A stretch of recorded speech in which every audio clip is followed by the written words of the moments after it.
给我做妾啊？啊？我不会亏待你的。哥哥尸骨未寒，你这是成何体统？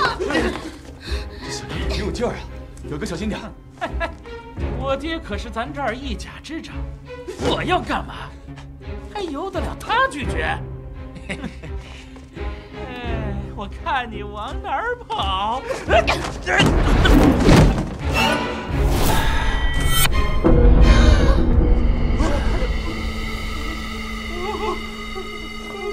你谁呀？诈尸了！杨林诈尸了！诈尸了！诈尸了！诈尸了！走！祥林，我叫郑少鹏啊。哥哥。啊？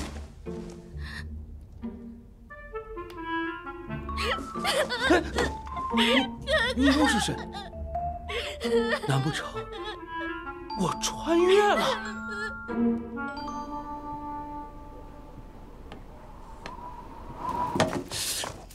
哎呦，这荒郊野村没有电灯管渗人呐！啊，所以她是我妹妹，长得挺清秀，年纪应该不大吧？哥，是不是饿了？对了，你叫什么？多大了？哥，我是幼娘啊，来年就满15了。你怎么什么都忘了？但你别担心，我会帮你把所有事儿都想起来的。啊，哈哈，这么小就当家了，如果在现代，应该还在上学。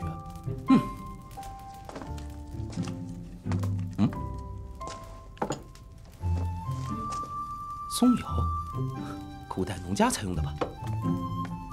啊，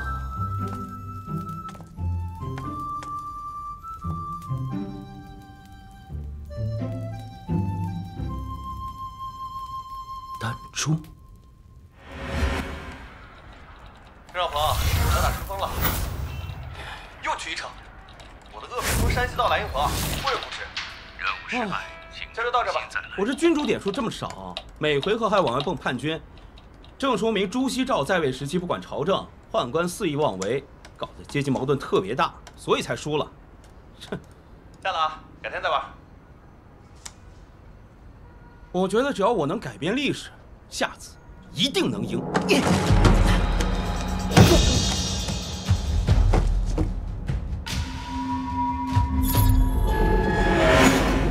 刚说要体验历史，这机会不就来了？哥，你干嘛呢？哦，好，吃饭了。我就熟悉熟悉环境。这个叫杨林的，父母双亡，有妹有房。虽然环境差点，起点低点，不正适合逆袭吗？那就是你堂哥杨泉。姓杨的，把田契还给幼娘。幼娘，这田契归谁，都归不到这个臭丫头身上。说话注意点，又是重男轻女，又是封建恶习，你这种人我最忍不了。听懂他说什么了吗？瞧这满嘴放文屁的，果真是回光返照了，还能活几天呢？反正我现在可活生生站在你面前，霸占田契不还啊！意思是要明抢了呗？哎呦，你说田契在我这儿，谁看见了？你看见了，还是你？别去，你哥上次被他打断了腿，你打不过他的。你看，没人看到啊。但我因为你受伤，可有很多人作证，我放你一马，你应该感恩。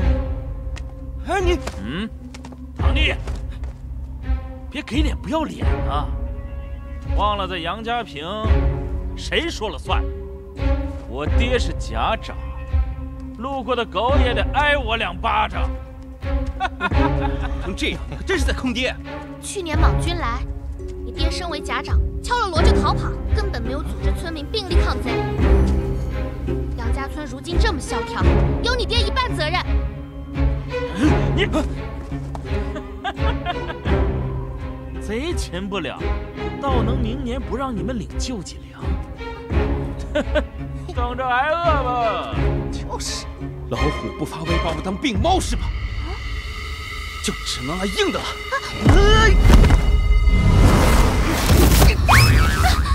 哥哥，你没事吧？我没事。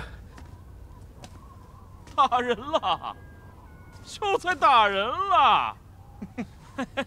你们都看到了啊，我可没还手啊！他要是再死，可和我没关系啊！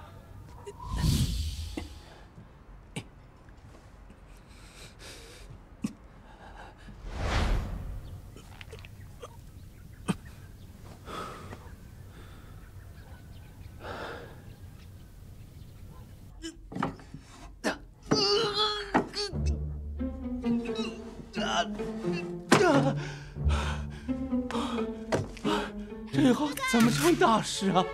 哥哥，我回来了。啊，回来了。你这是去哪儿了？怎么这么久啊？去找好吃的了，给哥哥补补身子。哎，哇，参鸡！啊，幼娘，你手怎么了？打猎嘛，难免受点伤。哎呀，这要是细菌感染了怎么办？细菌感染？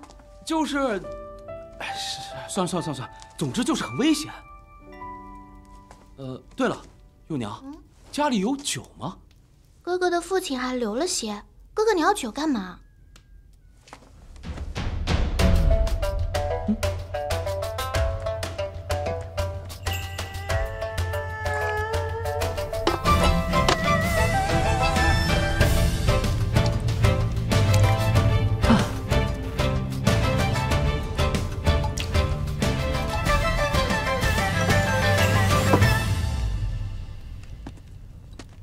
哥哥，这是做什么？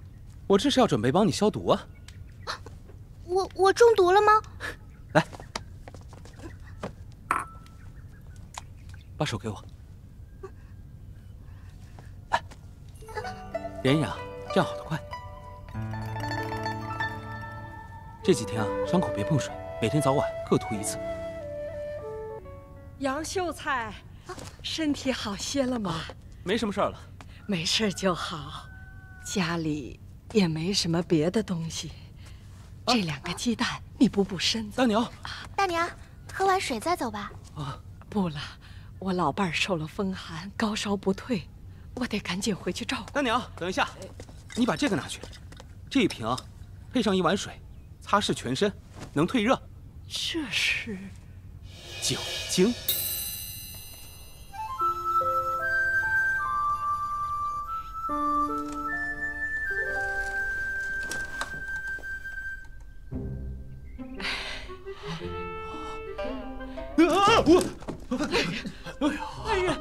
恩人醒了。什么恩人？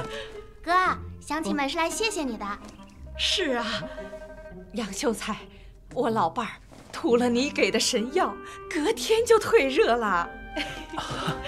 这是家里鸡新下的蛋，一点心意。幼娘分了我点儿，我回去涂，伤口果然2天就消肿了。我家媳妇儿特意纳了双新鞋，让我谢谢你。杨秀才，能给我一点吗？还有我。放心，不是什么神药，回头我教你们怎么做。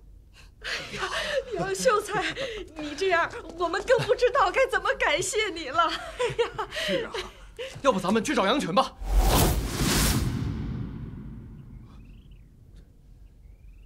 杨秀才这些年一直帮助咱们，现在他田契被抢了，我们不应该帮他抢回来吗？就你年轻气盛，咱是得知恩图报，可那杨泉也不是什么省油的灯啊。就是啊，咱村子谁家没受过他欺负？原来不只是我家，杨泉这些年仗着他爹是甲长，在村里欺负所有人。哎，杨秀才，你忘了，上次就因为我撞了他，他就往我田里浇热水。他偷我家鸡，还说是黄鼠狼偷的，这到哪说理去啊？对呀，所以大家都是有意对付那混小子的。有意是有意，可咱们这些乡野土夫小家小户的，经不起折腾呀。是。杨秀才之前不也说，莫惹多于事，只读圣贤书吗？杨泉来了。杨贤侄在家吗？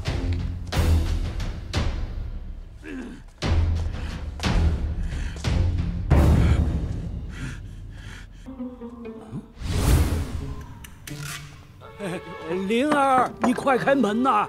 泉儿伤口生了脓毒，危及性命了，神药给他吧。啊！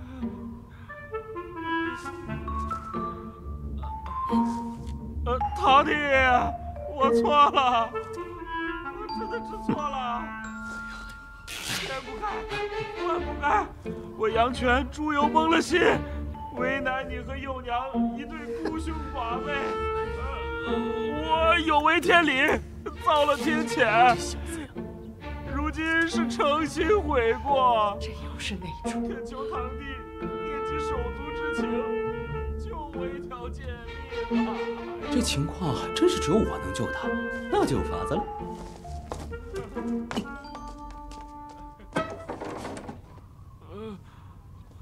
堂哥，那你如今还敢要纳我妹妹当妾吗？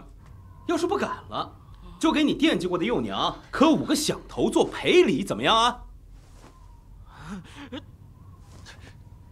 可，我这淫坯子，做，怎么回事啊？我杨泉要是再敢对幼娘有半分不敬，天打五雷劈！这话都说出来是，总可以开门了吧？开门？哎，不行，你心还不够诚。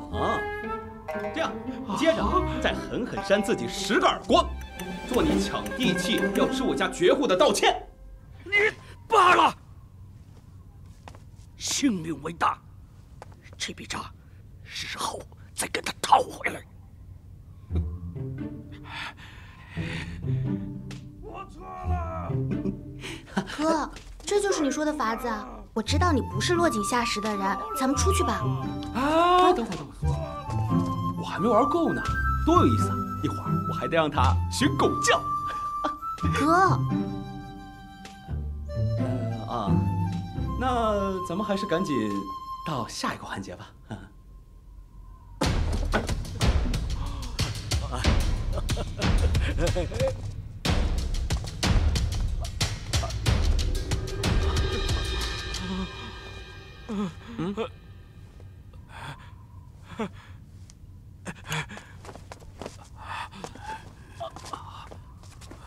空的，什么意思啊？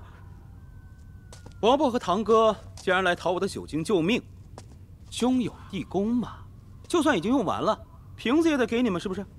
你这不是调笑老夫吗？杨林，你玩我！不知死活的东西，蹬鼻子上脸了是吧？你俩过来，进屋去找，一定还有。好，走。早这样不完了吗？就是。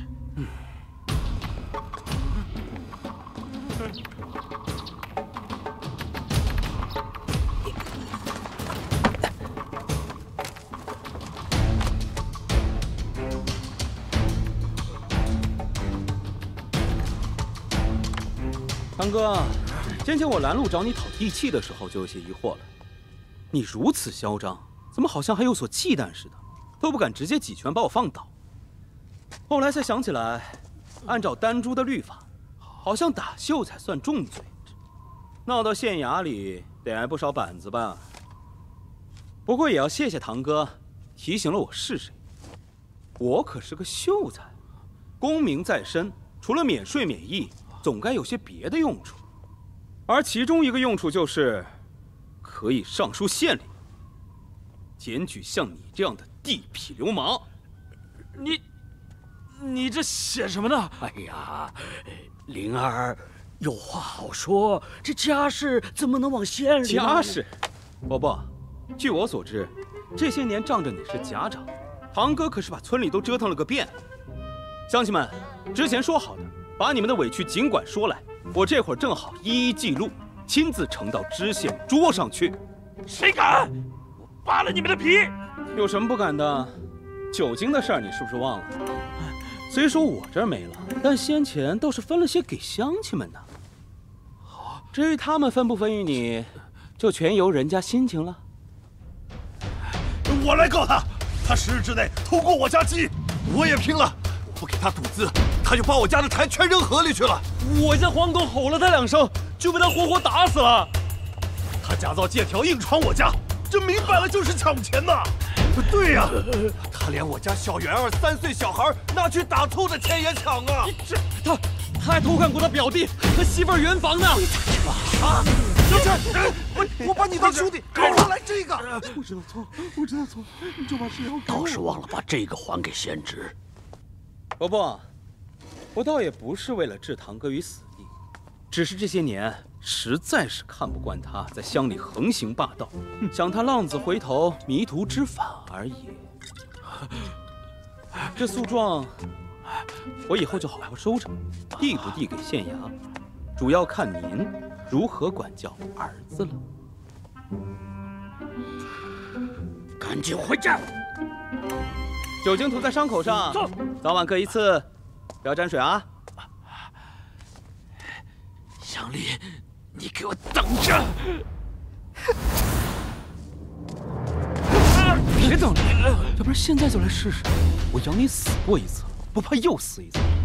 来呀，咱们现在就来把大的，看看是谁死谁活，还是同归于尽。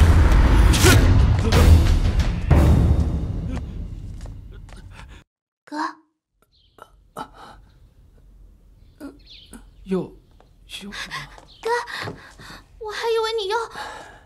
幼娘，我渴。啊，我去泡茶。别光叹气不说话呀！杨秀才虽然死里逃生，可经我把脉，您身上有顽疾，最多只有2年阳寿了。2年阳寿？你意思是说我只能活2年？以脉象和令妹所述症状来看，所患之病定是长庸无疑。长庸？此病拖延太久，您又身子虚弱，如今已入膏肓，药石难及呀。这是什么病啊？没听说过这病啊。这是贪毒热结于肠腑之症，多位于右下腹，腹痛剧按，静则缓解，动则发作，尤是饭后啊。这不就是盲肠炎吗？现代的一个小病，到了古代就成了不治之症了。郎中啊，这件事你能不能替我保密？我不想让我妹妹替我担心。沈叔，我哥他怎么样了？好好调理，便无恙了。谢谢沈叔，您这边请。沈叔走好。哥，你大病初愈，不能再吹风了。记住了，再也不吹了。没事，我没事。如果这个郎中说的没错，那么哪怕是为了幼娘的未来，也不能再窝在乡下坐以待毙了，得去更大的地方闯一闯。幼娘，我想把家里的田地和房屋卖了，咱们俩搬到城里去住。啊！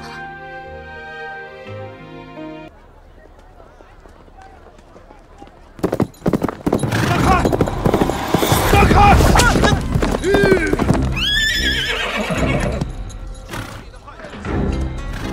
臭小子，耳朵聋了？有没有素质？撞了人你还有理了？哥哥，这乔治是个读书人，细皮嫩肉的，哪受得了你这一边？这可是一马，险些崴了腿，就得抽他个皮开肉绽，长教训。一马？那这2人得是自己把一马骑上街，倒怪起别人来了。行了，小公子，本姑娘放你一马，别说谢谢了，不做瓜吃。去，臭脾气，走吧。这，等会儿谁放谁一马？哎！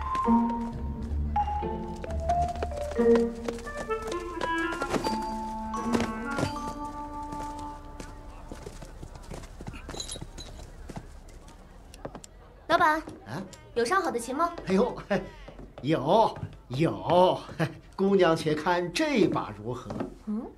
琴面可是上好的古桐木，底子是陈年紫木。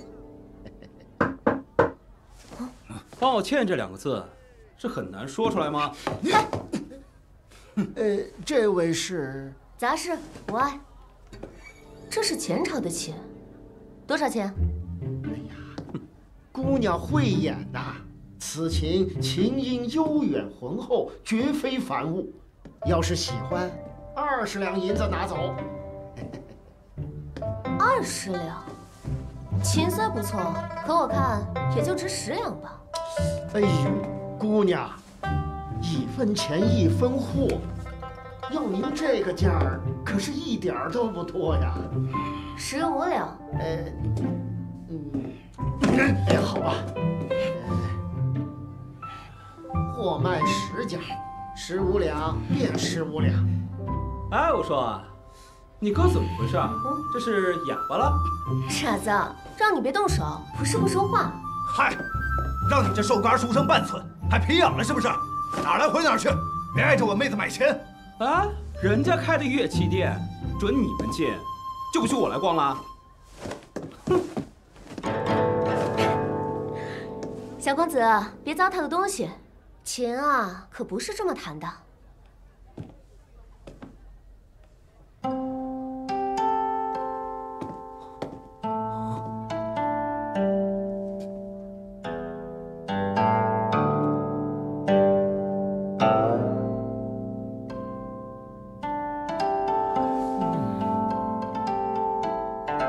古琴原来是这个声音，和现代所有乐器都不一样。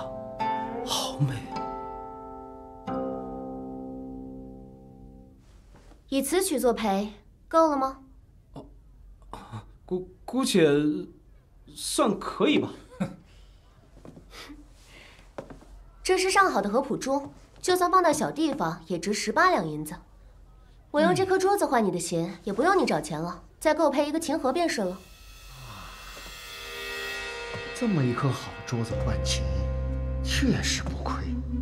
不过这兄妹2人出手阔绰，听口音又像是关外人，要是能昧了这玩意儿，臭小子还不走！别闹腾啊！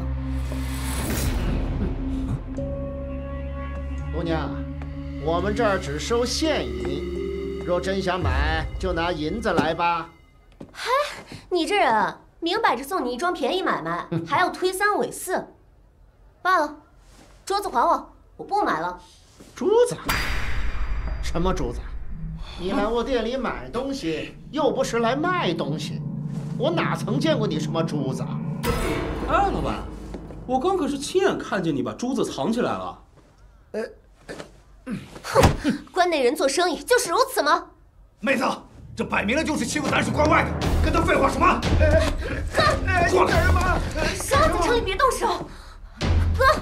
珠子还来，否则小人全都给不长眼！哥，强盗啊，打人了！嚷什么？别冲动！真叫老狗，真以为我不敢给你开个瓢？碰瓷儿？爹，你怎么了？爹，你竟然被这贼人给打死了！不对，是真出事了！你干什么？你别碰我爹！不懂，这是急救。何人闹事？庄爷，这贼人杀了我爹，求快也为我做主啊！我哥没杀人，是这老板昧了我妹珠子，自己气血攻陷而死，与我何干呀？完了，这人是真没了。上衙门！跪下，官爷！我哥说的都是真的，那边那个书生看见了，他可以为我哥哥作证。既然如此，也请这位跟我们回去做个人证。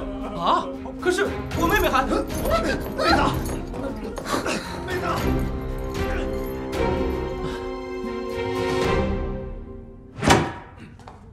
给我闭嘴！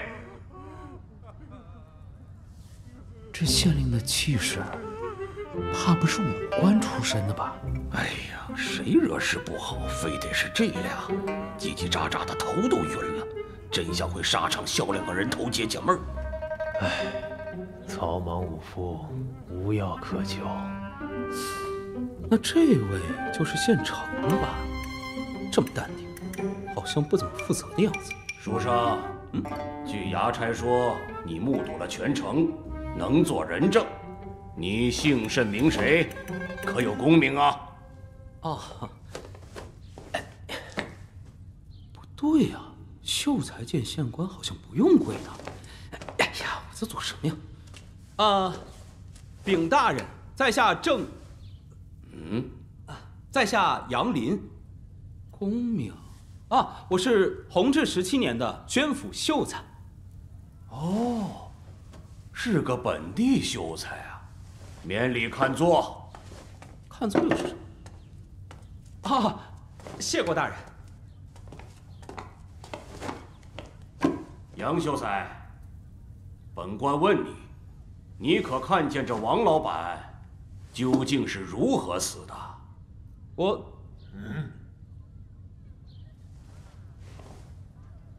又怎么了？这是？哪有坐着答县尊话的道理？禀大人，杨秀才，我王家是赫赫有名的行商大户，懂得知恩图报。哎呀，尔等在碎语什么呢？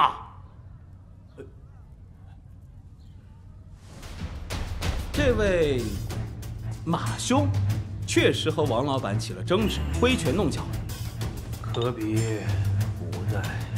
但其间马兄却从未真打过王老板一拳一掌，反倒是本人亲眼所见，这位王老板将马小姐的珠子卷进了左手袖管里，之后贪墨不成，才导致气急攻心、羞怒晕厥而死。仵作在。报县尊，确是左手袖中长剑。大胆！人证物证俱全，如何还能抵赖？瞎扯！若真是你的，你倒是讲讲此珠有何独特之处？这珠子不都长一样吗？对喽，天下珠子那么多，凭什么你张嘴就是你家的呀？哼，这明明是我爹珍稀的珠子，堂臣在袖中把玩来着。就是啊，就是。仵作在。今日便给我开堂验尸，把怎么死的看个究竟。是不得呀，大人，冤枉！县尊不可呀，县尊，家父死的冤枉，若还落了个毁尸破体，我们如何跟祖宗交代呀？这不就是看我们为商的好欺负，我们不服。事事关身，我们哪个少？这帮做生意的扯什么树叶，头都大了。老黄，帮帮忙，为商者奸，我说不明白，总不能都砍了吧？都依大人的就是。问也是白问。行了，嫌犯暂时收押，尸体由仵作看管，其余人先行回去，待本官勘验一番，再行定案。退堂。大人冤枉啊！大人，冤枉啊！大人。这就结束了？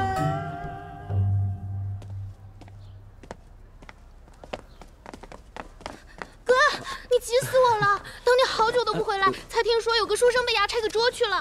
你被人欺负了吗？哎呀，放心，我没事儿，是我恰好目睹了一起命案，顺便去做个证。命案？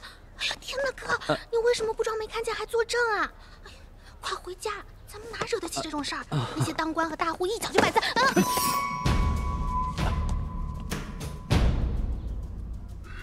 爹，灵儿，忙呢？还且压着呢。幸亏江才堂上有这位杨秀才仗义直言，才没闹出更大的乱子来。杨秀才不计兄长前嫌，小女马莲儿无眼，先前多有得罪。我们也算不打不相识了，把我当兄弟，叫我杨林就是。行，那以后就叫你小兄弟了。哎，女孩家家不识礼数，杨林秀才是吧？在下吴明义一城马彪，辛苦。小事小事。一城，怪不得说到一马的事。哥。啊，那我就先和佳妹回去了。请。哎呀，马老弟，你来的正好。闵老哥，犬子平日里管教少了，到底是什么情况？我就悄悄听一会儿。我也想给马老弟3分薄面呐。况且那老王头是气急而死的，应该没有错。但是那些为商的可谓是地头蛇，平时就串联一气，自成体系，老弟也是知道的。路上我就听见了，城里商户全成惊弓之鸟了。传流言说我纵子行凶，还说我买通人证。哎，两位歇会儿再训。我看那边杨秀才神情如此镇定，可是在等着要献策破这难局了。没有，你真有办法？杨秀才，若有办法，不妨说来听听。哎呀，我就是听个热闹，这县城怎么像存心搞我呀？杨公子，仙尊大人与家父皆是沙场出身，不如公子学问高深，通晓律法。我哥他虽为人鲁莽，但绝非恶人。小女恳求公子出手相救。也罢，以前每天饭点电视上就播法制节目，我看这么多，总比这俩莽汉有招吧。兴许我是能有些办法，就是需要再考虑一下啊。那此事就全托杨秀才去办了。哥，你这是应下了。啊。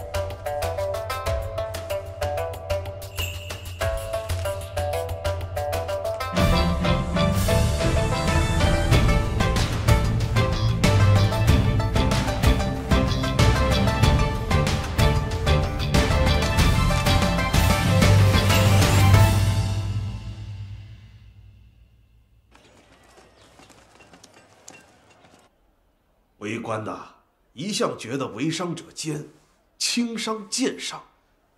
咱聚会结帮，不就是为了有这4手对付那双全吗？我同意。事儿既然出了，就不能服软。要不咱们罢市？起火易，灭火难。诸君慎思过了吗？哎呀，吴老板，这边塞县官可是最怕生事。咱拿出不死不休的姿态，他们必会忌惮本分，往后睁一只眼闭一只眼，这生意不就好做了吗？对呀，对呀。老张，什么生意好不好做，我怎么越听越糊涂了呢？咱们说的不是给王老板挣清白了，我就想知道，到底是真清白，还是假清白啊？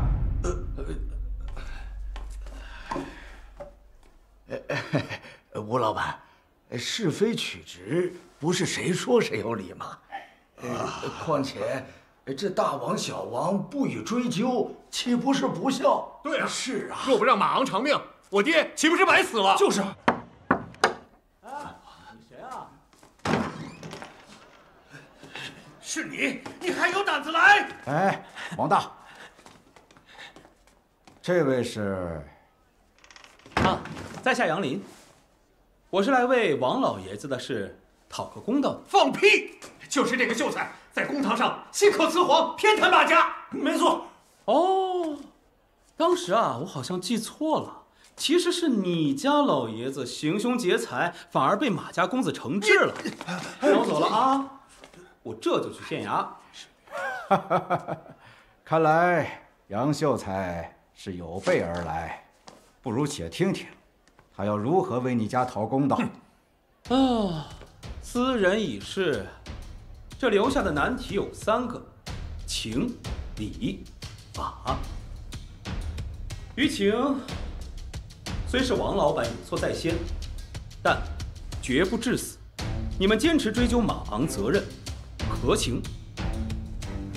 可是于理，我昨日探访了全城4所药堂，才知道王掌柜去年秋上就胸闷昏厥了一次。这是他时常开的药方，都是些治气血虚弱、养气通络的方子。吴老板，所以于法，王老板的疾病史也是死亡的重大原因。综合考虑，马昂应罚，但罪责减半。此谓法律面前人人平等。罪责减半，那以后只要欺负咱为商的，罪责都减半，怎么办？就是啊，正是。所以光情理法要破眼下这难局还不够，就要用到一个砝码，那就是诸位熟悉的力。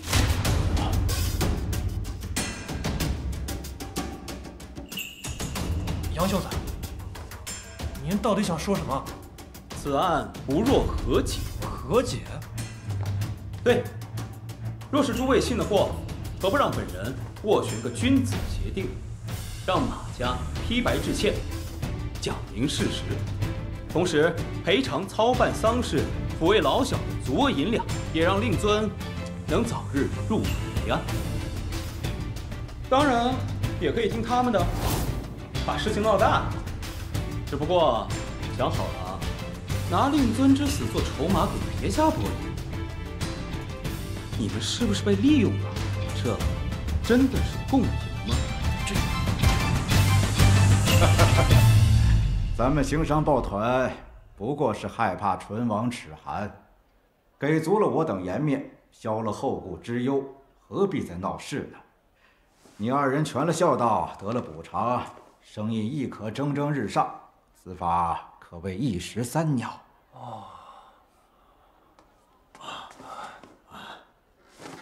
杨秀才不愧为青年才俊，本人也代在座众商谢过了。哼，吴先生谬赞了。既如此，那在下就速速前去办事了。不过，律法面前人人平等，这等惊世骇俗言论，杨秀才还是略作遮掩为好，免得引起些不必要的麻烦。在我的劝说下，马义成很快就和王家商量好了和解方案，本地的商旅也得到了安抚。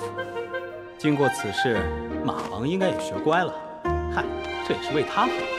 总之，皆大欢喜，皆大欢喜。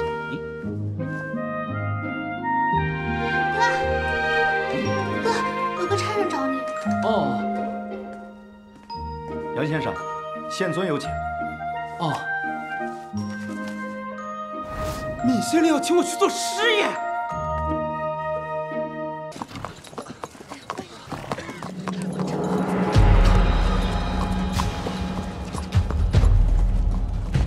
哎，你们这是怎么回事？望君特写，我们死伤惨重，快去县衙，我找大夫去。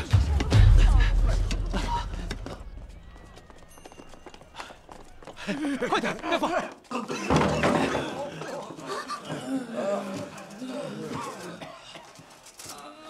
人命关天，等不了了。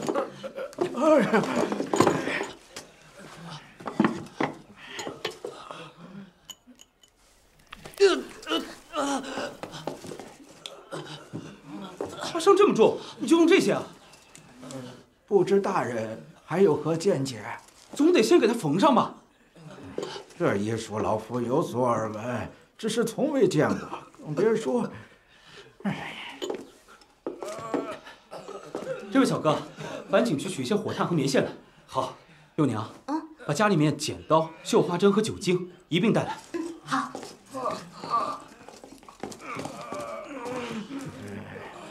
敢问大人是要亲自缝针？正是。在皮肉上施针，大人之前可曾试过？未曾。治病不是儿戏，大人慎重啊！给我缝吧，我愿意。杨泉，你怎么在这儿？先前杨师爷自制的神药，在村里帮不少人治了病。如今师爷说缝，那我愿意给大家打头阵。哥哥，我来帮你。好，幼娘，先帮杨泉消毒。好。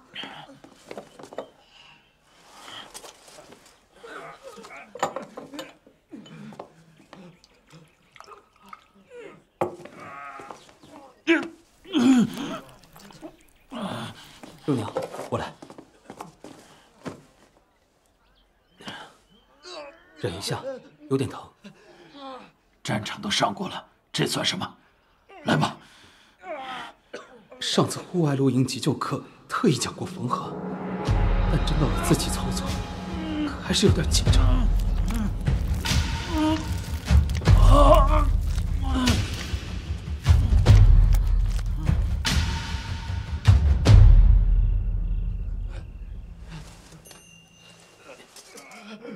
幼娘，剪刀。大夫，麻烦你上药了。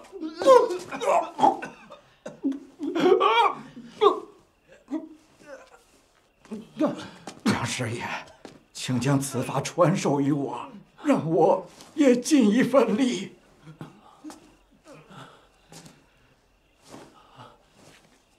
好。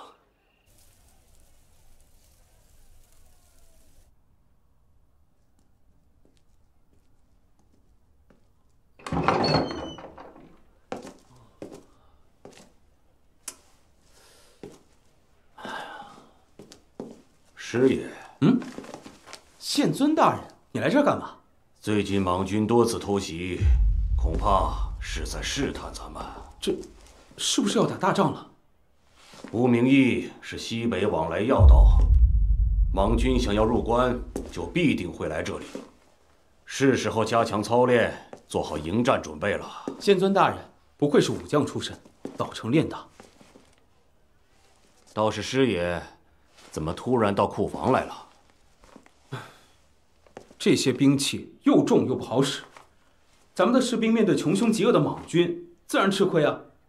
我来是想看看，有没有什么其他的兵器能给他们用啊？有是有，但并不趁手。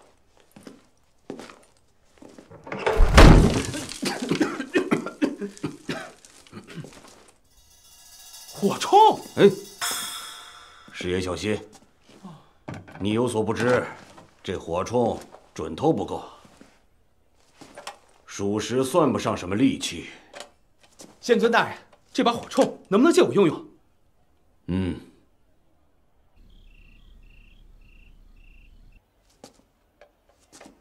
有没有什么办法能把远程、准头、威力和安全合在一起呢？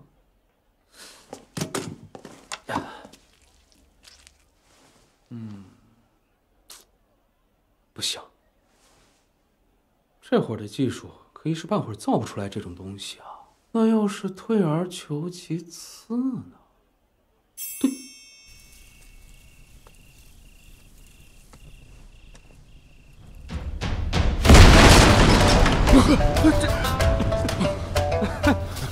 问题不大，问题不大。师爷，这剂量不行啊。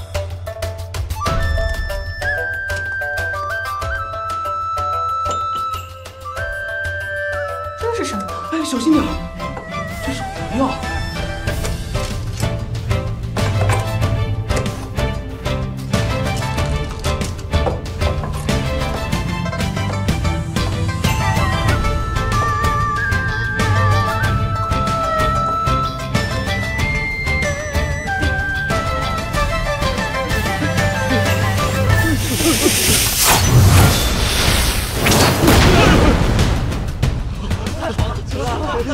成了！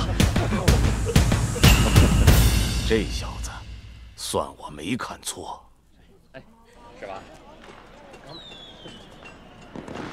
吃饱了吗？就是有点太贵了。嗨，这算什么呀？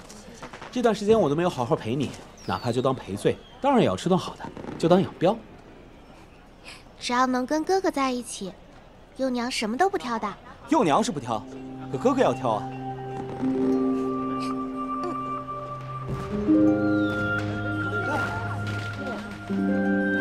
哇，谁家放孔明灯了？满天都是哎！幼娘，你知不知道，要是这孔明灯再大一点，连人都可以载上天去的。哥又骗我，人能上天，那不成神仙啦？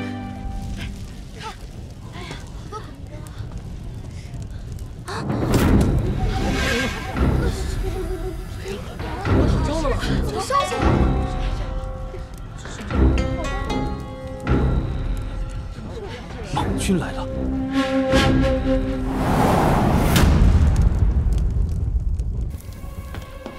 烽火老爷，战事要起，兵丁复用，先人归家。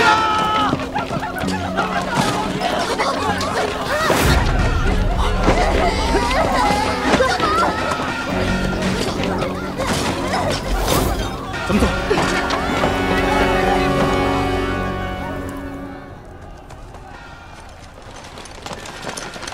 杨八总，敌情如何？卑职江林参见闵大人。免了，免了。如今四处都是烽火，哪儿先点的火？二里铺，那不是离城最近的哨吗？闵大人，是。别的哨呢？二里铺派斥候回城了吗？事发突然，城外所有的岗哨、务铺都音讯全无，到现在还无一人回来。从远处火把数量来看，应不到100人之众。咱们若是全力出战，定能吃得下来。来人呐！哎，切不可鲁莽。今晚尤为夜深物密，这很有可能是西城之军。若是贸然出击，中了调虎离山之计，那吴明义可就危险了。我看，先观望一二。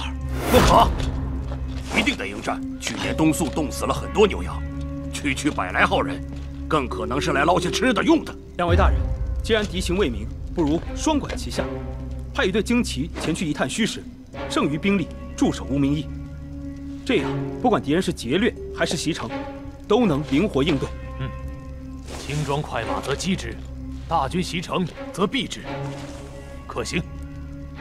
大人，江某愿领骠骑队往，一探敌情。免了！这帮莽军秋天来烧杀抢掳的时候，老子在县衙坐冷板凳。来人呐，大刀拿来！老子这回要亲自带队，活了糊了身子！老闵，你逞什么威风？县令要在此坐镇呢。如此胆小身威的，不如温壶酒给我，好好看着，老子和关二爷比一比。江林、杨林，在。此地防务交由你2人统揽，大事儿听老黄的。哎，你别真就温酒去了，小事儿你和杨林自觉吧。守住城门，来一个贼人剁一个。是。抽40个骠骑队精骑，随我出城。一腔血勇，还真以为我害他呀？江八总，请再指配一队弓箭手前往城墙上，闵大人出入也方便掩护。是。弓箭手预备！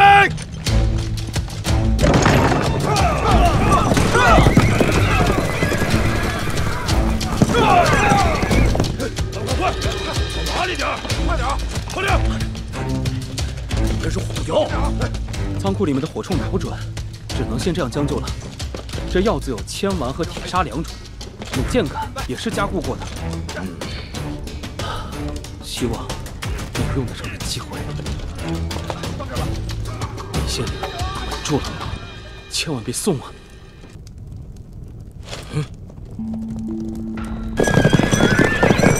剑尊讨敌归来，快，准备开门迎接！且慢，情况不对，弓箭手警戒！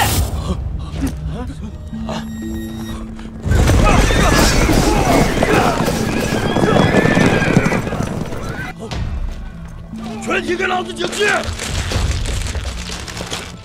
一起！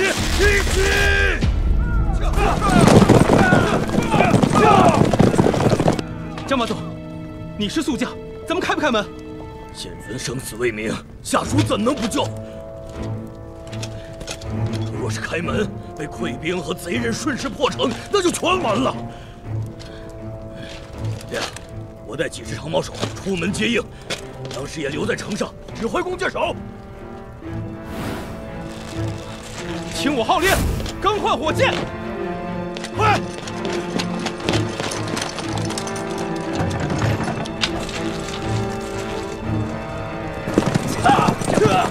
这是真的玩命了，杨林！弓箭手准备！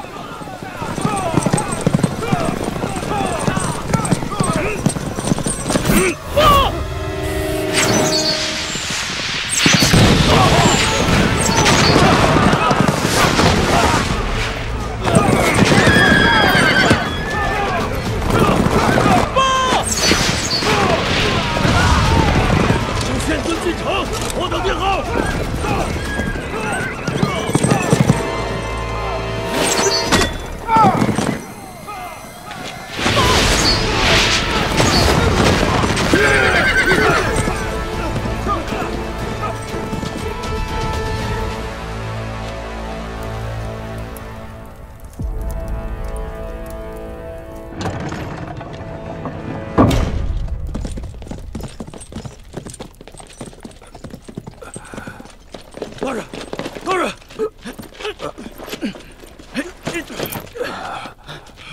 愣着干嘛？赶快去叫大夫！县尊，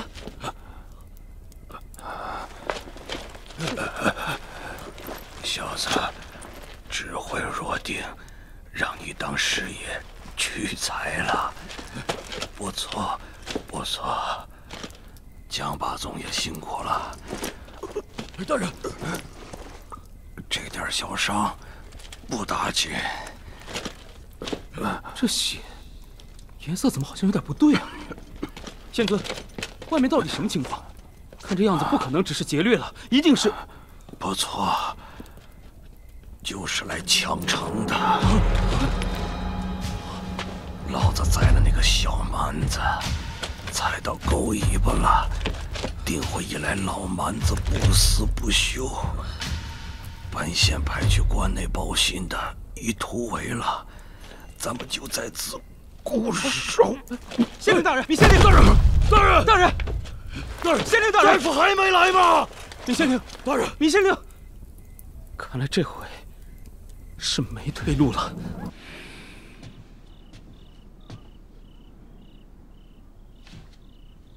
哎，你可知这事儿有多大风险？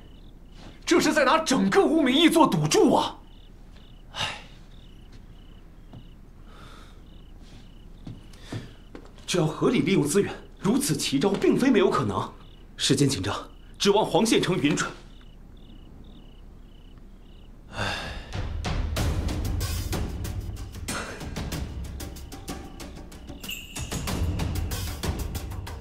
本以为要花费很多口舌才能获得王家人的帮助。刚听说是为了抵抗莽军，两兄弟二话没说，便答应了下来。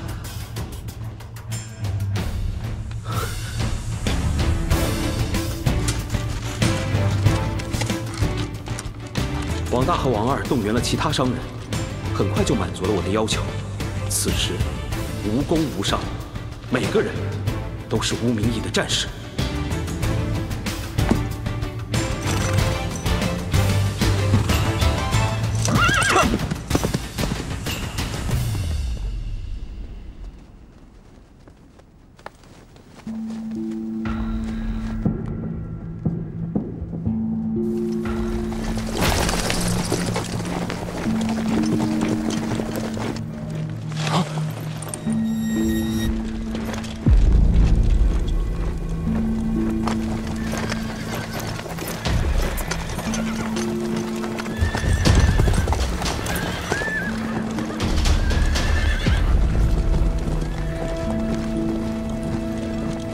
莽军来了！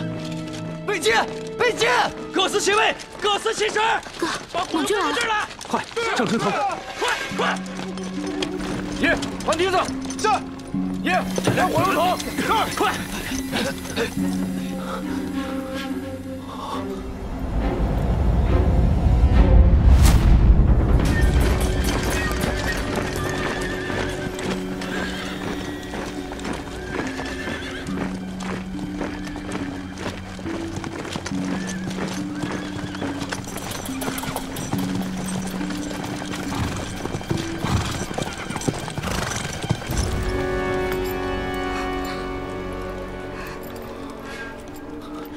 黄县长，先前江民报来敌人在伐木，原来不是为了生火造饭，而是在树林里造工程器械。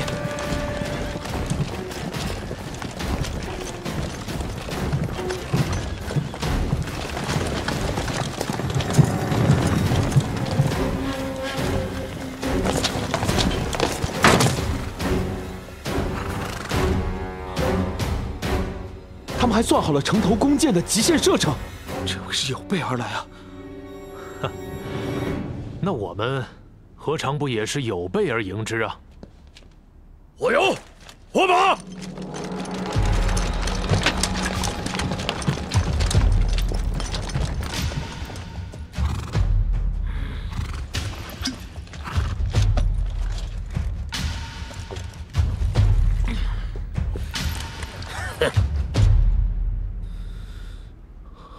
杨师爷，守城之计是你设的，这古镇军心之言，当由你来说。啊！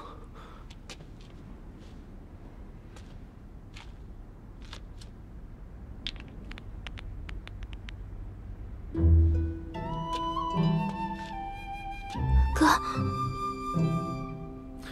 我可能比大家多读几篇史书，但真的上战场。 说实话，是头一回。我相信上苍家国这些话，大家听得不少了。但其实我知道，我们每个人今天站在这里，不过都是为了守护身后那些所爱之人。所以，我杨林想告诉大家，打赢这场仗是为了活下来。谁不让咱们好好活着，那咱们也不能让他好好活。等战事平息，咱们再阖家团圆，拿佳肴美酒。 把好日子都补回来，击退莽军！莽军！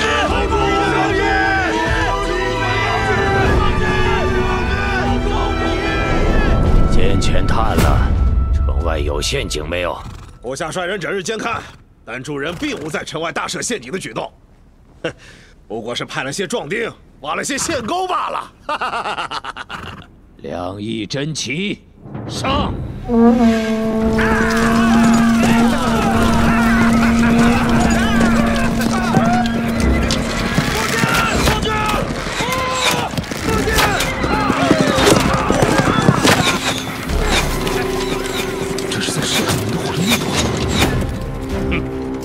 进攻！先登的上4个前程，城破之后3日不封刀。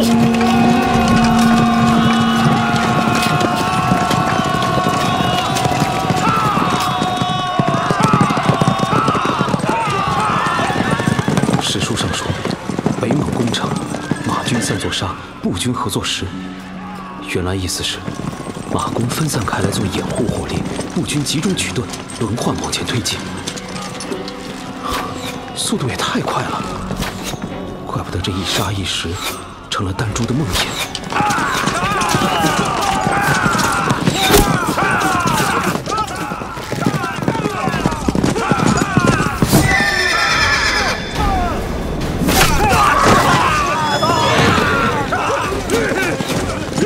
放箭！放箭呢！放箭！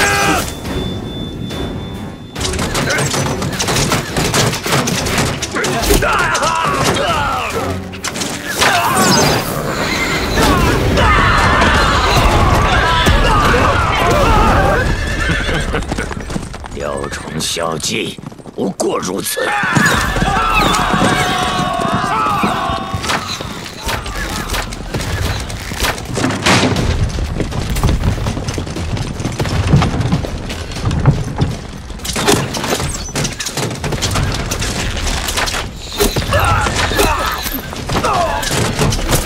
准备！兵准备接战！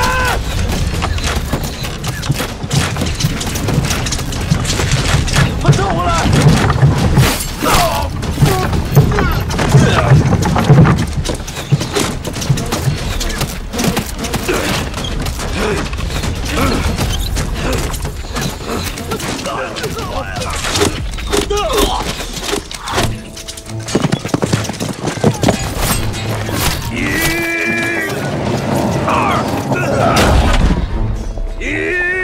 看这架势，城门撑不了多久。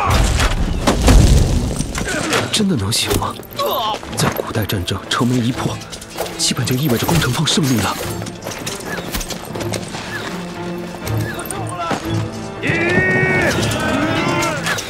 将领，是，听见，撤！1、2，把烟点起来。1、2。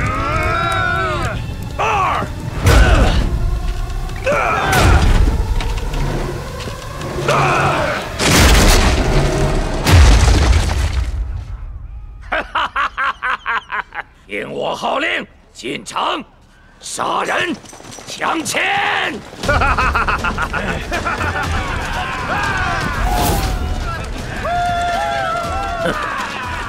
装神弄鬼，还给老子玩空城计，不过是想拖延时间，带援军救场。我倒要看看几百号人能玩出什么花来！冲进门去，全城突厥！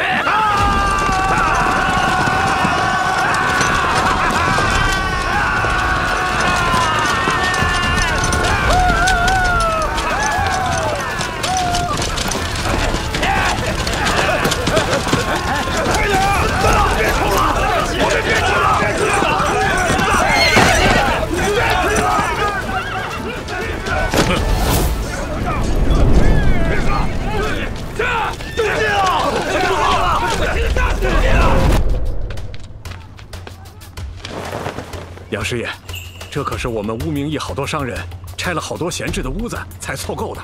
若在城外大举修筑陷阱，不仅人力、物力、时间都不够，还会被敌人的探子探知。那么我想，何不如将城外的防备只作为祸敌之计，另一边则是在城门内修筑个简易的瓮城，这样不仅不会被莽军察觉，也能节省资源，是最有效的办法。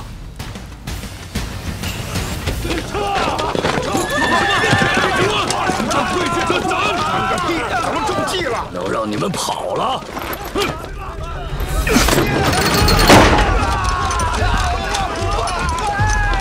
倒火油，烧死他们！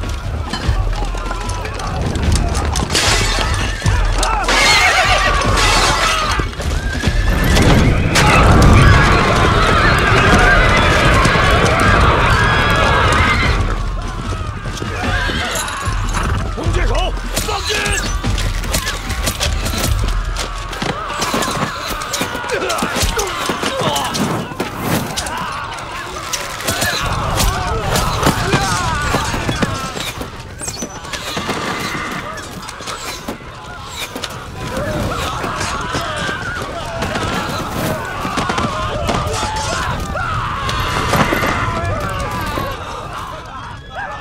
你死我亡，不可心软。杀！给我把他们都杀了！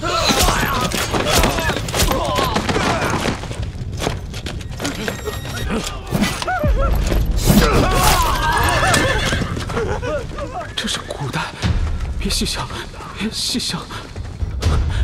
按常理来说，冷兵器时代，伤亡率超过10%便足以导致作战体系崩溃。莽军冲在前面突击这批人，多半全是精锐。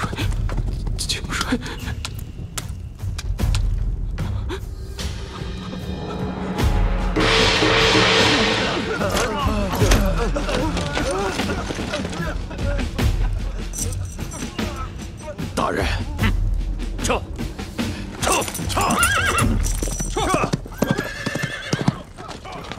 退了，大人，莽军他们退了！我们赢了！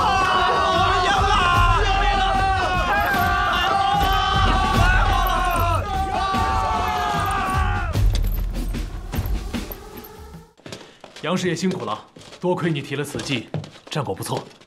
如今敌损兵10之1/2，想必能拖延几日。攻守城池皆非一日之功，先歇息吧。啊，今天能守，明天也能守。我看有杨师爷这神机妙算呐，给他们半年也打不进咱这吴明义。好。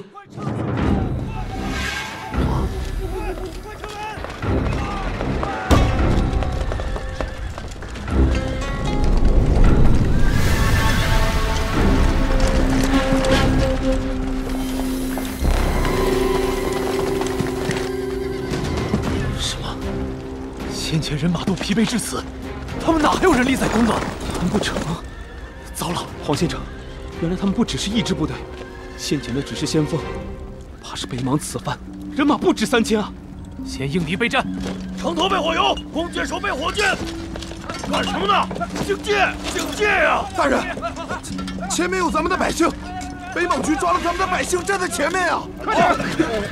好，快点！哥。那些人里好像有杨家坪的村民。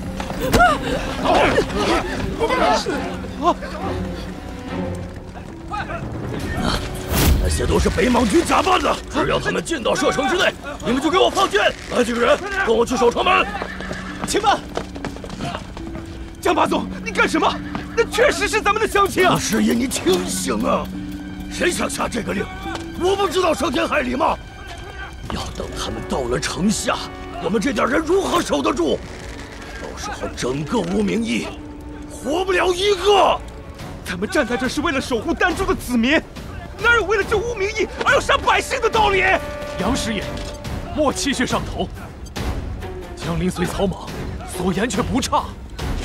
不差？黄县城，你怎么也这样？这是人说的话吗？那就让莽军夺了城，压着咱的百姓一路进京。京城未容，监镇中有百姓也得开门迎客。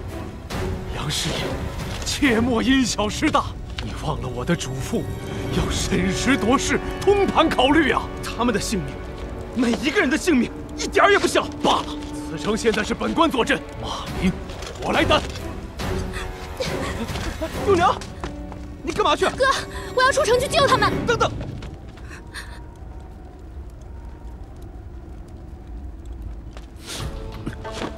哥，风在往城外刮，正好。幼娘在这等着，哥有办法了。切不可鲁莽！求你了，杨师爷，别犟了。黄县城，江八总，其实除了瓮城，我当时还有一计，此时或可一用，相信我。哥，我跟你一起。幼娘乖，这次真的只能哥哥去，我不会丢下你一个人的。我发誓去就回。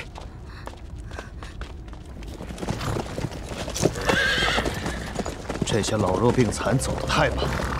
没事，正好让城里的人好好体会一下什么叫恐惧。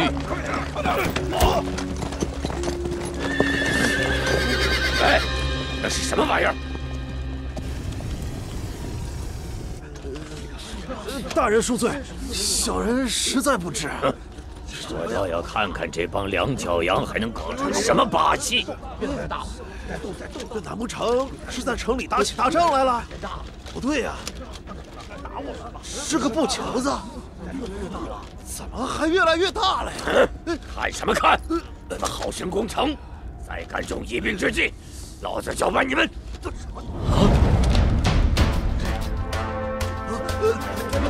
样，还有人吗？师爷飞起来了！太神了！黄大人，是不是见鬼了？师爷飞起来了！这孔明灯还能载人？舅娘，你知不知道，要是这孔明灯再大一点，连人都可以载上天去的。哥又骗我，人能上天，那不成神仙了吗？哥，原来是真的。成了，成了！不知道这样做，我该写历史。哎，杨师爷，这些砖是用来修城的，我明白。可这皮革又是用来做什么的呢？哦，还有这布，您还让全浸上油，这不是糟蹋东西吗？嗨，一时半会儿给你解释不明白，还是成为第2个万户。不能这么想，幼娘，等我回来。这是什么法术？敌人会法术？什么东西？什么法术？赶紧给我把他射下来！快射！快射！来呀，来射我呀！能射到我吗？给你来点小小的未来震撼。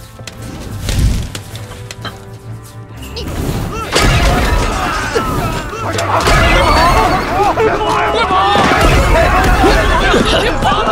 怎么会发出？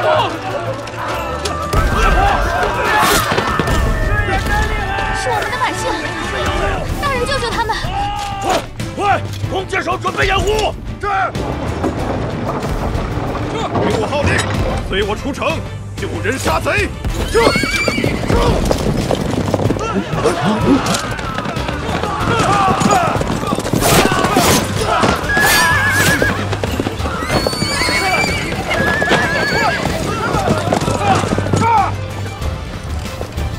太好了！不是吧？怎么会漏气呢？太仓促了，没来得及充满气试一下。大人，那玩意儿是不是往下掉了？弓给我！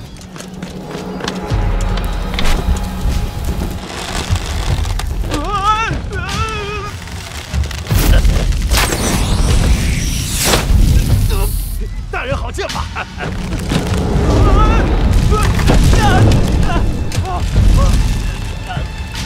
哎呦，是有危险，要掉下来了！师爷，完了！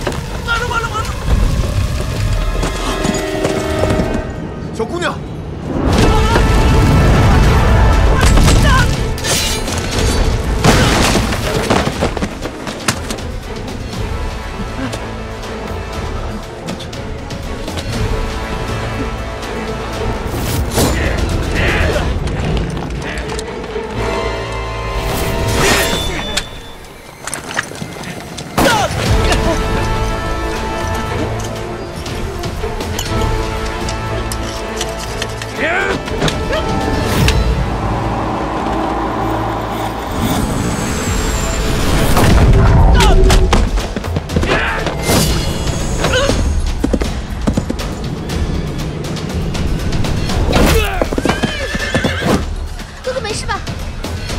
没事。小子，找死！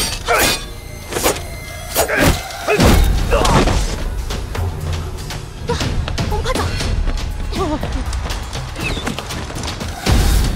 快去救师爷！跟我走，快去救师爷！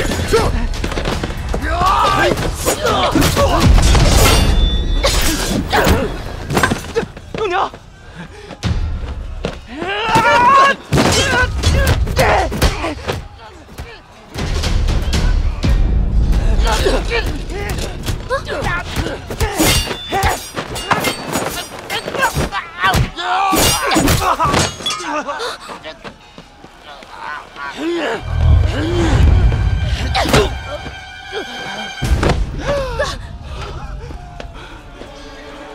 你没事吧？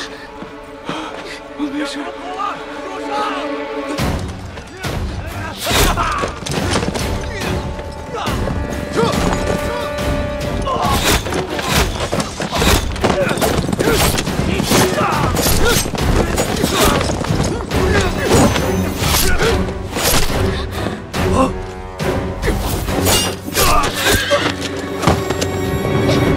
幼娘。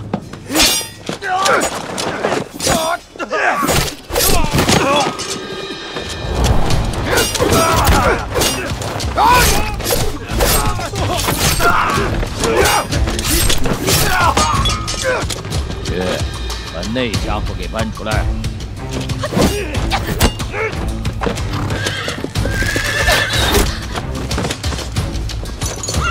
打一场。陈直，哎，什么？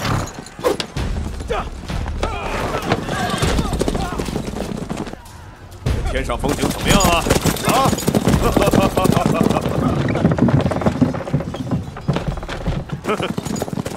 这几日义城主可是聒噪的很呐。我那小女时时念叨着，不知贤侄你如何了呀？我怎么觉得？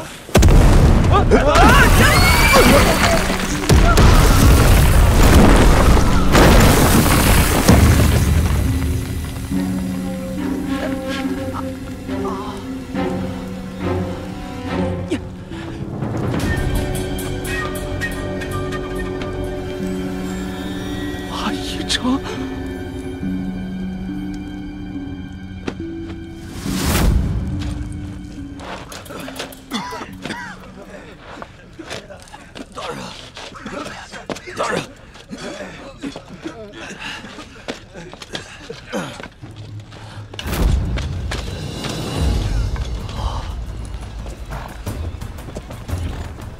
城里丹朱军把门一关，继续做乌龟，还要儿郎们拿命去填，过城杀人更得诛心。城防要失守了。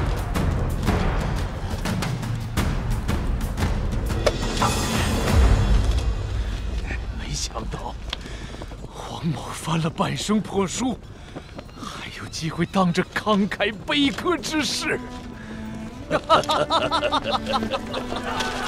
干什么呢？大人，我们代表百姓们过来请愿，一同守城。这城破了，我们也活不了，不如拼了！对啊，我说这条命，也许还能有条活路。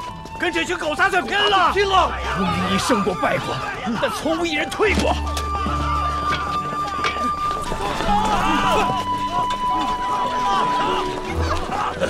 王大人，看吴明义还真是没有一个孬种。与城池共存亡！与城池共存亡！好，同生共死，那便同生共死。上！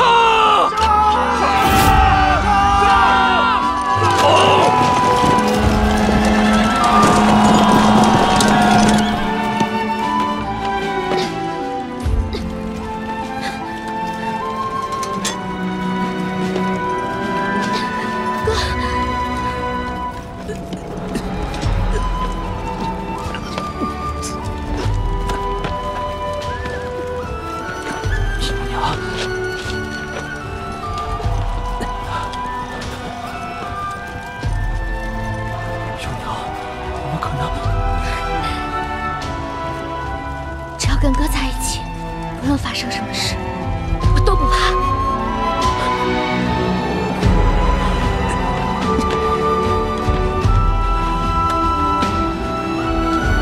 小林，你也算不虚此行了。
首席执行官尹宁面临辞去职务，震动整个投资市场，其真实原因引发业界猜疑。回顾尹宁7年任期，公司净利逐年看涨，更在去年创出集团18年来最高水平。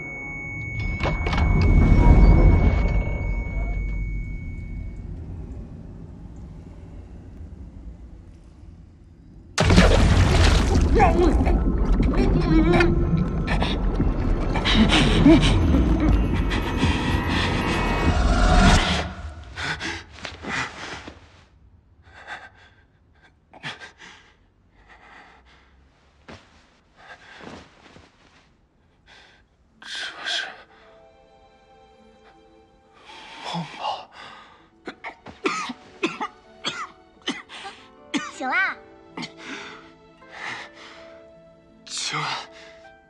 有水吗？啊！快快快，小婵接了药，姑爷趁热喝了吧。等等，你刚才叫我姑爷啊？姑爷，真够离谱的。这是哪儿啊？江陵苏府啊。苏府。姑爷，干什么去？哎呦，你现在这样出去，要是出点什么事，我怎么跟小姐交代啊？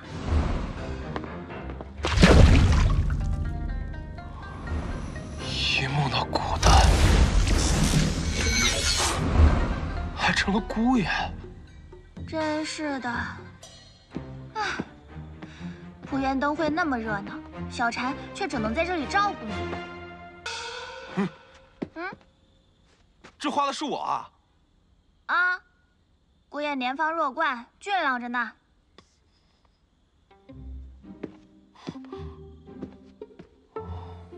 没皱纹，没眼镜，但确实是我。姑爷，不是小婵说你，要是没那个量就别逞那个能，不能喝就别喝嘛。这下好了，这一摔把脑子给摔坏掉了。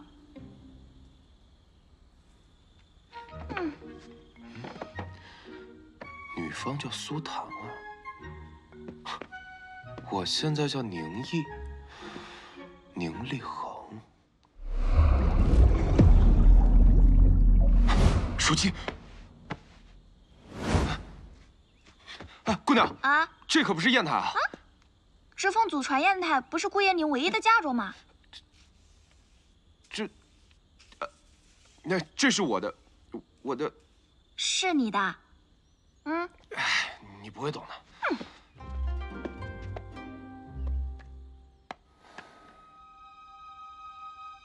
10年生死两茫茫，不思量，自难忘。还别说，姑爷这一摔，倒是摔出了气质。我发过誓，终身不娶。请你别再叫我姑爷啊！为什么？小婵觉得您已经无比幸运了。像您这样没钱没势没才学、负债累累、双亲早亡的好苗子，实属难得。这也叫幸运？没钱怎么娶的媳妇儿？姑爷，您是赘婿呀。赘婿？而且还是小姐9选1抽中的姑爷哦。还是盲盒赘婿？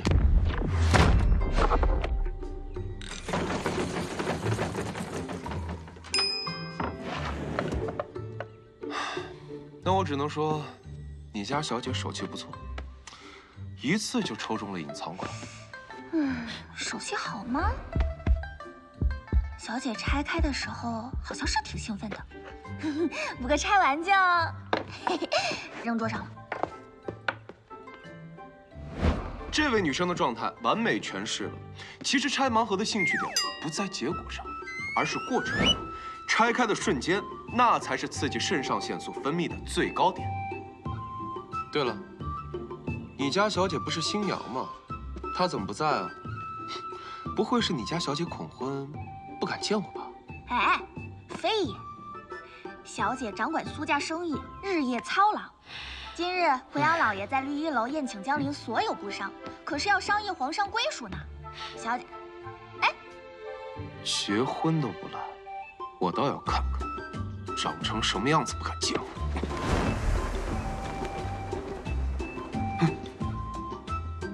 这脸都没有啊！差不多行了哟。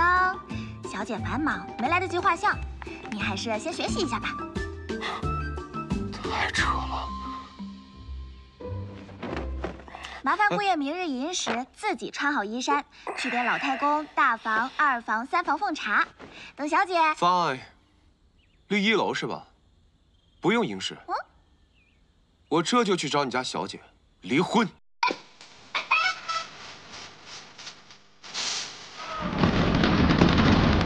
哎呀，穿得极服这种，这那体统，快走吧，来。来不及了。这地方不错吧？那个人喂，这人怎么回事？怎么穿着吉服就出来了？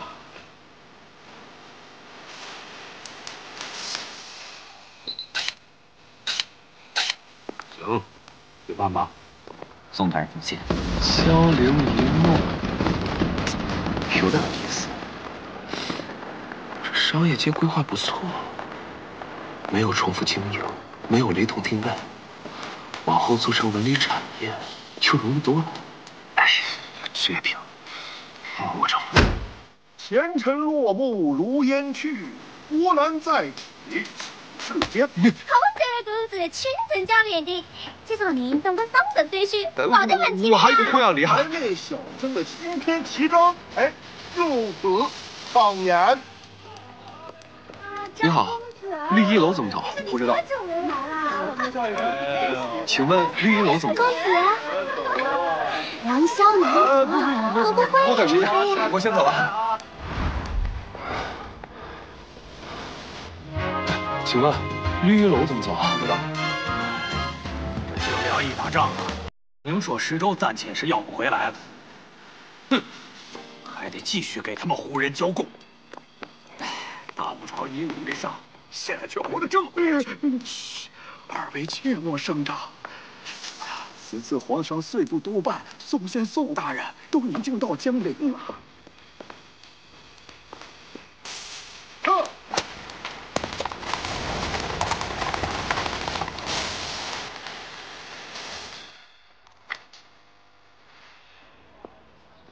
靖梁武朝，没听说过呀。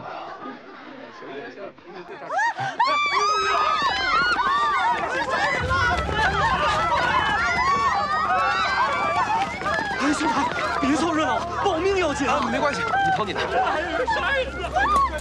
可刺激！不好，有刺客！保护宋大人！不，贼人休走！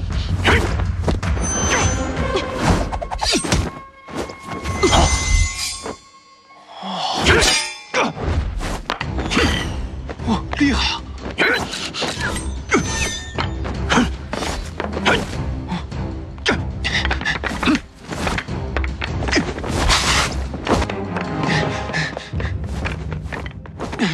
哎呀，这身体太弱了，平常不健身啊。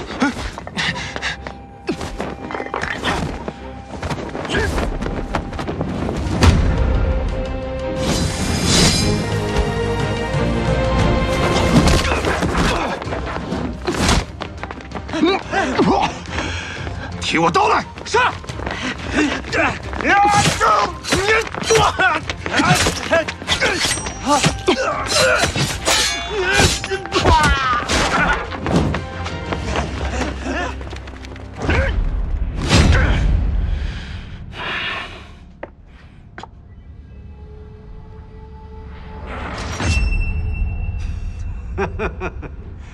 大胆贼人，敢袭击朝廷命官！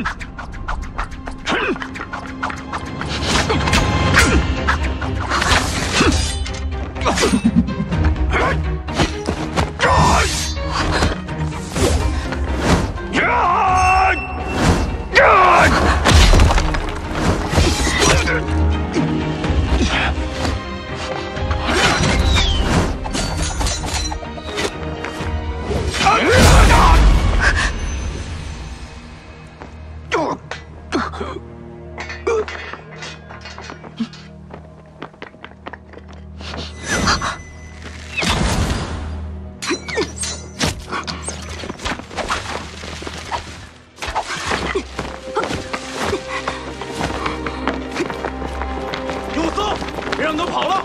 是。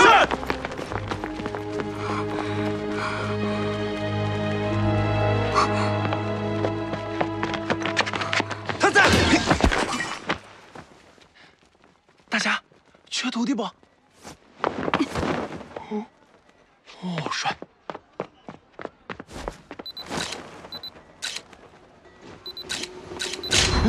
什么鬼？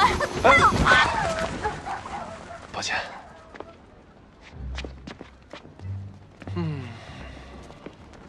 嗯，绿衣楼。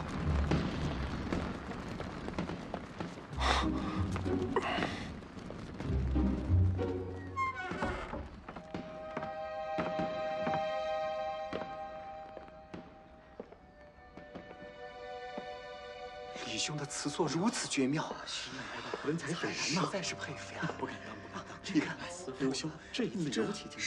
是啊，哎，你看这笔锋利落，着实不错，佩服佩服啊！这词藻可是我想尽后期，这才像个简直了，谦虚了。真不错呀。好走吧，不敢，有在前面听听。这里大概是文人诗会吧？刘兄啊，轻易真没想到。 这字居然可以经入自己刻定，了不起了不起！这个韵味不敢轻易。没有，你看我呀，也就……怎么是这儿？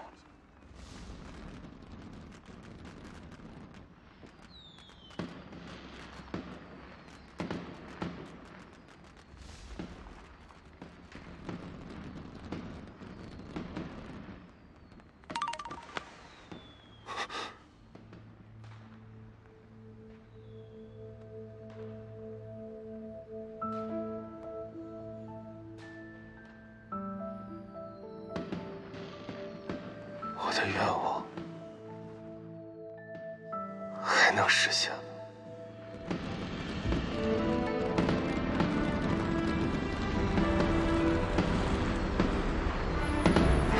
若平，生日快乐！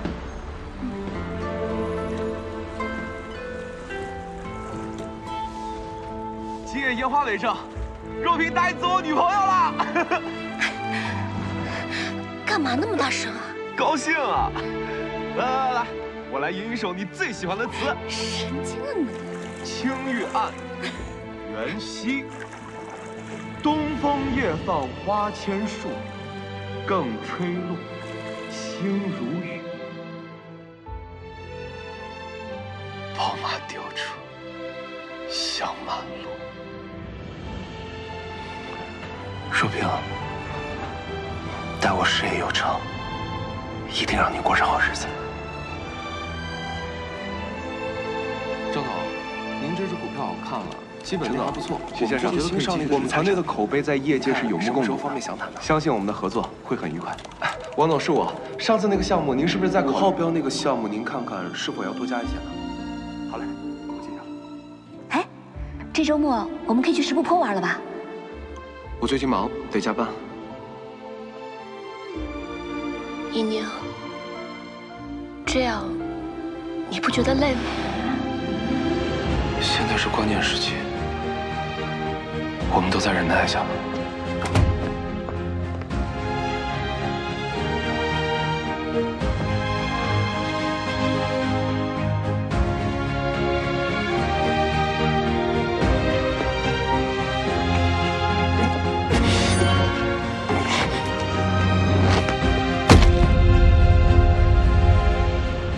廖医生，我还有多少时间？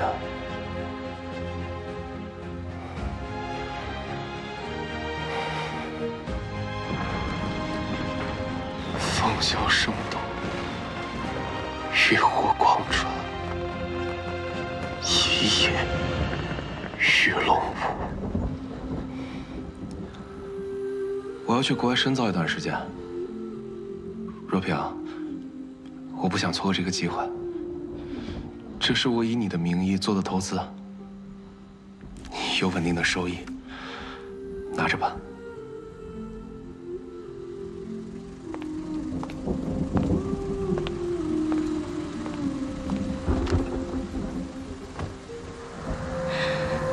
我们的日子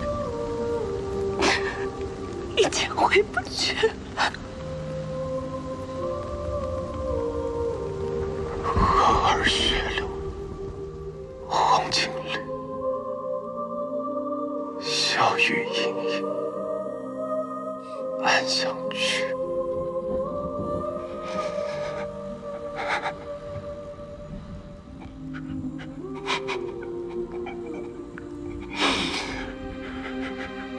若平，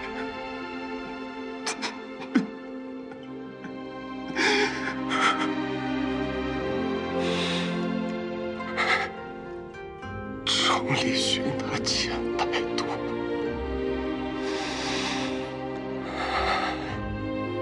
蓦然回首，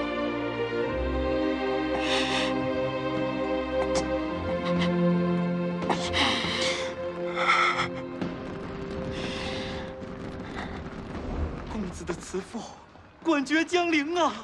是啊！公子莫慌，还差最后一句，您提上最后一句。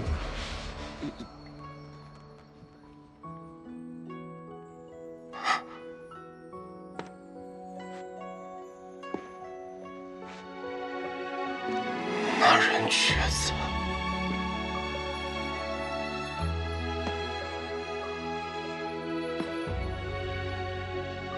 灯火阑珊处。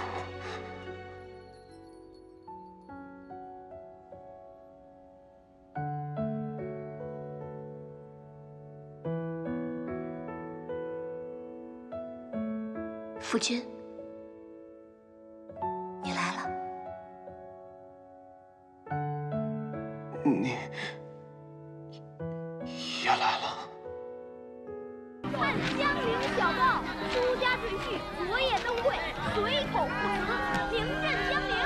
小报，苏家赘婿昨夜登柜，随口不辞。哎呦，宁公子，您这出名第一天就来买地看房啊？我只想把这个长期稳定的收益当做礼物送给他，以后他就不用活得这么累了。等等，您刚说的什么稳定收益？这是何意呀？是一片心意。我这辈子没什么遗憾，就一件事我过不去。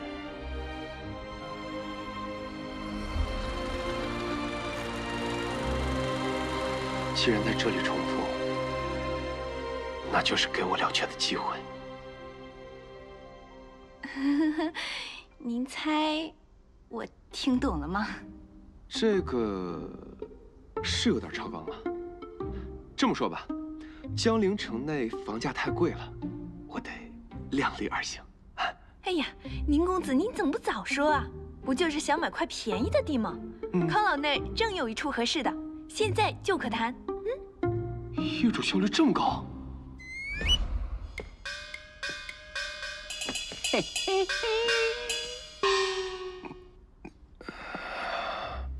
这位就是宁公子啊。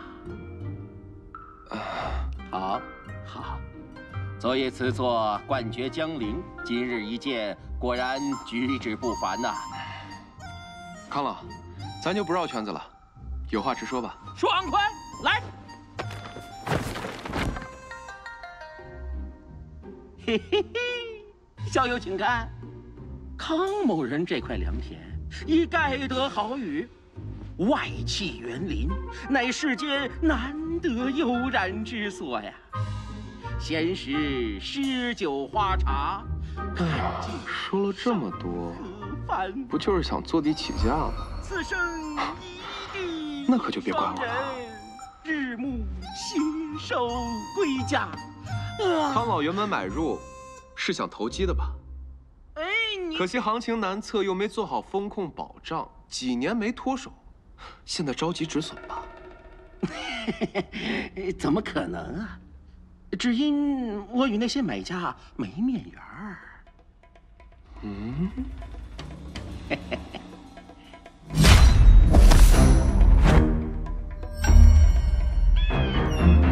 康老，这智商税，恐怕我是交不了了。小子，你以为我康某人的地是那么好拿的吗？来前我看过五朝律法，凡受地需家中所有亲戚优先。我看康老是个大儒，所谓谈笑有鸿儒，往来无白丁。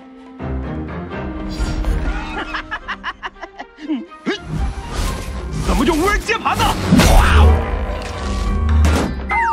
江陵高房价区域集中，标价突破1000贯，看来五朝百姓偏爱繁华之地。那你还跟我还价？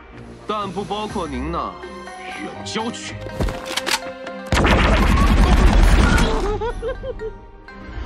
现在江陵城房屋空置率极高，城中房屋已有价无市，所以您那片地指挥怎么样？乱在手里。KO。还有，哎，好了，500贯也行。啊？谁说我要500贯买？什么？逍遥还要还价？哎，量力而行。我嫌钱不够。放肆！我家老爷乃当朝驸马，岂容你戏弄？哎，你吓唬人多不好啊！其实，我这是在帮你啊。嗯？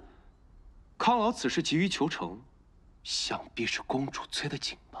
哎呀！知己莫过于宁小友啊！哭！知己莫过于宁小友啊！我虽被称为五朝第一赘婿，但在家中，简直太是残忍！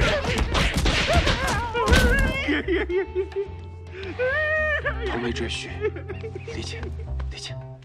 所以啊，我们就这样，然后，什么民宿度假区？可这投入……我算过了，土地50贯，盖房300贯，雇人9贯，宣传10贯，合计只需450贯。好贵。到时盈余我只要4成，6成给您。驸马，售地是单次买卖，而度假村的现金流入可就以日计算了。妙啊！那小友打算投资多少啊？500啊？50。康老，投资看的是风向和回报率，您往长远了想驸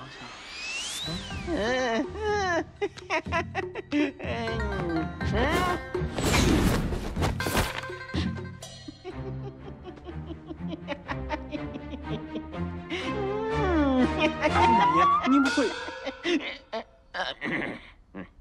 侥幸宁小友一次。合作愉快，回见。驸马爷，合着您这钱没收回来，还倒贴了400贯。不懂不言。你今日上哪儿去了？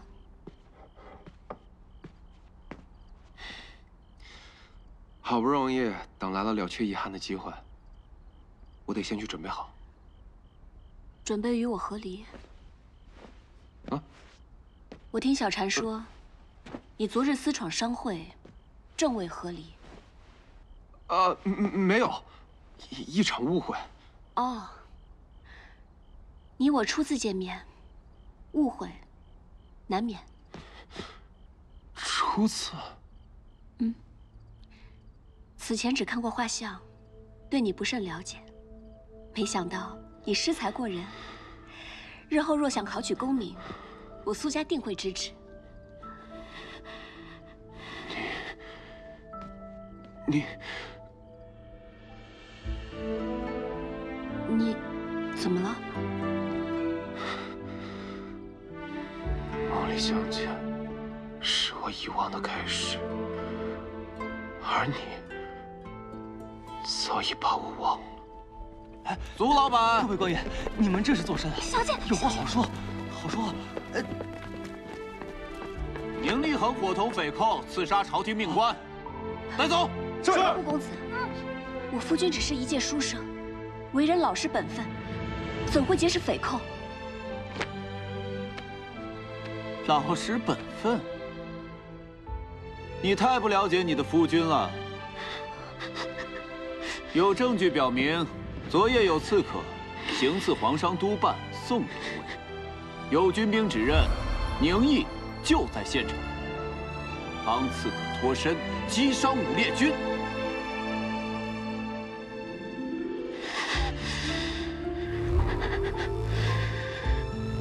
也许这场早该结束。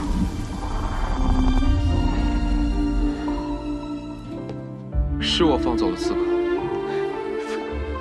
什么？宁立恒，这赘婿的身份掩藏得好啊！如此看来，你们苏家都与匪徒脱不了干系。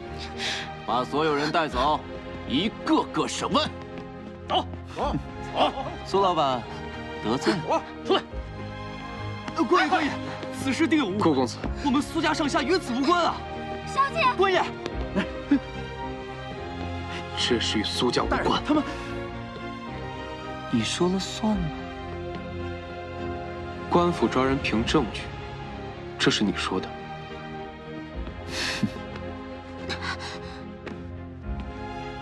你刚才说的没错，苏小姐是不了解我，因为我俩昨天才认识。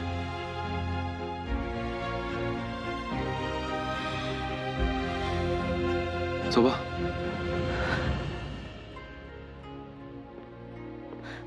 走。一切都结束了。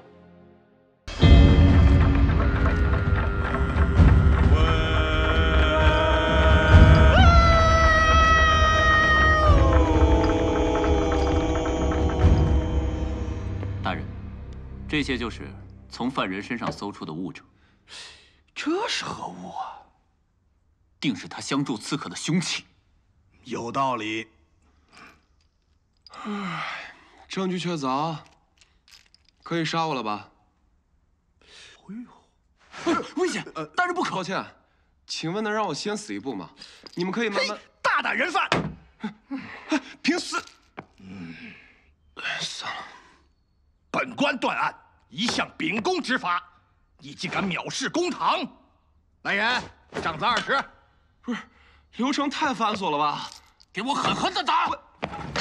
不是，不如砍了我，咱俩都省事儿。慢着！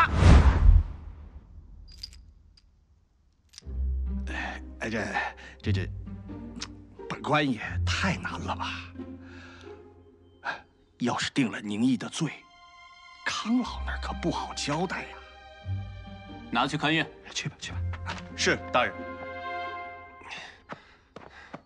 啊，是我勾结匪徒，还伤了人，是我坑了康老，您别紧张。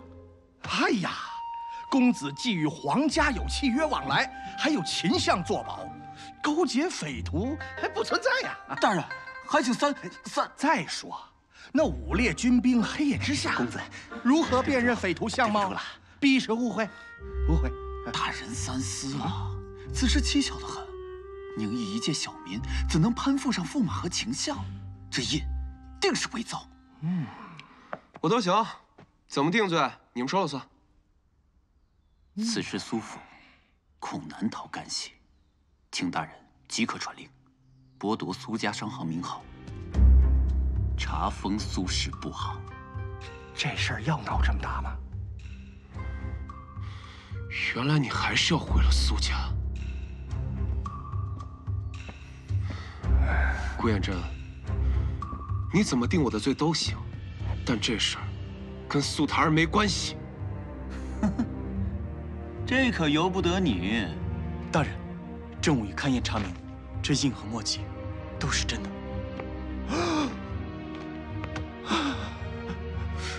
怎么可能？这可咋整？我是醒不了了，这都上2回热搜了。公子，谁啊？要吹一不？大郎。哎呦嚯！我大郎炊饼这么火吗？你这特征不能再明显了。这很明显吗？请问，你是不是有一个武艺高强的兄弟，就是能空手打死雕精猛虎的那个？切，打个老虎而已，洒家也可以。你都可以？武朝以武为上，平常了。哎，你这么年轻，为什么不练武啊？哎，你相信梦里能开启你另一种人生吗？能啊，梦做的越久，实现的就越多。另一种人生？呀呵，你还不信？哎，小金鸡！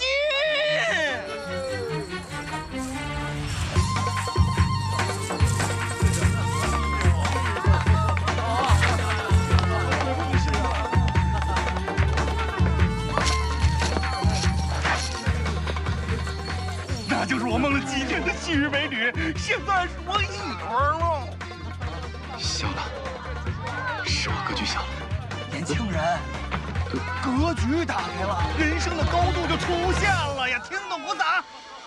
对啊，生意玩腻了，团队也带累了。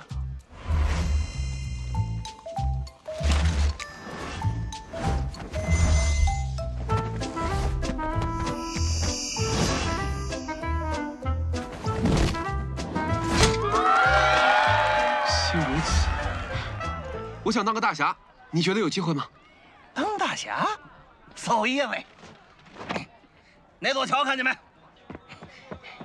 前行20步，东进8步，西进16步，走到尽头有个武馆，去吧。抱歉，有导航吗？这都听不懂 ？Go straight and turn left， 武馆 will be on the side。呀呀，这就是我家小金金教的哟，和番邦做生意必备。Go straight and turn left， 武馆 will be on the side。Go straight and turn left， 武馆 will be on the side。Go straight and turn left。啊？这是什么舞？是你。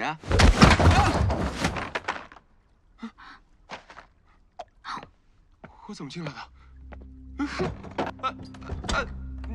你要干嘛呀？大侠，你要干嘛呀？你要干嘛呀？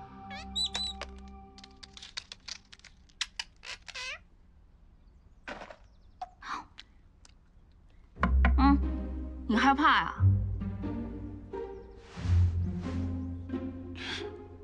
这就是大郎说的人生的高度。其实我对高度是有一点神经系统敏感。对了，大侠，你要干嘛？喂，你们五朝人都太直接了。别摸了，摸到这就可以了。不能往下，往下。大侠，那是我的嫁妆，小心啊！你就是用这黑匣子闪我的？不要啊！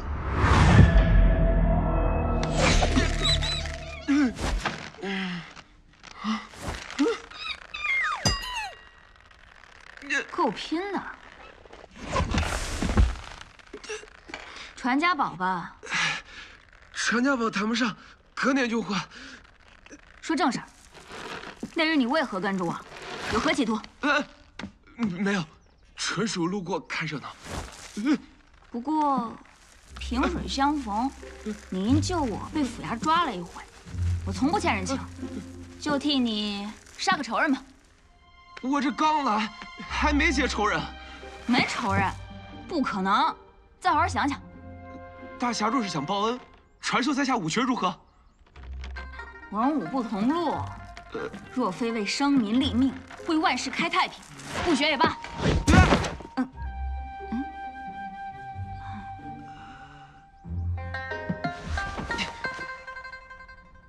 大侠的命题太大，太笼统，我就是有一个小小的愿望。说。我想除恶扬善，这行不行？我只怕你这文弱体格，不行。要不要面试一下？可以。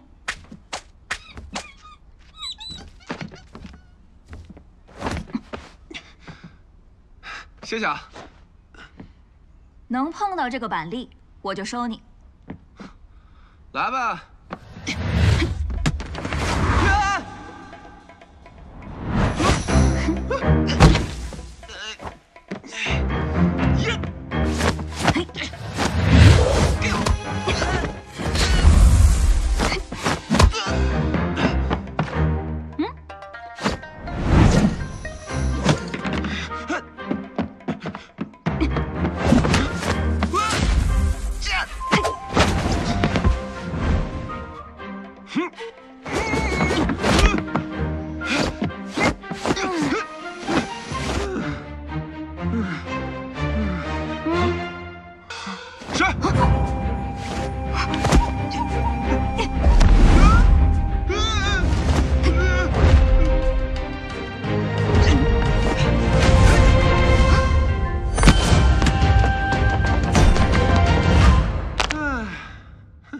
承让。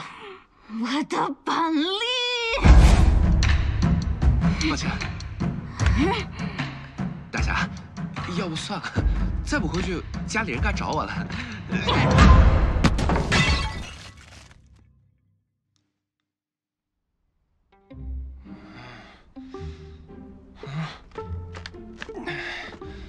报恩的还是报仇的？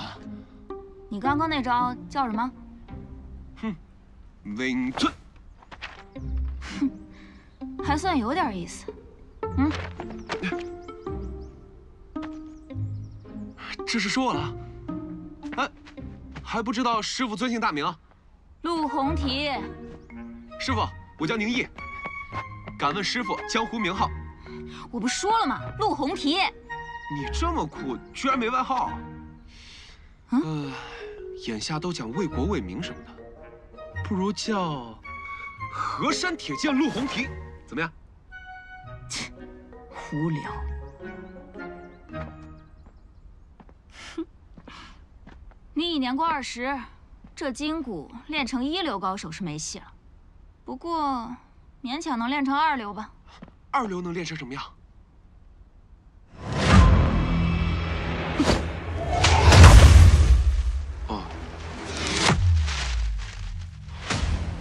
走了。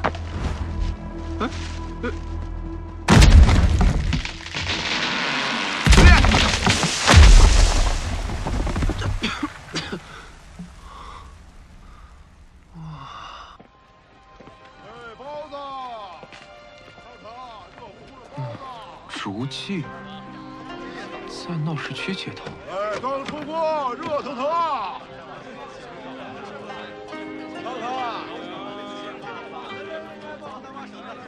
我要10个富贵蛋，新凤楼要16个，这是您的10个，8个，谢谢啊。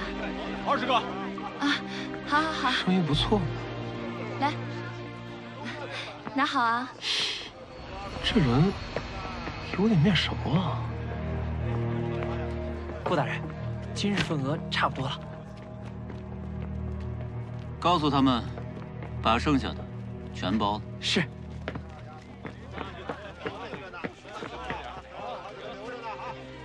原来都是府衙来的托儿啊！这块砖过了2块了。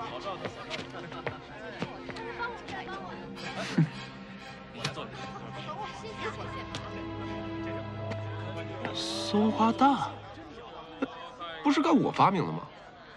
电视剧里都该这么演啊。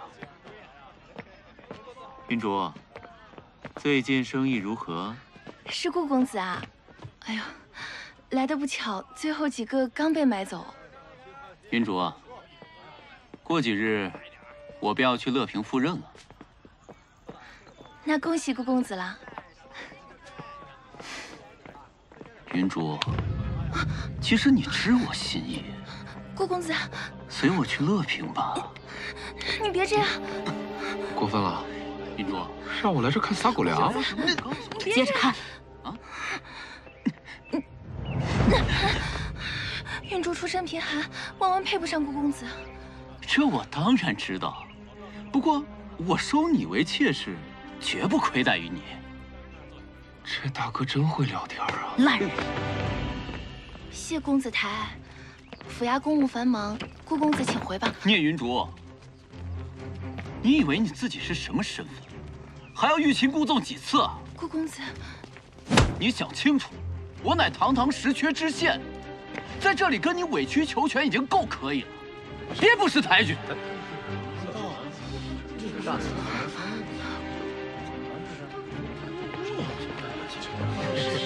他这是卖什么这个劲？小女子失了礼数，还请顾大人见谅。去哪儿啊？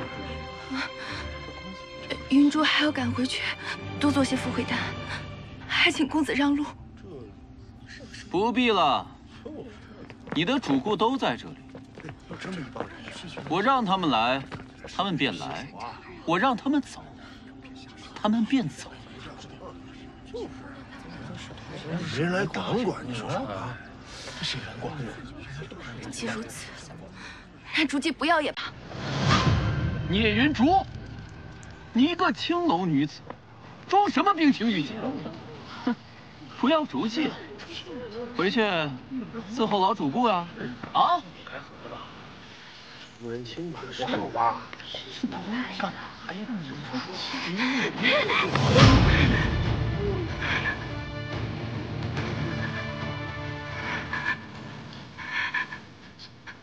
把他给我抓起来！抓你抓着什么呀？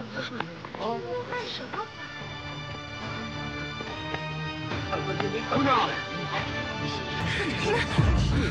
竹姬是你创立的品牌，可不能轻易丢了。诈是欺人的嘛！几位班头，在这儿便衣执法呢。小李公子，眼瓢了。宁公子得罪了，认错人了。宁毅，你最好少管闲事。顾大人，我只有一个疑问：你凭什么说能养活这位姑娘？你可知道，在我们老家，娶媳妇很贵的。哼！我能让全乐平县8万百姓每天都买她一枚富贵蛋，如何呀？啊？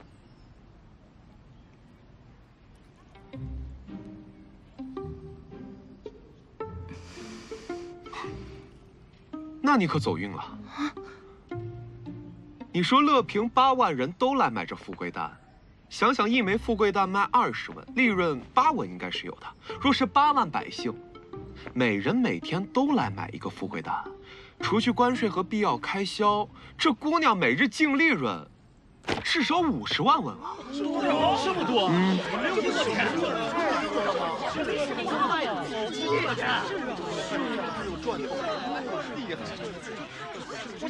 不过，若想要每日产出8万枚富贵蛋，凭他一己之力，实际吗？就算你雇人帮他解决，每日要产8万枚鸭蛋，那鸭子答应吗？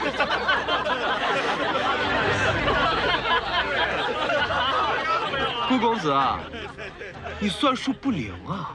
宁毅，上次我饶了你，这次可是你越界了。顾公子，如果我来迟一步，你可就算强抢民女了。是我救了你。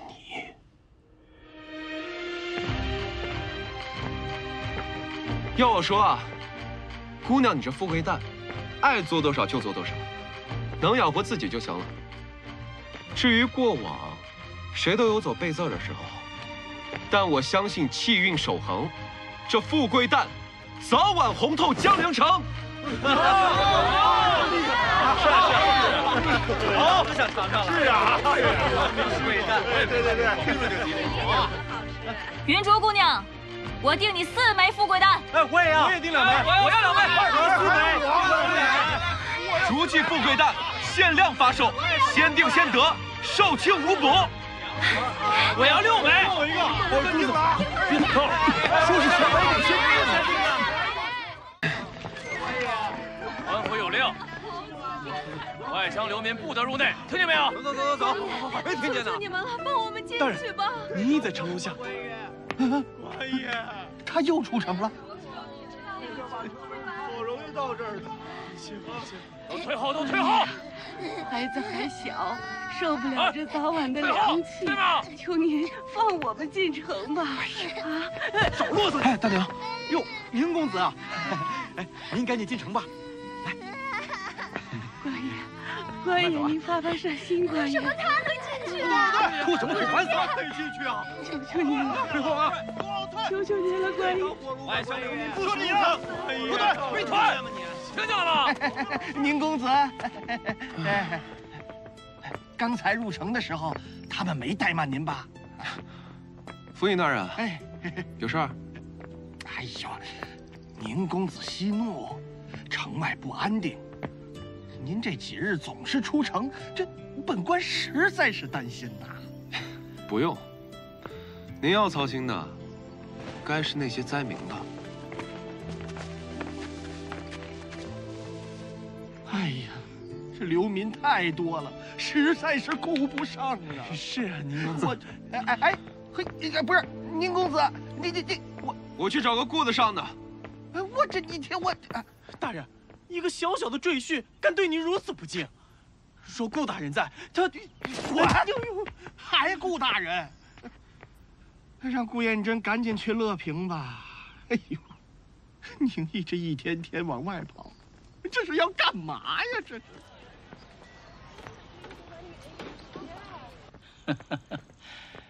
立恒小友，你这是从哪儿来呀？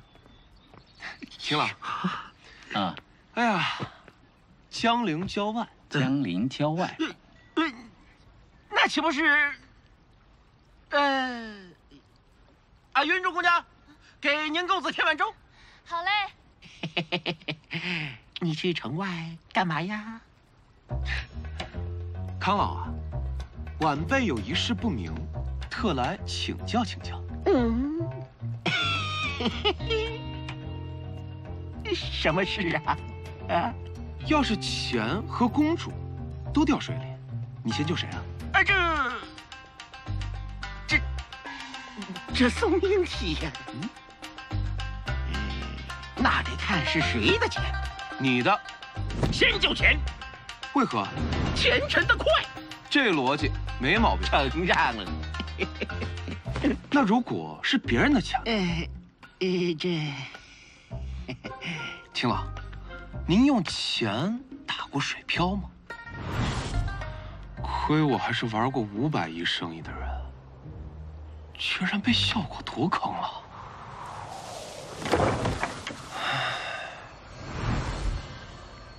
交友不慎呢。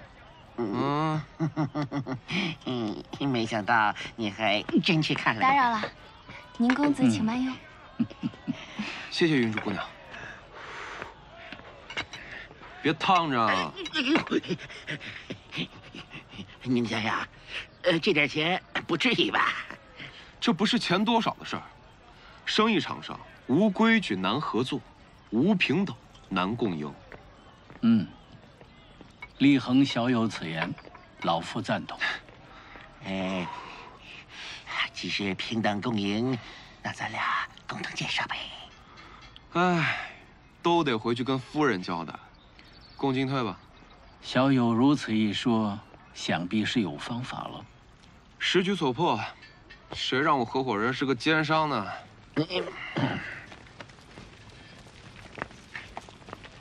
这几日出城，我详细调研了一下，结论就是，这次赈灾，不能只靠官方和民间的物资救援，还要授人以渔。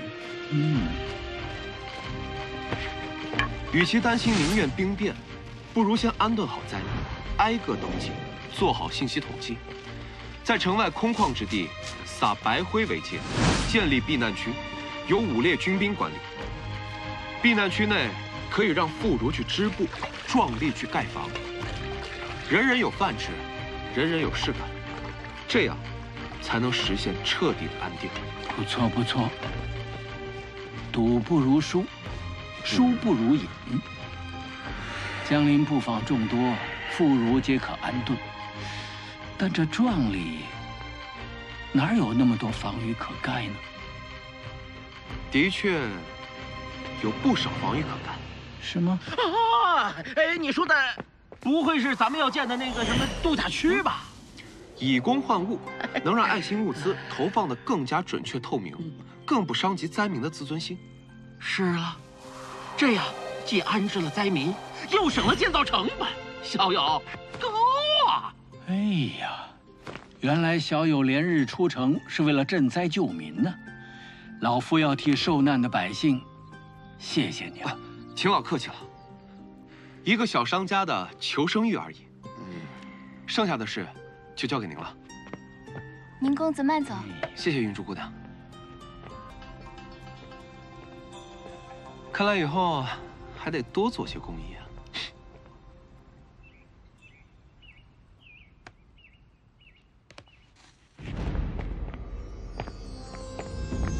宁立恒，啊？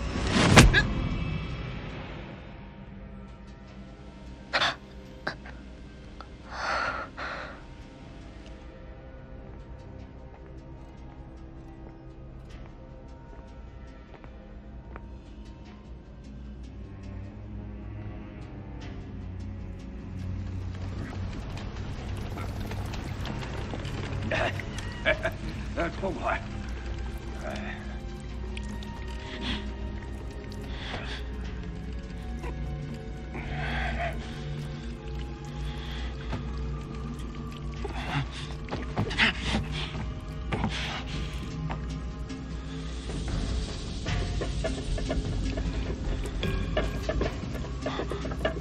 这是在船上。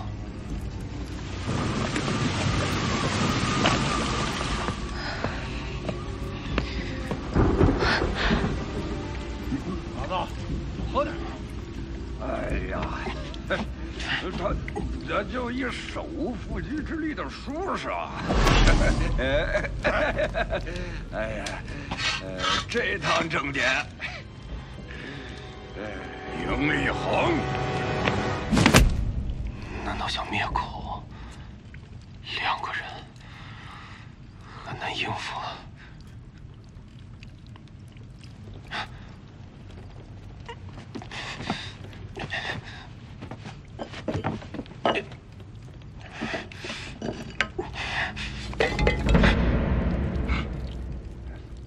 里边好像有动静。哪有啊？我怎么没听见啊？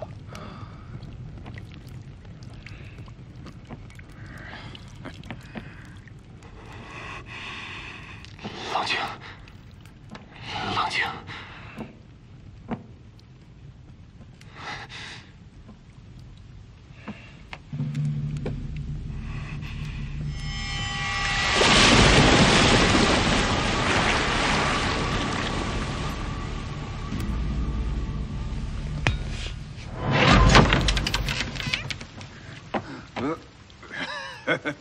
我说没什么。哥，只要咱捏着这把柄，等那姓顾的当上乐平县令，咱的死罪就能免了，不用去大院子了。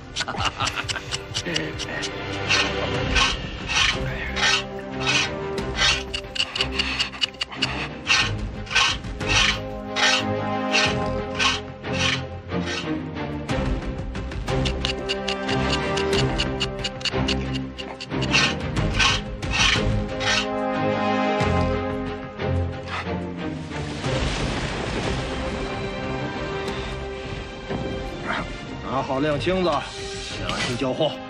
啊。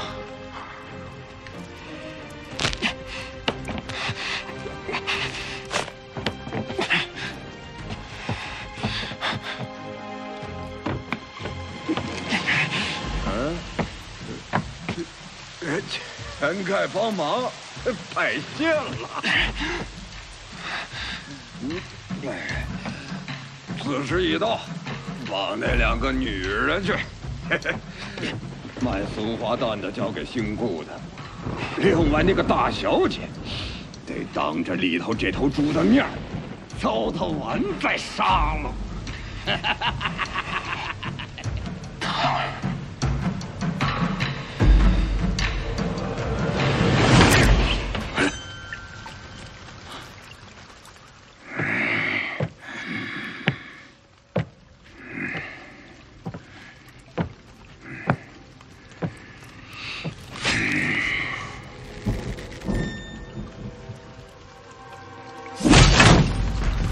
去你！我看谁敢动腿！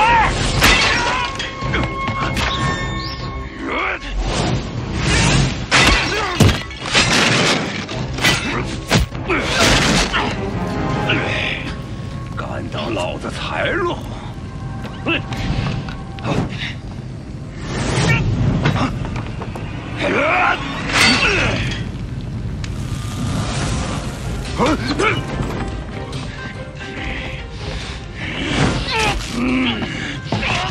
子我弄死你！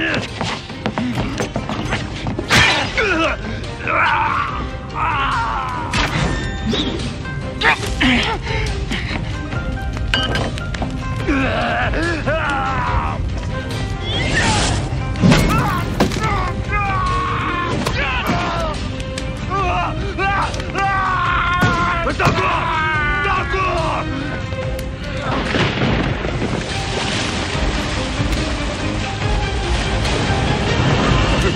大哥，老子宰了你！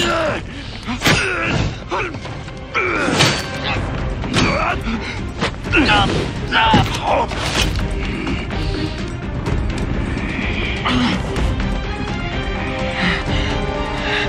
拿命来吧！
必须想想过来。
你要干什么？怎么搞成这个？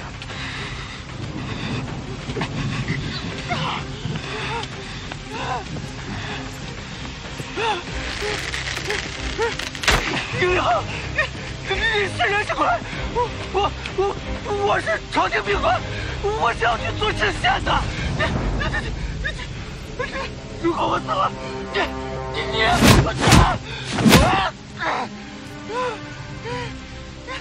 胡元真，你知道吗？在我老家，若作奸犯科，官府一定能抓他归案，因为这上面有很多只眼睛在看你。但在江陵就不一样了，在这儿，我可以做个法外狂徒，就好像尼姑的杀手一样。这样，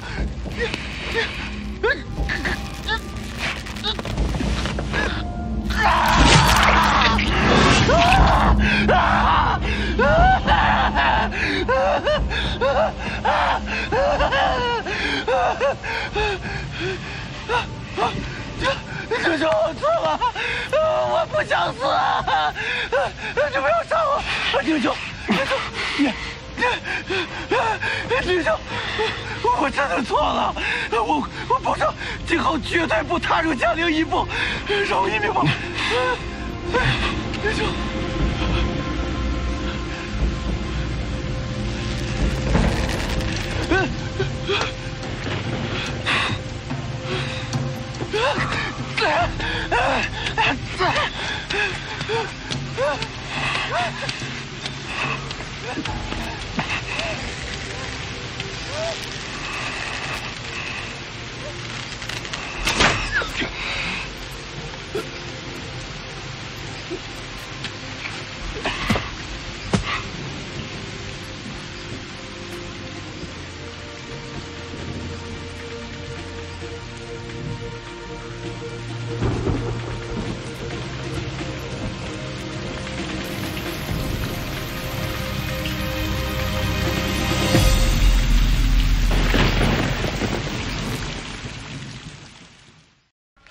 顾彦真买凶杀人，还要动弹案，死不足惜。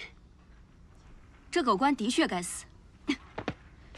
可是，顾彦真并没死在你手里。你说什么？不是我杀的。现场行凶的其实是2个人。顾彦真死在背部贯穿心脏一箭。 若旁人看来，定是弓弩射出之命，但以陈某江湖经验推断，则不然。五朝军中弩兵100步外10件重武已属上乘，但事发当夜天降暴雨，要知道，弓弩箭弦受雨水影响，弹性骤减。你倒地的位置与死尸距离超100步，你想想，是不是射程不足？ 所以是有高手替我补了刀。杀顾彦真的弩箭是用手插进去的，何以见得？若是弓弩射出，斜插入体，箭尾倾斜；但顾彦真背后箭时，箭尾笔直朝天，乃凶手一箭插入。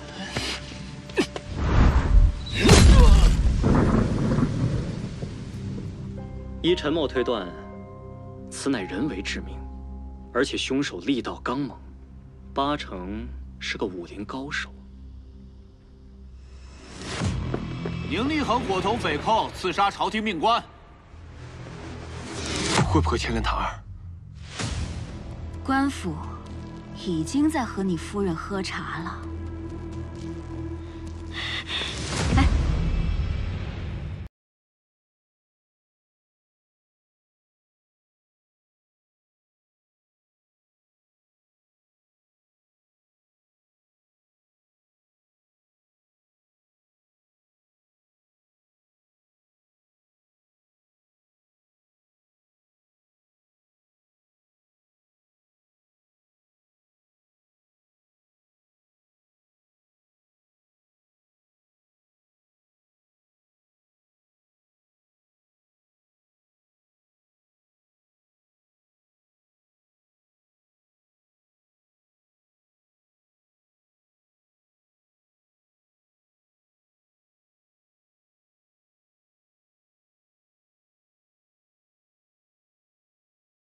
他可比你这书生上道。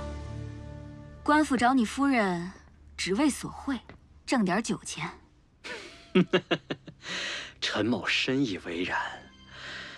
那杨毅、杨恒兄弟本就是官府缉拿要犯，贪财行凶才是合乎常理。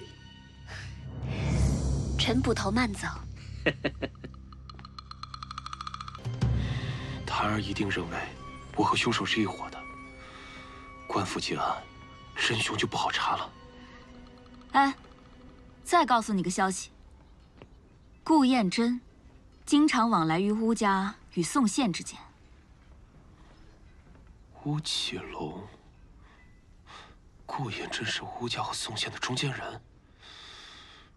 若乌启龙和宋县知道顾彦真的行踪，随即顺水推舟，制造我杀人假象。那就可以坑害苏家。不错，这件事非同小可。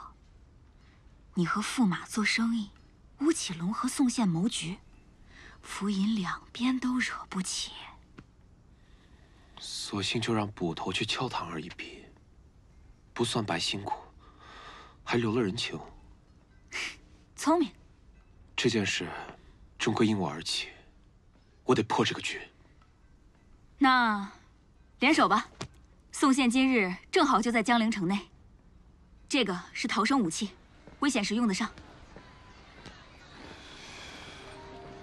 白马驿馆到底是个什么地方 ？Oh my god！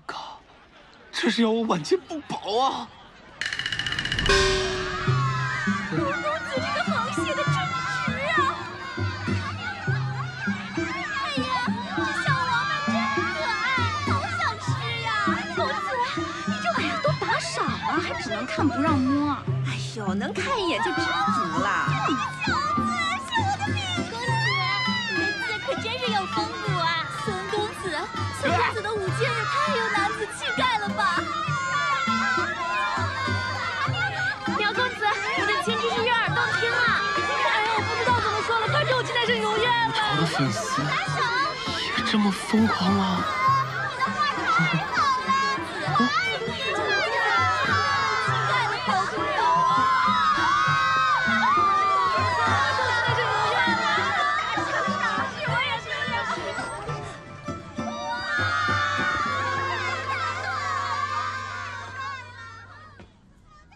前路受阻，只可步步为营。顾燕珍性情冲动，差点误了事。不过现在，他死了。卦象变成了山地，此乃剥卦。群阴剥阳，去旧生新。吴公子的谋略，宋某佩服。想必吴公子要的，不只是拿到苏台儿底牌这么简单吧？果然什么都瞒不过宋大人。他是要吞并苏家。大人行军打仗，自是谋定而后动，商战亦然。吴某的棋子，不止顾燕珍这一枚。哦。若这枚棋子能动，对苏檀儿而言，便如釜底抽薪。大人请。吴公子请。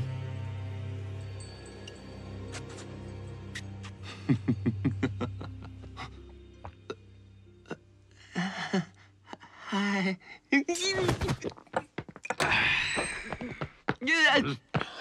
大人，他在外面偷听。你是何人？误会误会，小生是来给二位爷送酒的。宁毅，你怎么在这儿？跪下！不死！我闪！哪里跑？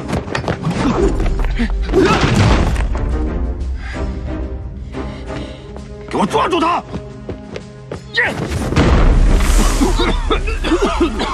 这么多烟，宋大人，给我追，别让他跑了！哎呀！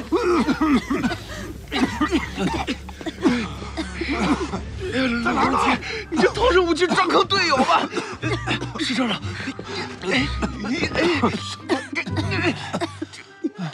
抓他！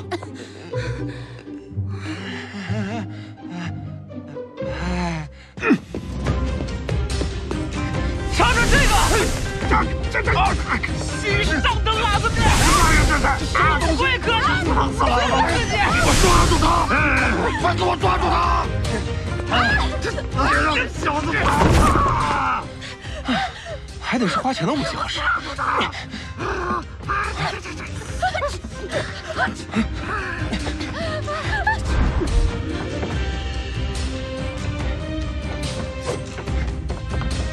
拼了！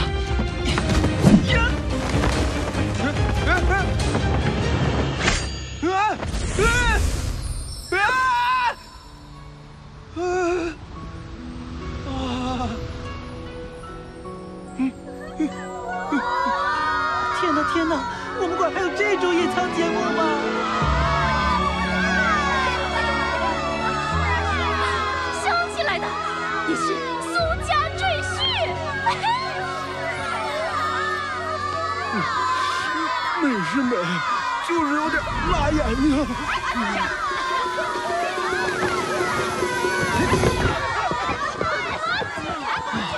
真刺激！对不起了，各位。檀儿，夫君，你很闲哈。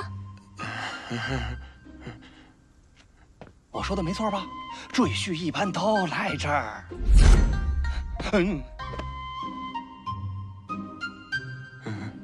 万劫彻底没保住。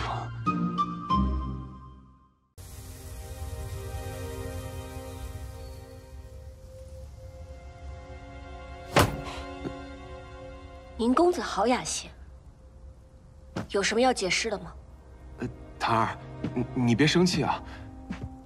你看这，我能不能先把脸洗了？宁毅，你知不知道今日捕头都找上门了？知道，是查不下去了，为了索贿。那你还不说实情？我只能说，顾燕真不是我杀的，不是宋宪，不是吴启龙，一个想嫁祸给我、搞垮苏家的人。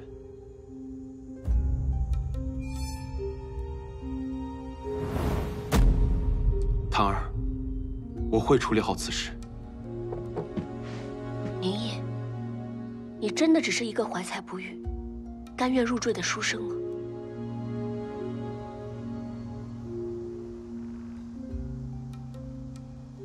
檀儿，事到如今，我也不瞒你了。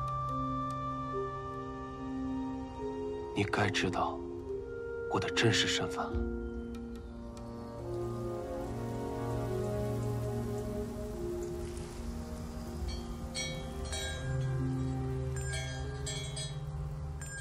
什么？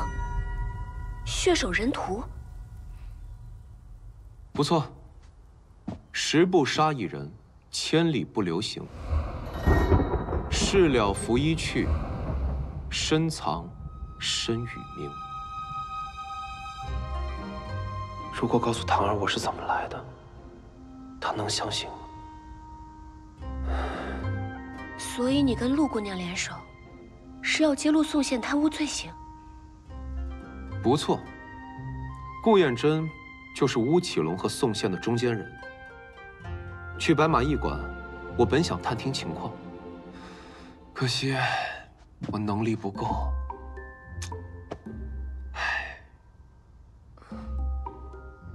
原来你入赘苏家，是迫不得已。完了，吹牛吹过了。看来是我耽误宁大侠了。没，我没那个想法。我是说，我行走江湖多年，是非恩仇见多了。本来想退休，但宋宪与皇上有关，皇上与你有关，所以入赘。我自愿的。抱歉，又让你担心了。你所做的一切，都是为了苏家，檀儿变得轻。这么着急接头，是在白马驿馆探到什么了？杀顾燕真的不是宋宪。不可能，我怎么会算错？嘘，小点声。知道了。有什么发现？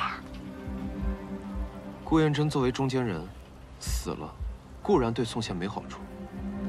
况且宋宪身居要职，想要对苏家下手，何必借我的刀？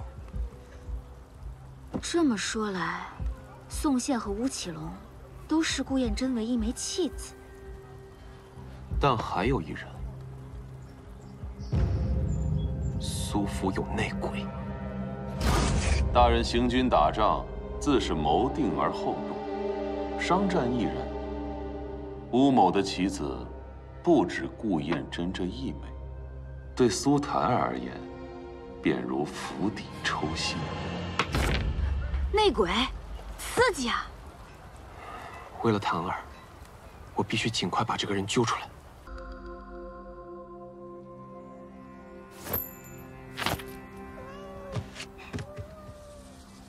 你抢了钱啊？不装得像一点，怎么能瞒过他？那结果怎么样？此行不虚，至少证明了一件事。你想干嘛呀？我先用了一招上河拳。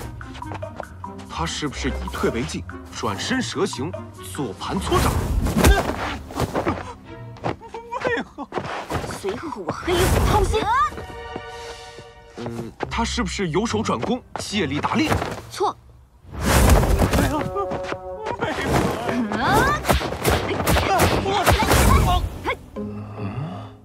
面对这种情况，我也只能使出杀手锏。什么？十字手，闪通臂，转身搬烂锤。他闪开了。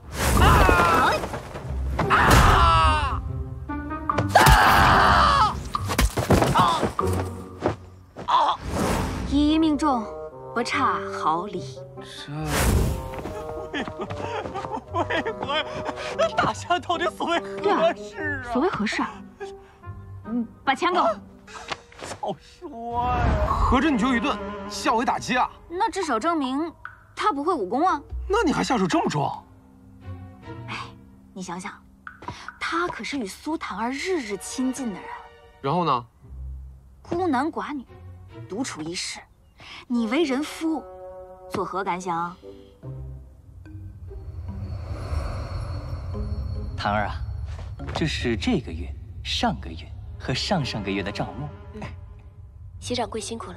应该的，我陪你慢慢看，不着急。其实就是正常工作嘛。但我这心……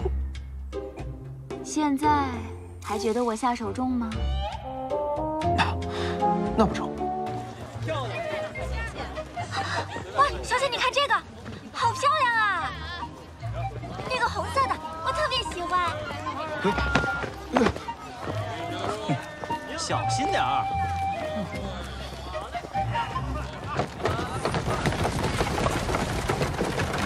这个也好别致啊。小姐，小心马上。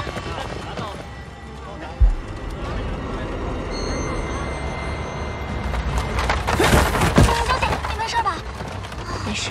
撤！丽红，丽红，姑爷，小姐，姑爷在马车上。拉眼睛！拉眼睛！糟了，小姐。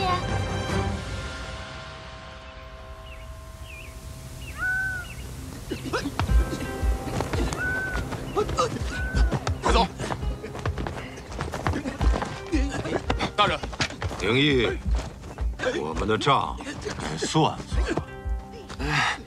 宋大人，我是在白马驿馆打工，那天纯属偶遇。蒙谁呢？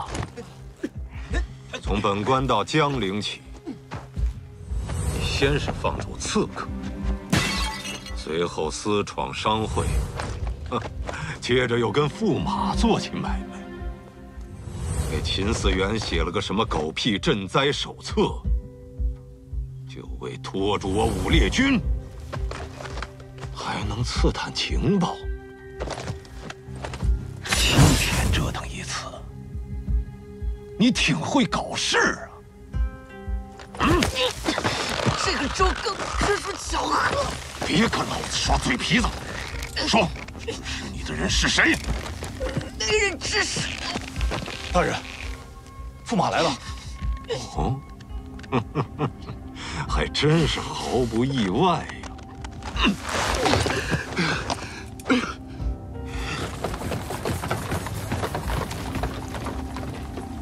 驸马到访，可是为了宁毅呀。夫君，无妨。当然，我猜宋大人叫他过来，是为了了解赈灾细则吧？哦，没错，皇上选拔在即，下官也想尽早了结这善后之事。哎呀，宋大人跟康某人这是想到一块儿去了啊！哎呀，那不如让宁毅过来验收营造如何？啊！嘿嘿嘿，待他验收合格，宋大人也就可以安心忙皇上去了。既然这死老头要把自己人往火坑里推，那这多谢驸马体谅。二位合作愉快。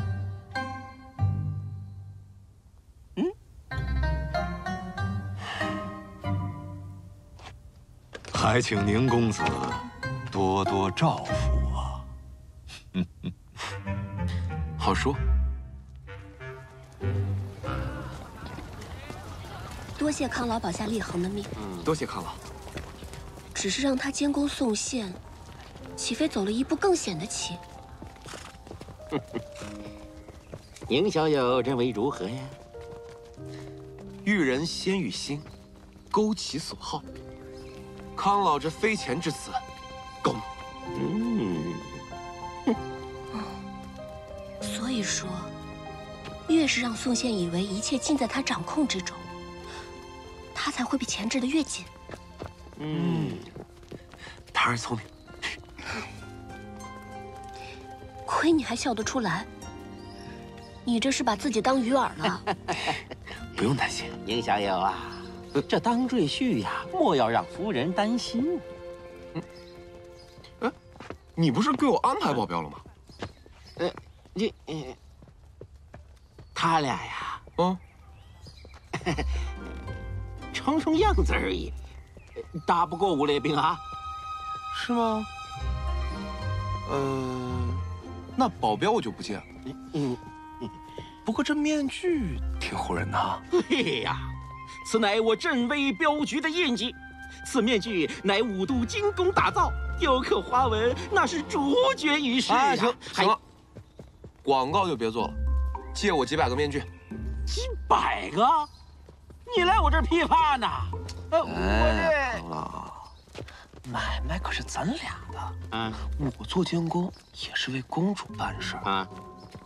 面具借我一用。好。信我啊。那你自己要人啊？当然。走，去找那位一流高手。默契。说吧，要我帮什么忙？这个给你。有了它，就能在江陵来去自如。不知陆姑娘可否以镖师身份，去5列军营，保你夫君安全？你都知道了？哼，不怕我杀了宋宪，给你添麻烦？你杀不了宋宪，但只要你带着这个，宋宪也动不了我。我笃定这是僵局。我是杀不了，但我们可以。你们？你们？带我们去宋宪军营。双镖师，暗中刺杀。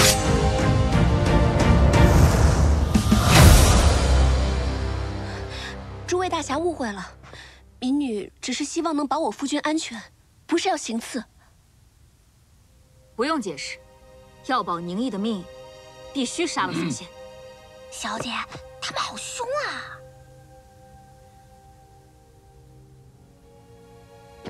一定要用刺杀的方式吗？大不了同归于尽。看来我们找错人了。哎，既来之，你这趟镖，我们保定了。我查探过了，明日入夜，5列军80%兵力将被抽调去做灾民善后，正是良机。我还真成鱼饵了。好，明晚我带你们去。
听闻宋大人擅长蹴鞠，天色尚早，不如赌一局，大家切磋一下如何？蹴鞠，好啊！你这送死，本官就成全你。能拿什么筹码？你赢，我认你宰割；我输，胳膊腿我就不要。成交，以球定胜负。呀！把球给我！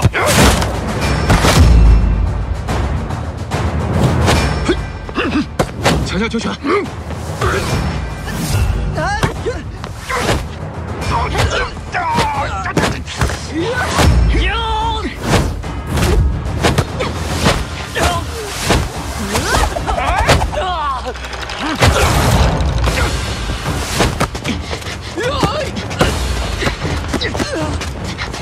拦下他！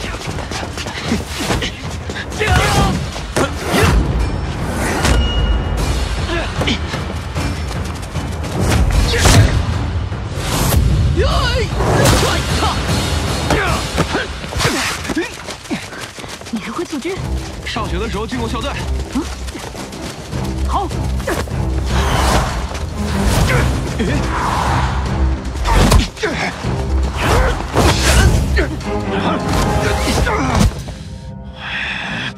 废物！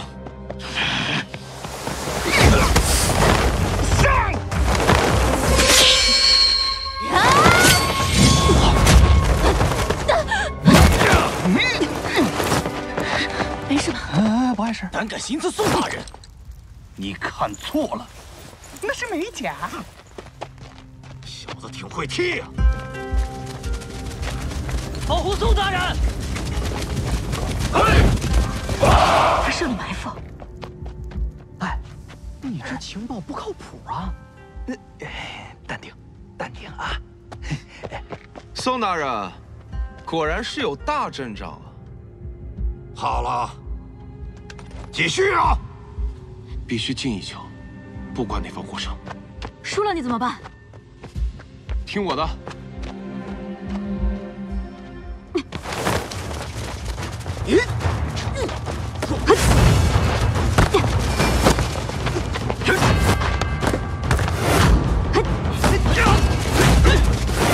接球！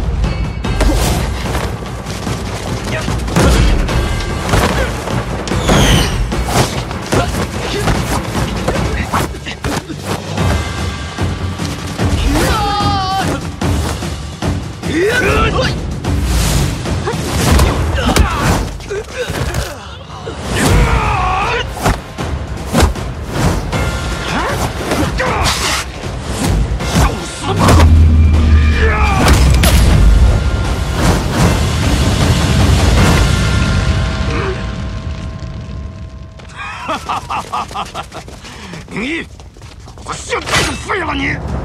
保护宁公子。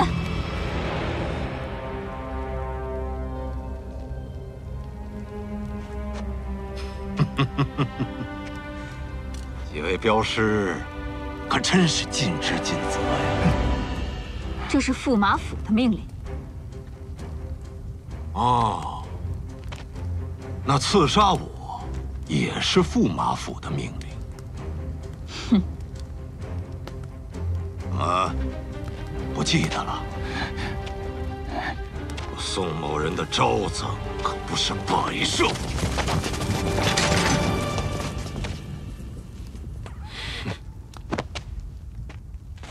杨立恒，这伙同匪寇刺杀朝廷命官一事，是算在你名下呀，还是留给驸马爷呀？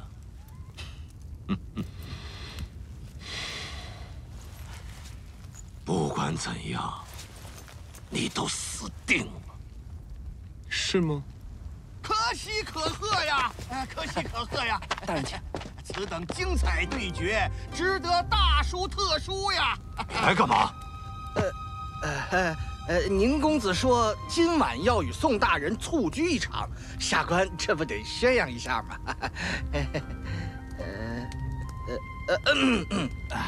宋大人与宁公子鞠球比赛，乃我江陵文武相会的盛事啊！刚才宁公子赢了宋大人，是宋大人进的球，是吗？那话一说，宋大人大胜驸马爷的镇威镖局，证实我武烈军乃强兵强将。哎呀，下官还疏漏了一点，快补上！宋大人与宁公子赈灾之时，还一同揭发顾燕珍贪赃枉法。什么？宋大人的事迹，下官都知道了。宁公子上书夸赞大人微服私访，白马驿馆，实乃宋大人暗查举证顾燕珍贪赃枉法。家中所收100万赃银和文玩字画等海物，今日一早下官已派人查没。哎呀，宋大人和宁公子真是珠联璧合，让下官叹为观止。你个王八蛋！官职。宋大人，我朝律法有规定，凡官员不可进酒肆茶楼，不可搜集敛取民财，不可杀上书举报之人，否则御史台滚！给我滚！混账东西！别让我再见到你们！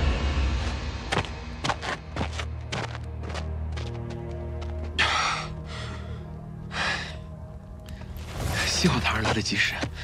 你这计策太冒险，所幸人没事。走吧。大人请。不错不错啊！久了啊，各位，辛苦了。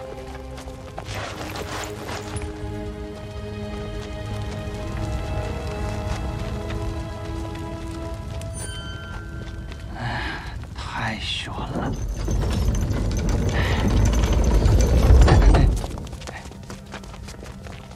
你留后手，是料定我们杀不了他？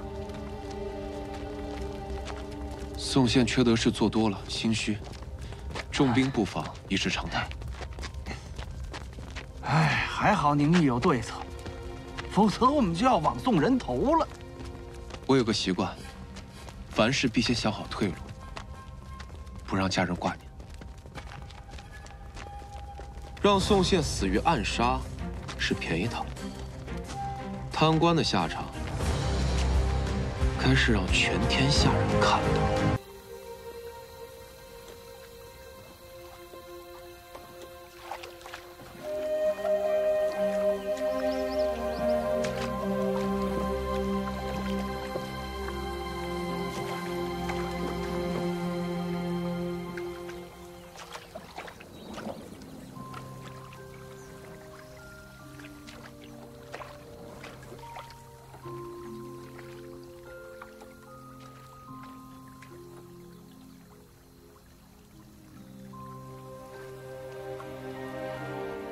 我们要去哪儿？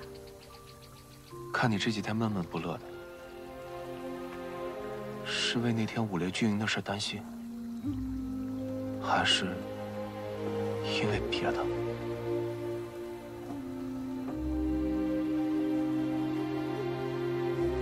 前面那片地，就是当初我从康老那买的，验收完毕，现在就等度假村开业了。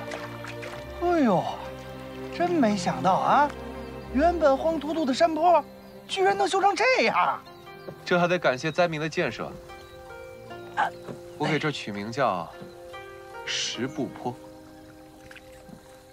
石步坡。啊，真不错啊。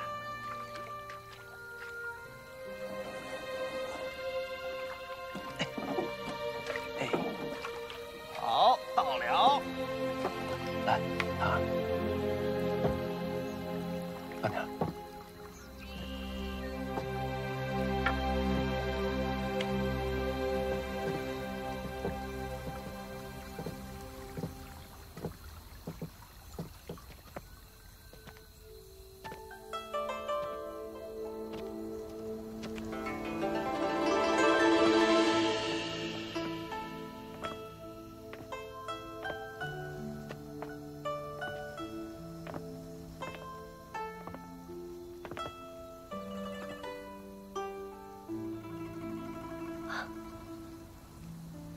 我的名字？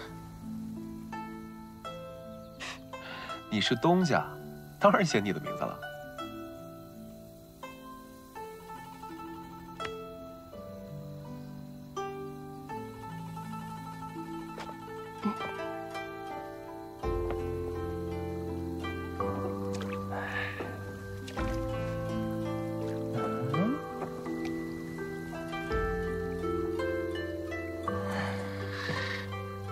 Romantic， 这名义挺会呀。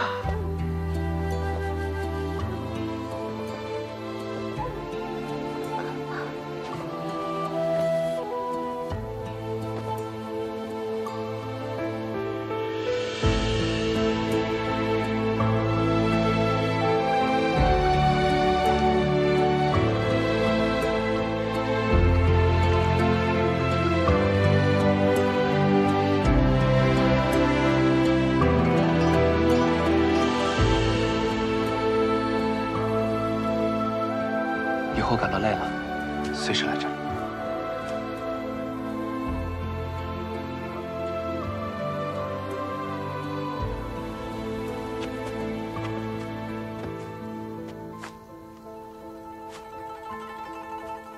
你掌舵苏家，压力不小，所以在设计之初，我就希望你能有一个可以放松的地方。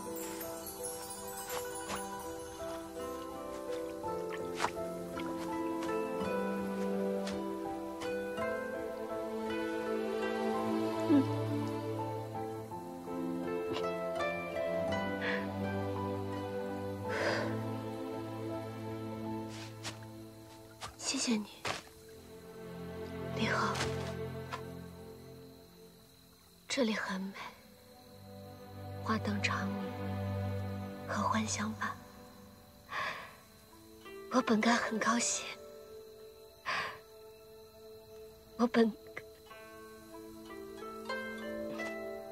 好了，檀儿，想哭就哭出来吧，这里没别人看到。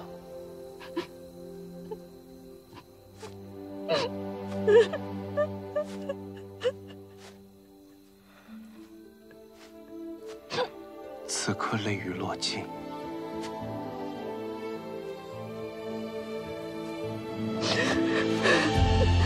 明日方是有情时。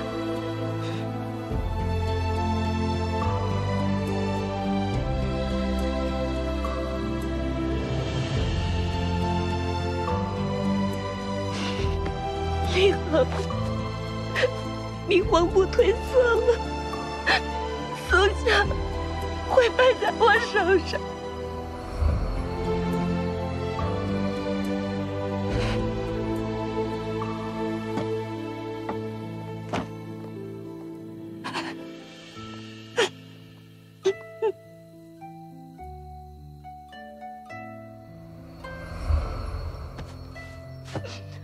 准备了3年，却落得这样一个收场，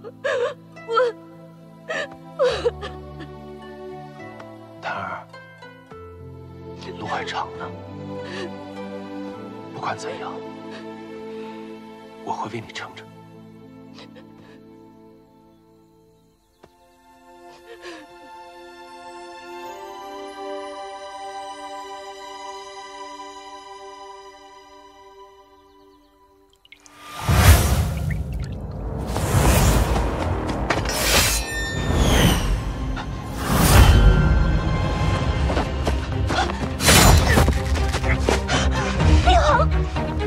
来人！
流泪，不是梦吧？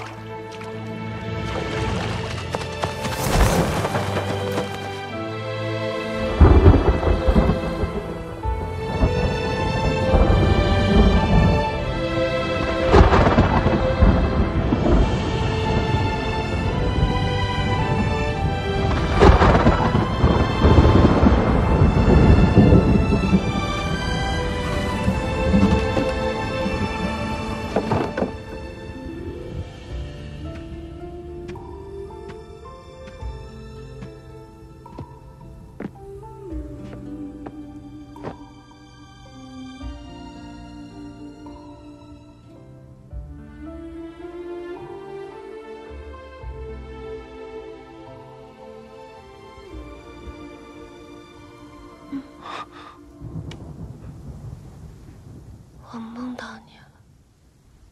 好，那一定是个好梦吧？嗯。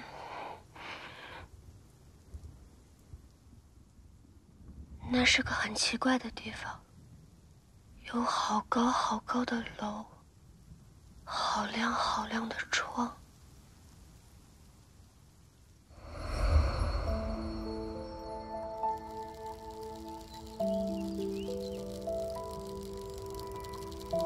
可是，我遇见了你。咦？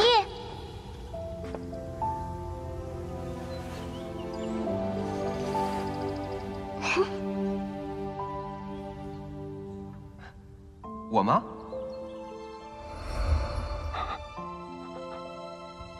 在我梦里，你不叫宁毅，好像叫我啊，我叫尹宁。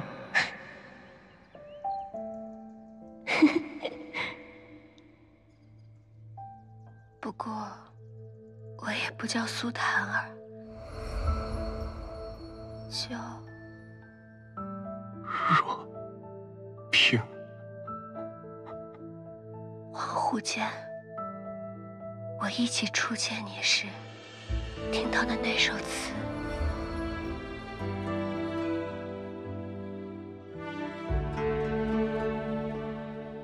东风夜放花千树，更吹落星如雨。是你念给我的。众里寻他千百度，蓦然回首，男人却在灯火阑珊处。今日烟花为证，若萍答应做我女朋友了。干嘛那么大声啊？梦里也有红绫谱，闪亮如常。来，我来吟一首你最喜欢的词，《青玉案·元夕》。我原以为会是场好梦，没想到。哎，这周末我们可以去石步坡玩了吧？我最近忙，得加班。水月镜花，终如泡影，生灭无常。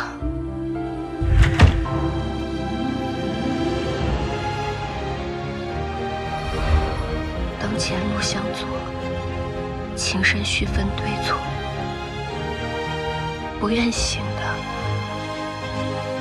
只剩我一人。可叹别君时，魂消痴梦断，相思不可解。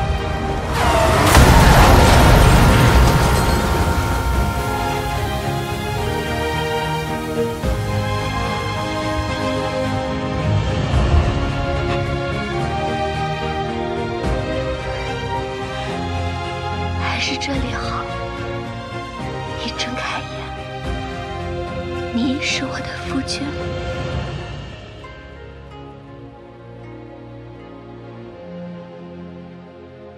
你来了。你也来了？那你可不要像梦里一样放开我的手啊！梦中人，眼前人，原来我来到这里都是为了遇见你。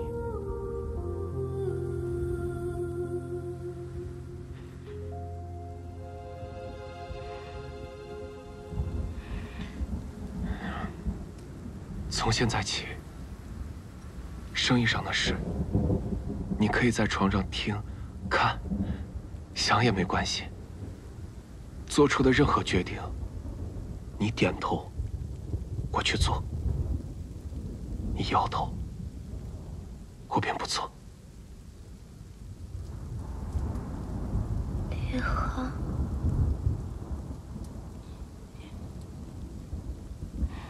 好好休息，剩下的交给我吧。赶紧告诉你夫人吧，席君玉果真是内鬼。确认了。我们几人分头查探，彭通看见他与吴家会面。这个是苏家底牌。吕兴那边也看到吴家库房堆积了很多布匹。好极了，那就更不着急动它了。底牌是我故意让他偷的。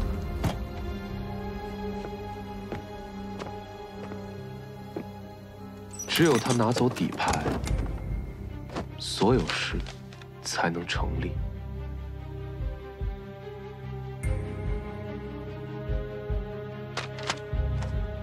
我说过，我要把坑挖得大一点。席掌柜最大的用处就是把苏府的事一五一十的告诉吴家。宁毅把明皇布拿出来了。是。不仅如此，一连3日，宁毅都去拜见了董大人。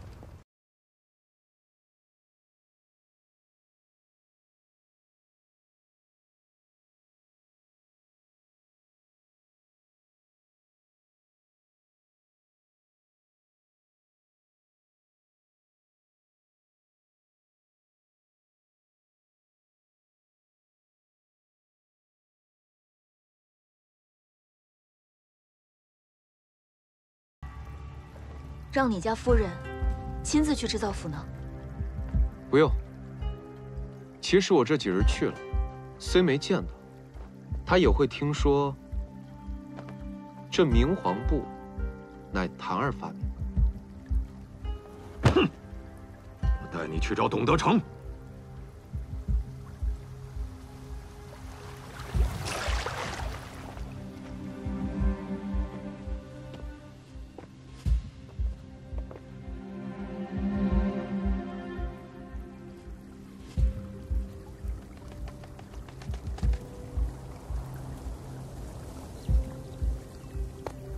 你说，他们会和董大人聊什么呢？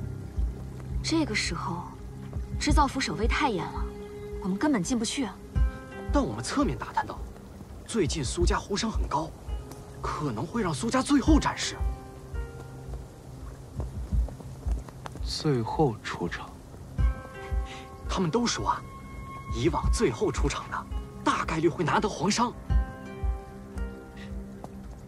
那这件事就差不多定下了。稳赢了哈！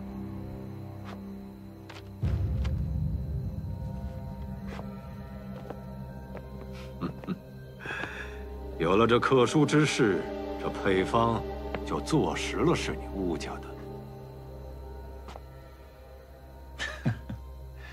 对手毕竟是一介书生。不在一个层次上。宁毅虽有小聪明，可惜年纪太浅，入门太迟。生不逢时啊！把苏家放在最后出场，我看宁毅还说什么？你们苏家都是聋子吗？还比不比了？宁公子，该苏家了。哎，苏家要完喽。苏氏布行的主事人，请上前展示。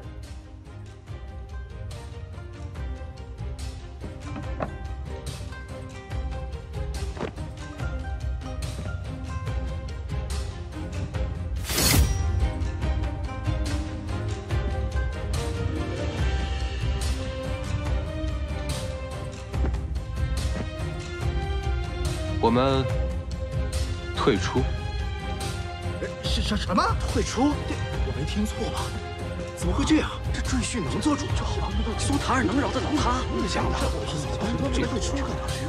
啊？你是得裁决？什么情况？贤侄，你这是？姑爷。各位大人，告辞。你还很看好苏家呢。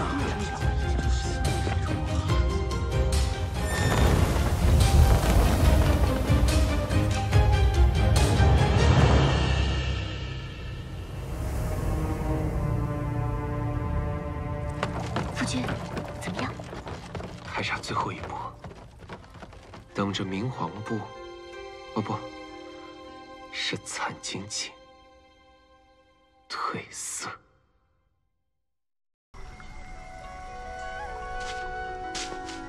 进来给聂老板添麻烦了。苏小姐客气什么？哦，身子调养的怎么样了？好的差不多了。 我不干了！云珠姐，你偏心，他都来了1个月了，你为什么不让他干这些活儿？哎，锦儿姑娘，我娘只是付过钱的，你让客人扫地不合适吧？哼，你整日不是写什么册子，就是捣鼓那些火药，是想火烧诸暨吗？哪儿用得着火药啊？这眼前不就有个可移动的易燃易爆物吗？好啊，你说我脾气大。锦儿，我这妹妹心直口快，苏小姐多担待啊。哪里，还得多谢你们收留我夫君呢。听听，公道自在人心。烈豪，快去帮一下锦儿姑娘。好的，既然夫人让我帮助姑娘，那我就放心出手啦。扫哪儿啊？你瞎呀！这，还有那，这不都要扫吗？这1个月来啊，我可是大门不出，二门不迈，一个大男人就怕风言风语。既然姑娘让我扫，好，那我就扫出个高朋满座，扫出个吴奇隆。宁公子，找你聊2句。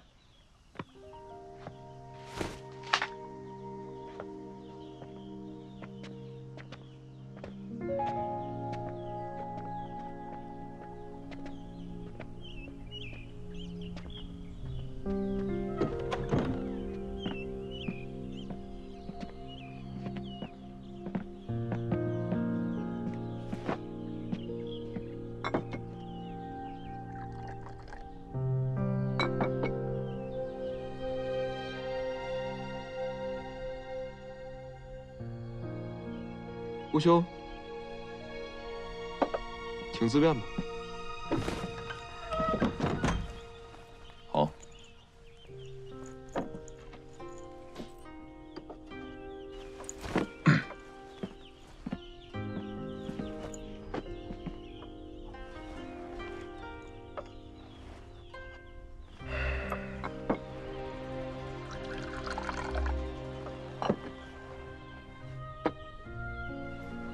多谢。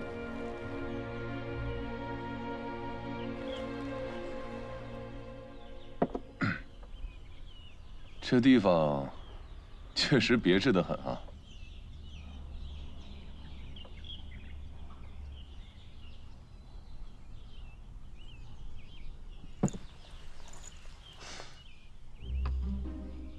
宁兄还真是涉猎广泛啊。这是要做什么？做个能让人好好说话的物件。格物？算是吧。这……啊，石墨涂层的黑板，可写可擦。哦，那岂不是可以反复使用？是啊，有了它，不想让人看见的，一擦就没了。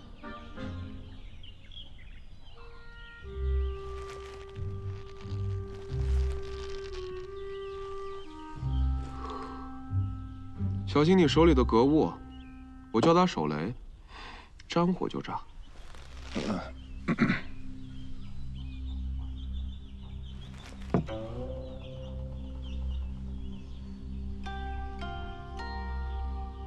发现褪色了吧？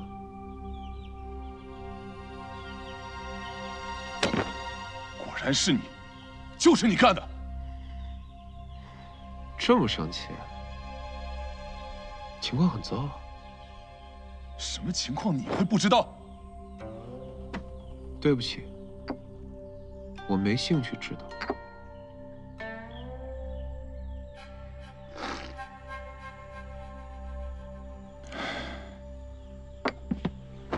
摊牌吧，宁毅。你想要什么？你不是想吞苏家吗？现在得看唐二想要什么。我怎么知道他想要什么？诚意。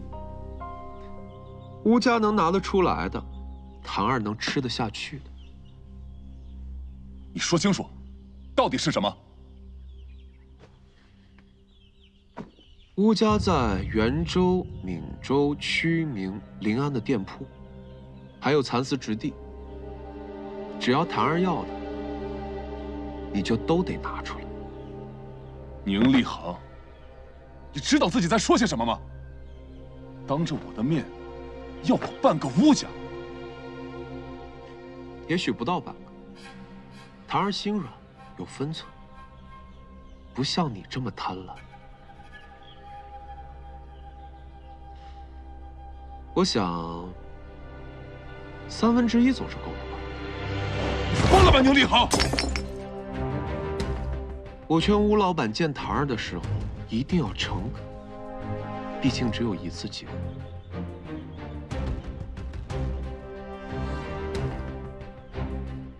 你知不知道，我可以疏通关系，可以让交付延期。看你们苏家怎么死！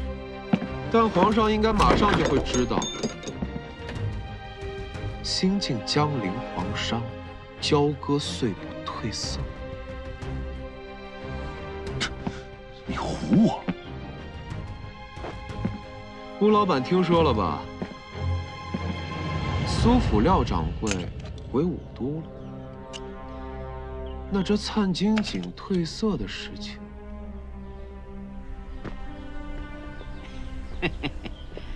夫人呐，江陵皇商可是让乌家成下的。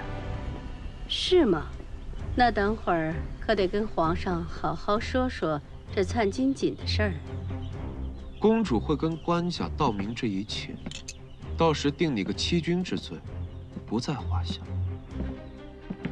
想想吧，吴老板，后天便是交付日，一旦延后，消息就会放出。你没时间了，最好向唐二一次性结账。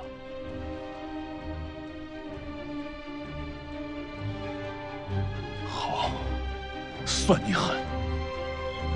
我给你一半家产，你把真的配方卖给我。席君玉偷走的配方，就是真的。什么？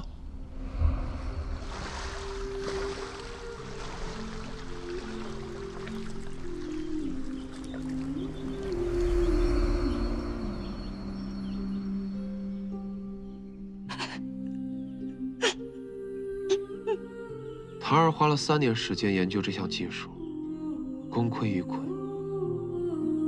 天然染色成分就是会褪色，因为缺少固色剂，若配方有真有假，我还会退出皇上争夺。原来如此，那这岂不是真要我吴家抄家亡族了？让无辜者陪葬，不是我要看到的结果。你能救我？第一，你吴家最少要拿出1半家产，充公保命。此时晋梁交战，威胁五朝边境，军队已进入备战状态。但这仗要打多久，难以预判。因此，官家、宰府、各省官员都会为军费发展，也许要几百万两，也许几千万两，看你吴家能拿出多少，才能免去欺君死罪。真能如此？第二，尽快把宋县的贪污罪证呈给织造府董大人。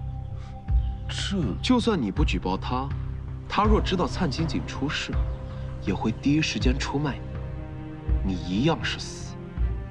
那宋县可是当朝太师的亲伴。哎，御史台的专职工作就是封文奏事，办事效率很高，更别说像你这样能提供真凭实据的。可是，岁不交付，织云锦，这是第3步。有了这一步，能免去你所有罪状。成国公主已经穿着织云锦去找官家，多捧捧织云锦，用以替代灿金锦，这还不容易？宁厉行啊，宁厉行，居然全都被你算计到了。织云锦可以从苏家买，时间不多了，跟苏家主事苏老板谈吧，待足诚意。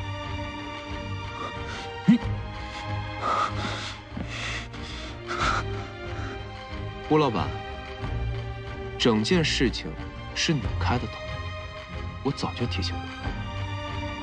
如今下场，也只能怪你自己，明明生逢其时，却不端心术。烂人！盗劫奸人，行刺主家，还敢狡辩！我怎么可能找刺客商谈儿？刺客是吴启龙和宋县合谋，从崇州死牢里买来的，与我无关啊！你知道的很多呀。把他送官。什么？让官府处置吧。那岂不是便宜了他？烂人！唐儿，你执掌印前还叫我君玉哥，我做的这些，其实都是为了你和我的。够了，别再叫我谭儿。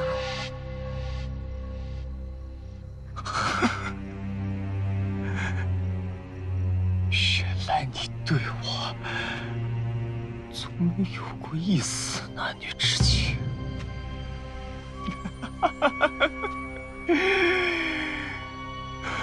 苏檀儿啊，苏檀儿，我委屈在你苏家这么多年，不过是想摆脱匪寇出身，做个生意人罢了。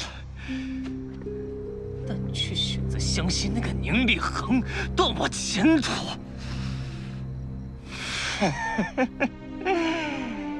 想必你带的这几个匪寇，应该很懂什么叫挡我者死吧？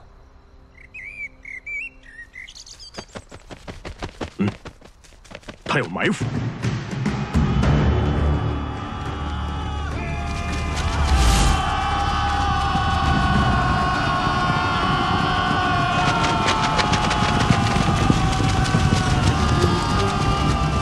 撤，护好苏姑娘。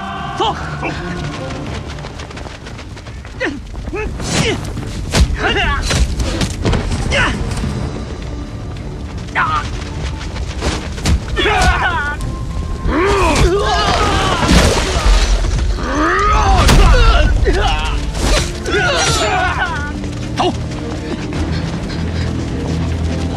兄弟们，给我上！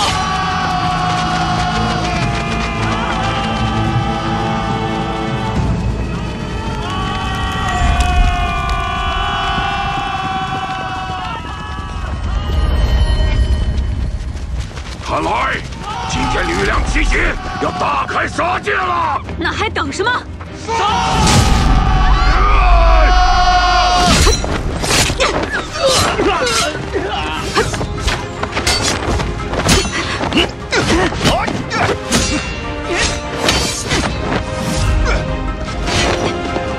你们以为我欧鹏是吃素的？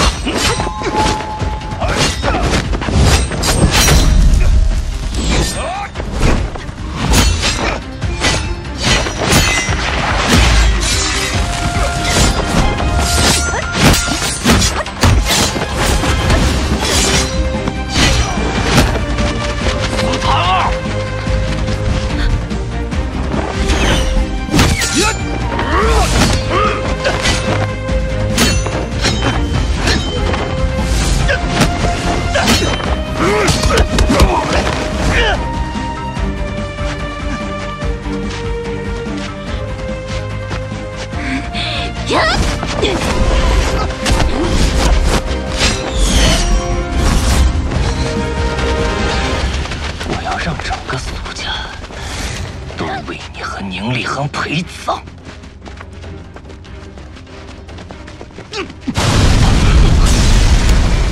是厉恒。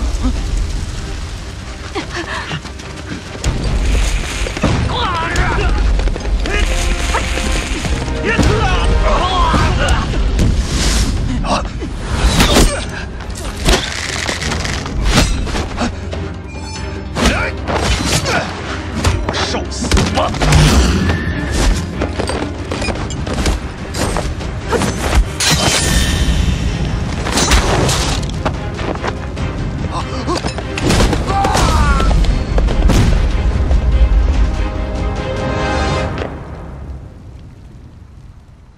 厉恒，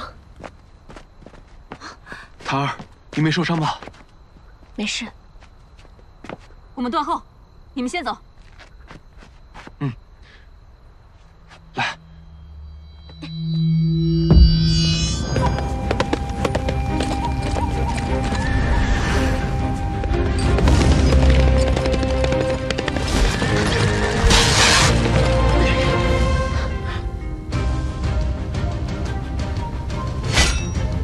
宁厉恒，此处就是你俩的葬身之地。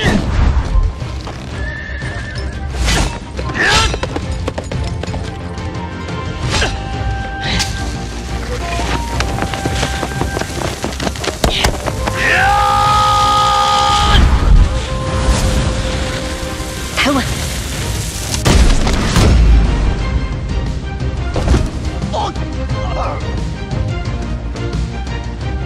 要留活口吗？官兵就要来了，别为这种烂人脏了手。夫人说的是。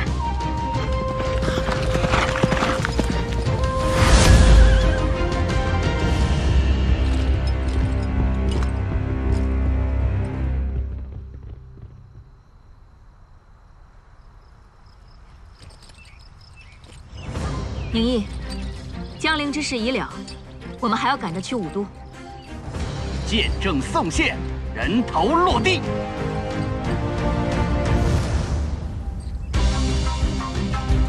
江湖再见了，二位。后会有期。后会有期。驾！驾！驾！你怎么知道我会去十步坡？就说我该不该去吧。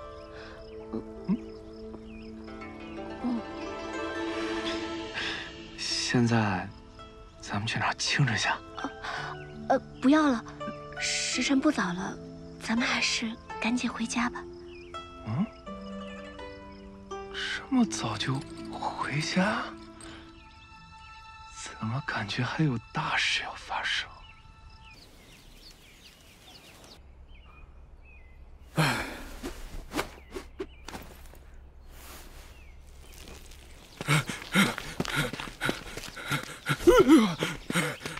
班二先生，班二先生，大事不好了！大哥出事了。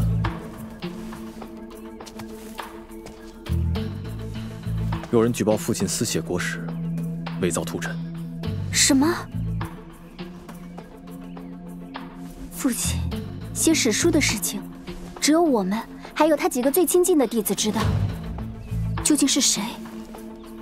究竟是谁？我会查出来的。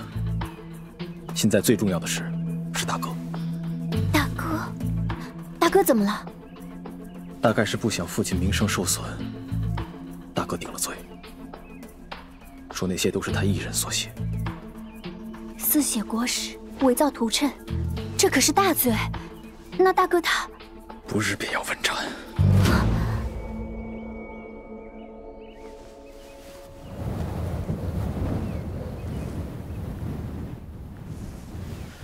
我这就赶往洛都，你在家陪着母亲。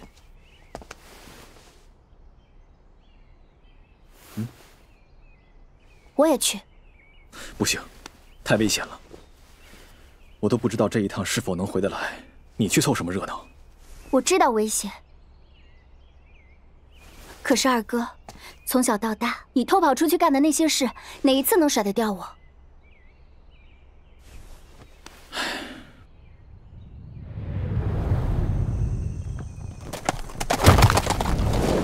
撤！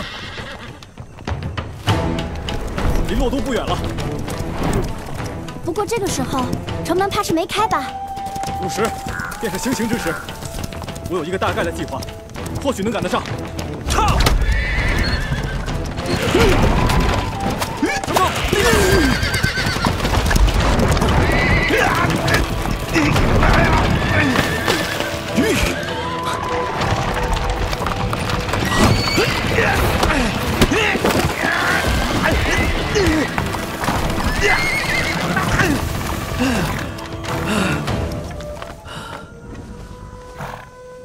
好大的力气！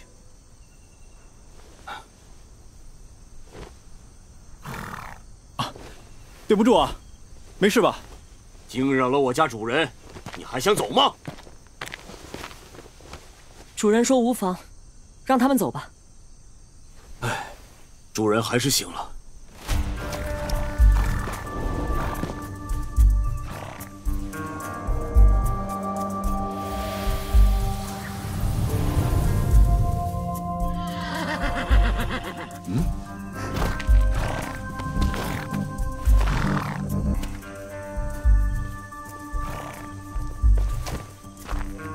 惊扰到贵人，还望贵人海涵。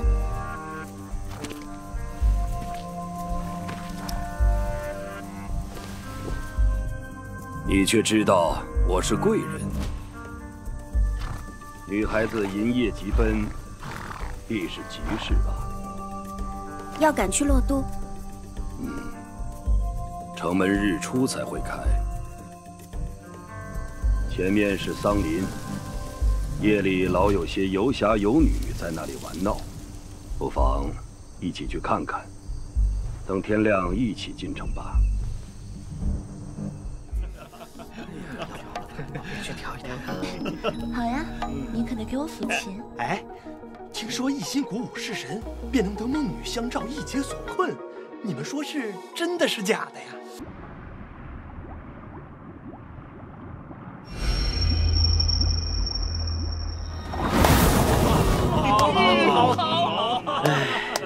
人生寄于世，焉乎得成？我竟睡过去了。先生不知，我今年被噩梦所缠，睡眠从不得安稳，几无生趣。倒是同病相怜。我近期睡难安寝，只有在行驶的车内才能稍稍入睡，所以我常会在夜里乘车在郊外转到天亮。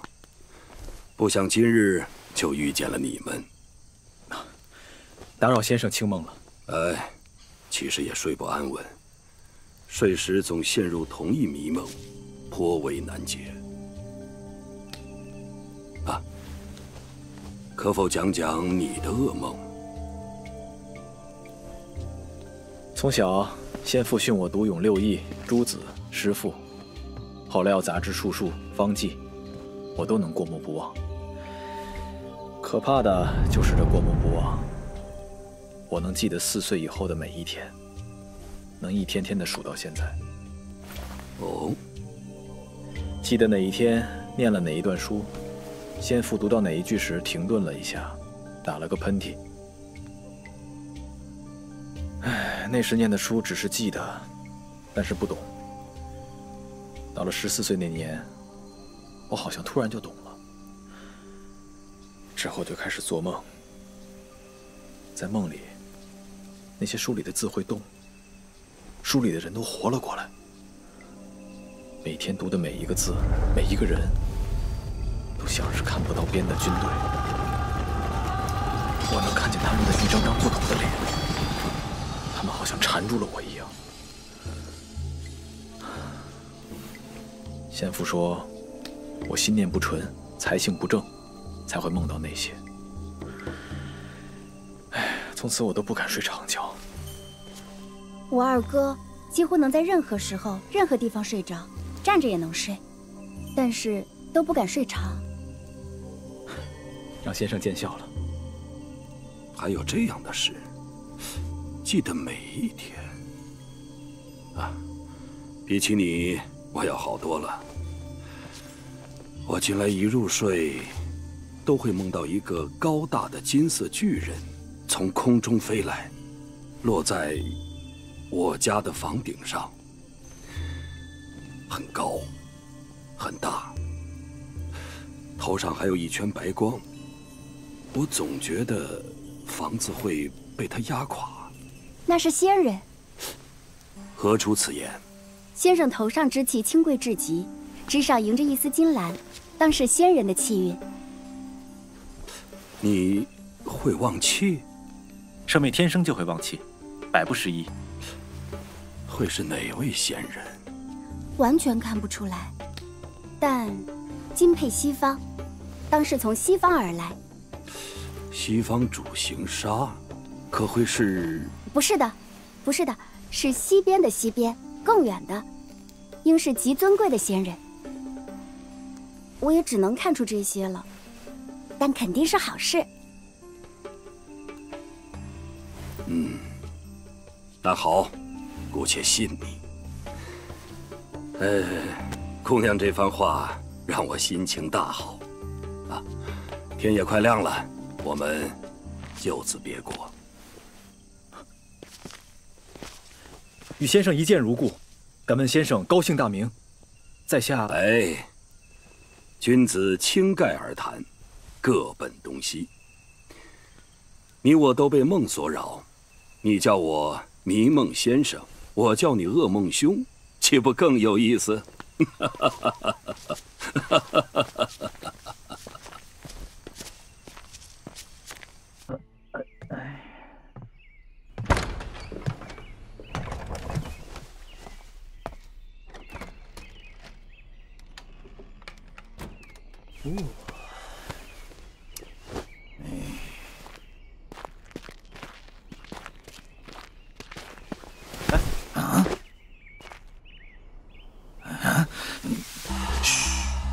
我是本朝。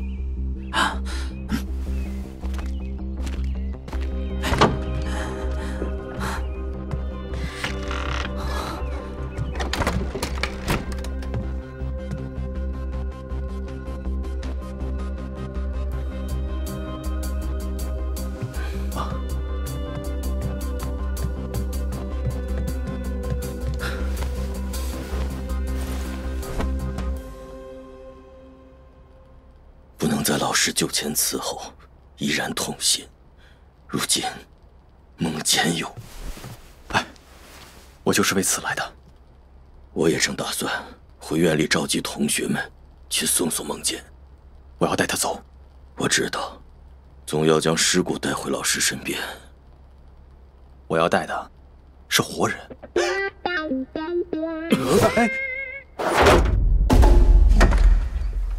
这案子很蹊跷，我并不清楚详情，只说是有人告发，说搬家伪造图谶，私写过失。你知道苏朗吧？记得。以前他和你一起跟着先父学习。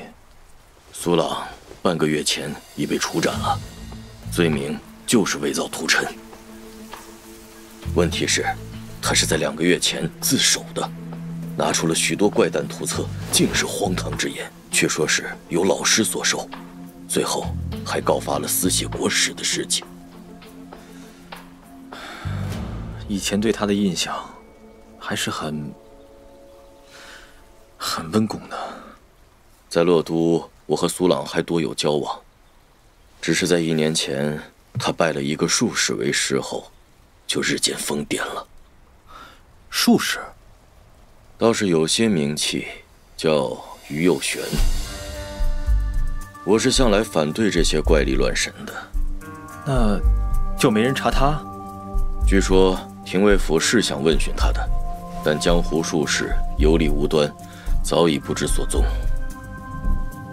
必须与这苏朗案切割清楚才行。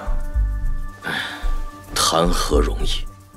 孟坚也曾抗辩，但此案定性为谋逆，大了可以灭族，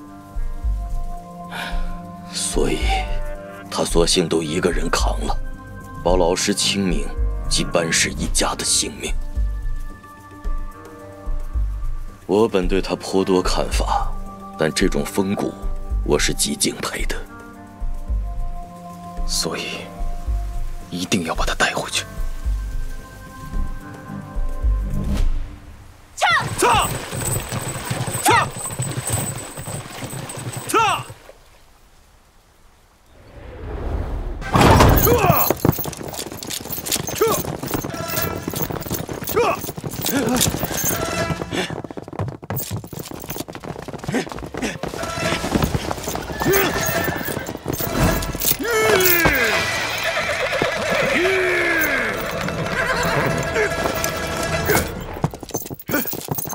你不要命了！太学院王冲要过去，便从王冲身上踏过去。去把他们拉下来，注意不要伤人啊！放开！赶紧放走！你拉动我一个试试！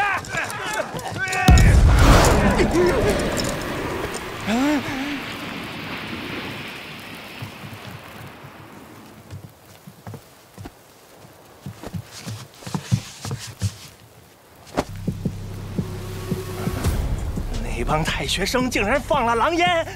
哎呀，坏了！这帮胆大包天的，只怕已将死囚给劫走了。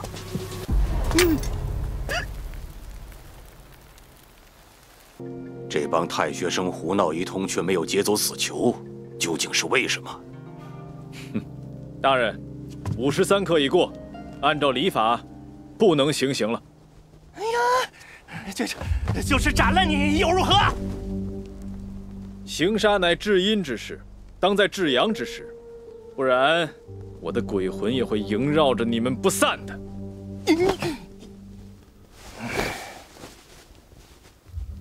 这便是那帮世子胡闹的目的了吧？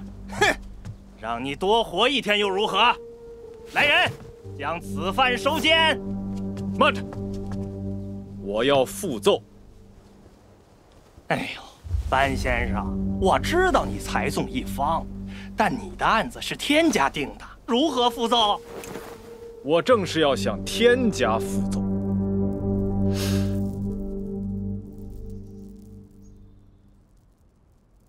真是见鬼了！快点，快点，快点！走。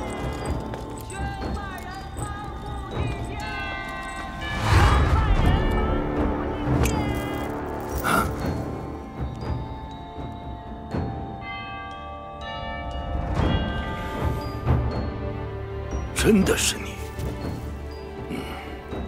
你到底是谁？草民班超。敢为家兄班固一辩。班超，昨日是你吗？是。那天牢里私写国史、伪造屠谶的，是家兄班固。只是今日草民在法场上将他劫了，换了我来。你胡说！启禀皇上，他就是班固，法场也未曾遭劫呀！哼！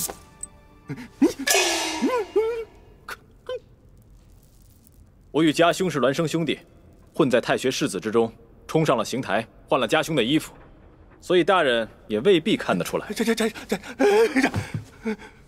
皇上，是有太学院的士子在法场请愿，造成了些混乱。孪生兄弟，哼，有意思。你要抗辩什么？家兄既没有私写国史，更没有伪造图谶。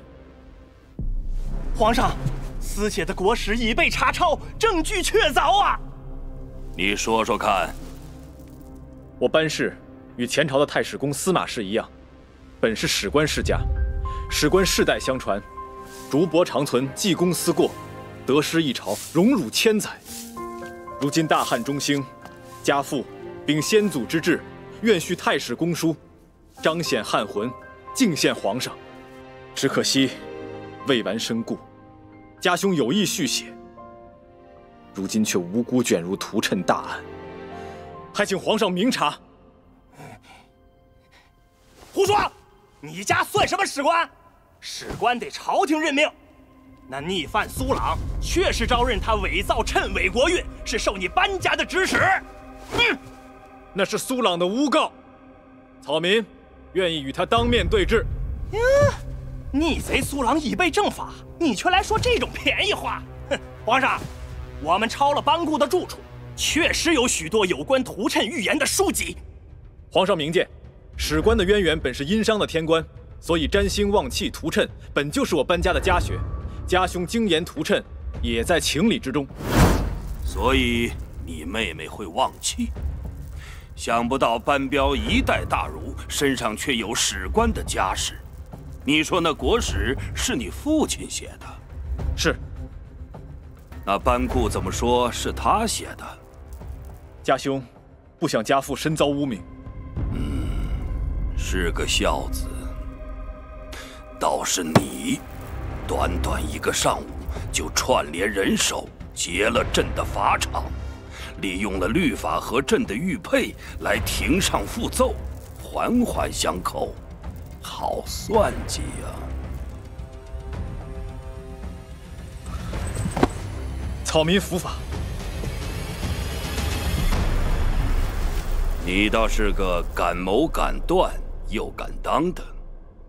来人，先去了他的家。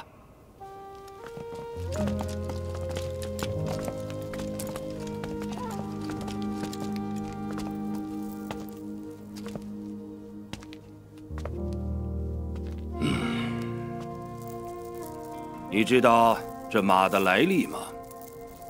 草民有所耳闻，这是千里马，天下相马以此为模范，是前朝名将马援征交趾时及当地铜鼓浇铸而成，敬献给先帝的。先帝第一次见到马援时，当时公孙述在成都称帝，而马援与公孙述很有交情。先帝问：“你遨游在二帝之间，是不是觉得游刃有余？”马援说：“我和那公孙述自小就十分交好，可是我到成都，他戒备森严，而陛下丝毫不加防范，怎知我不是刺客呢？”先帝笑说：“但赐无妨。”马援跪下说：“当今天下，君选臣，臣亦择君。今天我找到气度非凡的明主了。”草民不敢当。真当自己是千里马了？我知道你身具武功，也知道你心怀赤诚，来为父兄抗辩，但你毕竟违了汉律。来人，将这班超收监，细审待判。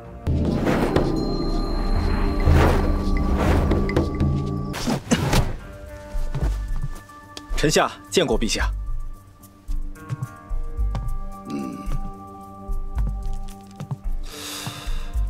这是要跑啊？臣不敢。哎，今天是休沐日，我们就当是在郊外相见好了。听说你递了辞呈，但你哥哥不允，你就打算这样逃了？臣下觉得自己实在不适合这里。哼，也是，你文武全才嘛，听说还把武成侯从楼上扔下来了，能耐呀！陛下都知道了。你辞官不做，是要去哪儿啊？臣想走得远些，去那西域看看。西域？我朝与西域断行也有70年。对呀，你去那里做什么？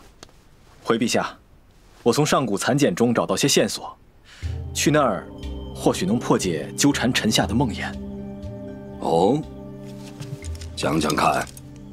河图有云：昆仑山为地首，上气通天。昆仑山，那可是西王母住的地方。昆仑是掌梦之地，西王母为掌梦之神。既然要破梦，总要去看看。朕与你都被梦所纠缠，才能体会这其中的真切不虚。好，朕支持你。朕授你个使节身份出使西域。我大汉虽已退出西域多年，但余威犹在。你去那儿可以方便许多。多谢陛下。噩梦兄，我助你破梦，你是不是也该帮帮我？臣当万死不辞。你妹妹说我梦里的金人是西方仙人，我现也搞清了这仙人的来历。前朝武帝派霍去病远击匈奴，带回了一尊西方金像。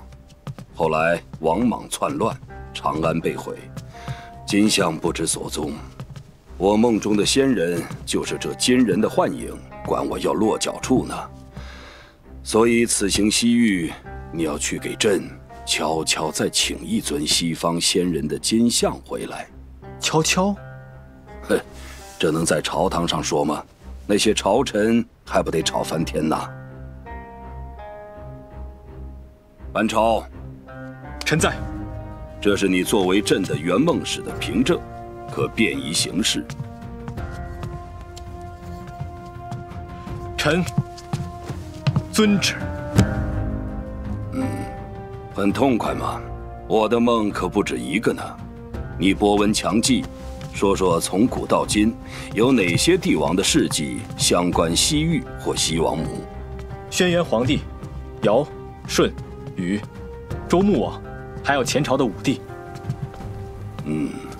都是圣王明君呀。知道为何？臣愚钝。这才是君王真正的梦想，巡狩天下，福远不至，百夷来朝。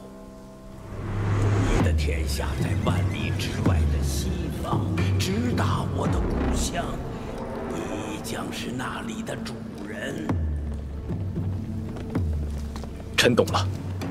朕懂了，你是朕放出去的千里马。是。臣要为我大汉踏出一个更大的天下。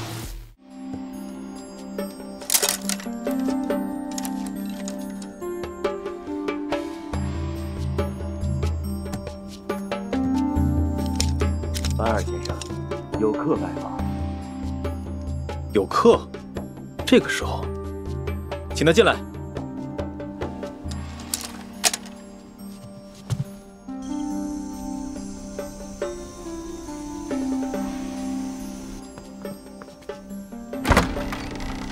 哦，小公公。公公便是公公，没有大小。天家有什么旨意？我自己便不能来了。这还能不能愉快的聊天了？得，这是？这把剑叫飞弓。飞弓？墨家之剑。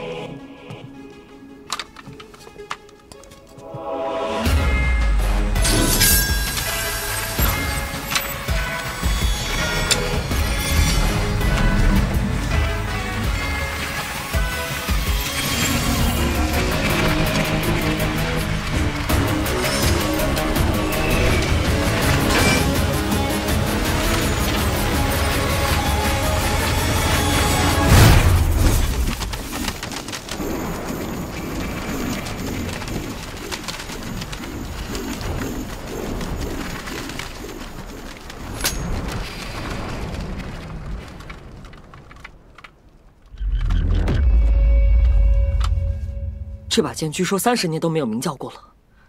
刚才，是你觉醒了剑胚。剑胚。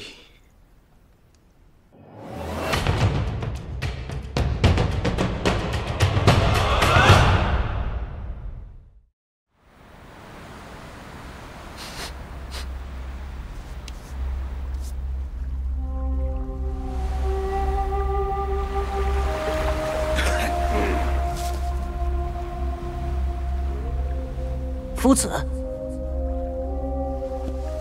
你在哭吗？切，谁哭了？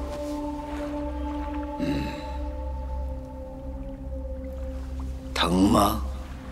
疼。那还老是打架？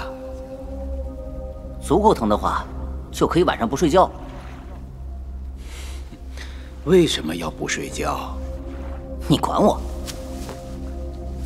想管啊。跟我学点东西吧。看你能学什么？我爹说你乱解经义，误人子弟，简直就是个骗子。哎，你爹班彪是当时大儒，说话也太……哎，你知道我是谁？当然，我注意你这孩子有一阵子了，你身上有死气，却没有死志。什么死气死志的？死气就是恐惧，死志就是无惧。什么意思啊？恐惧是一种潜力，无惧却是平静，甚至冷淡。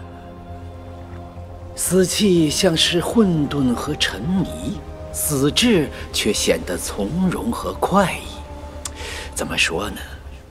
比如荆轲，既有死气，又有死志，方为大英雄。可惜剑法太差。哎，我听说，当年荆轲想与剑侠葛聂学剑，葛聂没有教他。要是葛聂教了，世上或许就没有始皇帝了。哎，主要还是荆轲不是学剑的料。当年要是刺秦的是葛聂大侠，不可能。死气和死志集于一身者，只有荆轲。那秦舞阳也是不世出的勇者，当时却毫无用处。我只有死气吗？已经很难得了，而且你有一点比荆轲强，你是剑胚，他不是。剑胚？跟我学剑吧。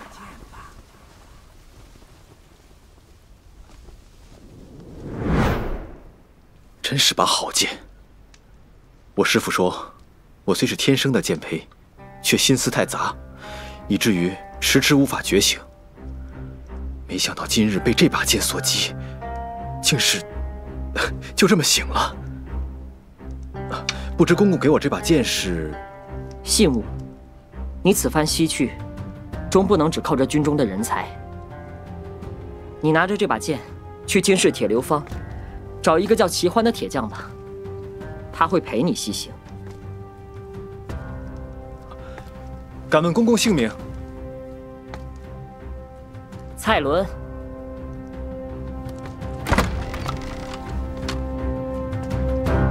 大人，要说这铁流坊里手艺最好，还接宫里活的，就是这霍时期。哎呢，最里面正开工的那一家便是了。我这就去把他叫出来。不用了，本官此行乃是微服，不要声张。你回去吧。是。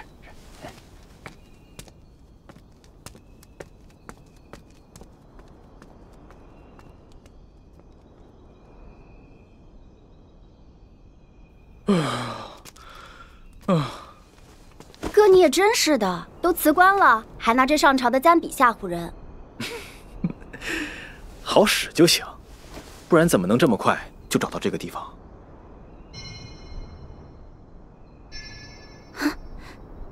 这打铁声。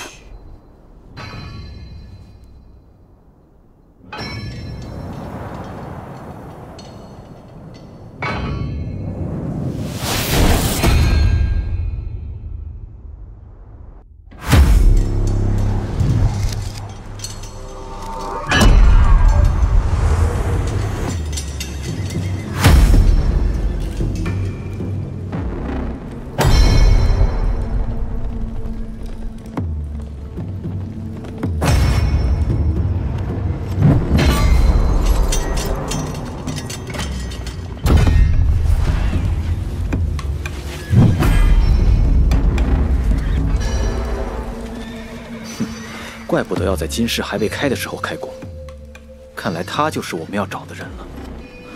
走，去见一见这位霍时期。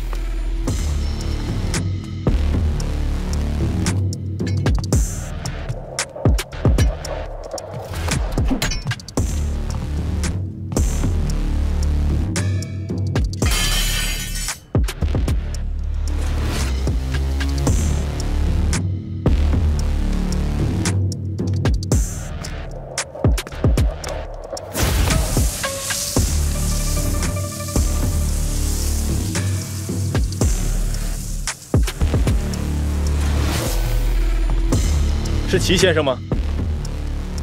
你们认错人了，我不是齐先生，只是个铁匠。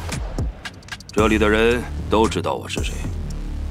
我知道，你是霍时期，铁流坊最好的铁匠。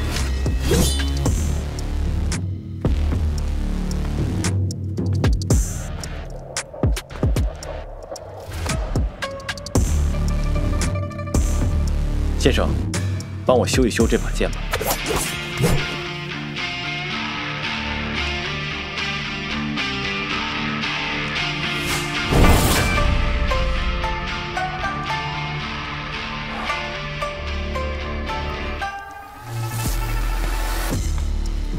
小公子可好？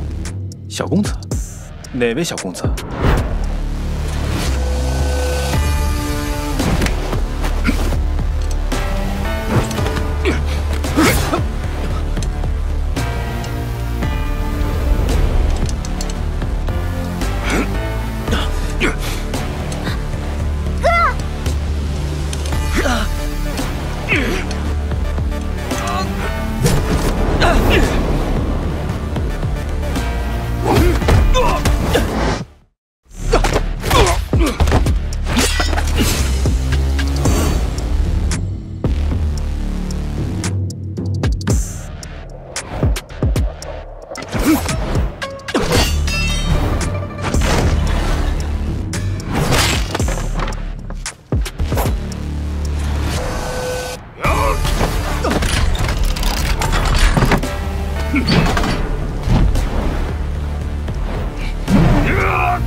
脾气够火爆啊！小周，你先出去，我来会会他。好嘞。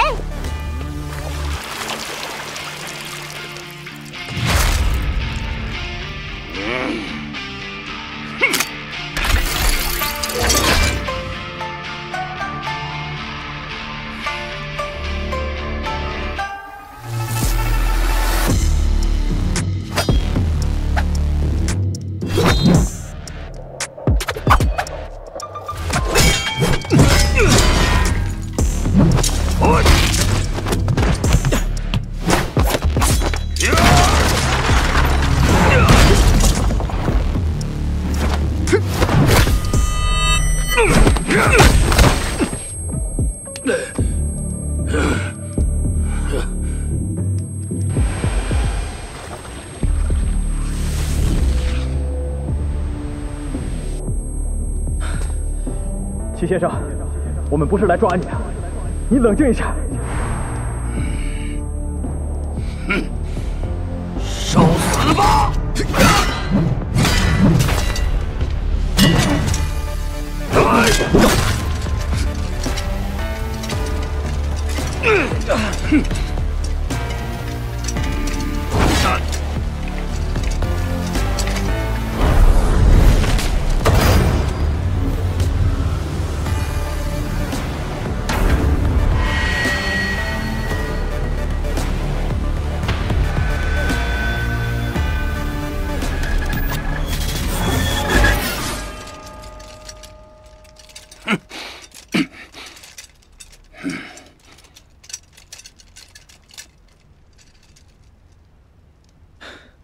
现在可以冷静一下了吧？打完了。你说的小公子，是小蔡公公吗？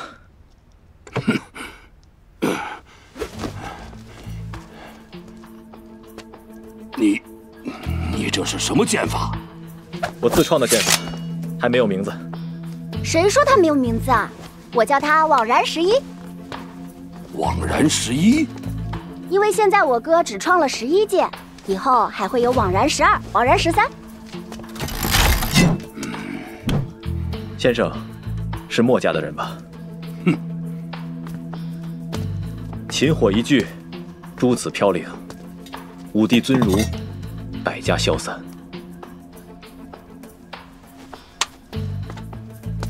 先生勿惊，我对墨家的主张“非攻兼爱”是非常敬仰的。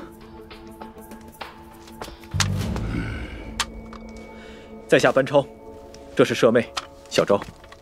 见过先生。哦，原来是司写国史的班家人，带着小公子的信物前来，所为何事啊？蔡公公是皇上身边的人，知道我受命要深入西域，让我把这把剑带给你，说先生会随我一同西去。到西域何处？不知。一路向西，且走且看，或许要去那些前人从未去过的地方。何时能返？不知。绝域万里，或许有去无回。明白了，我得准备一下。那1个月后，等齐先生一起动身。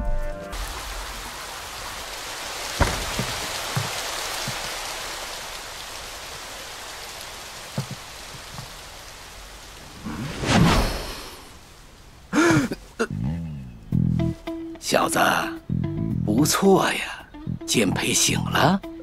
夫子，这个是能闻出来的吗？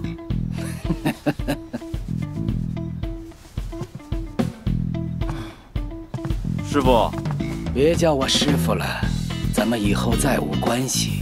你被革了。我被革了？可我剑胚醒了。几时醒的？9日之前。太晚了。师傅找到剑家传人了？那是自然。你学剑太晚，总有些局限，而且兴趣驳杂，对剑不能全心专注。虽然天赋惊人，未来成就顶多是我的70%，可你的小师弟那就不同了，不可限量啊！师傅，别叫我师傅。那好，您什么时候收了这位小师弟的？5年前。我怎么不知道？他在里面读书啊。你以前剑胚未醒，当然感知不到他。我现在也感应不到啊。你才醒了几天？那小师弟醒了吗？去年醒的。那小师弟也出了剑意了？没有，只在剑气阶段。只是剑气？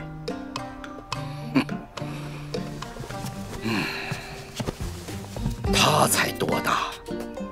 剑意这玩意儿虚头巴脑的，对他而言，不入也罢。你以前对我可不是这么说的。那时不是还没见到你小师弟吗？唉，本来想向您借2位剑士的，如此，那便算了。哦，你借我的剑士做什么？我还是再叫您一声师父吧。我已从军，将去西征匈奴，还将秘密出使西域诸国。此番前来，就是向您告别的。西域诸国。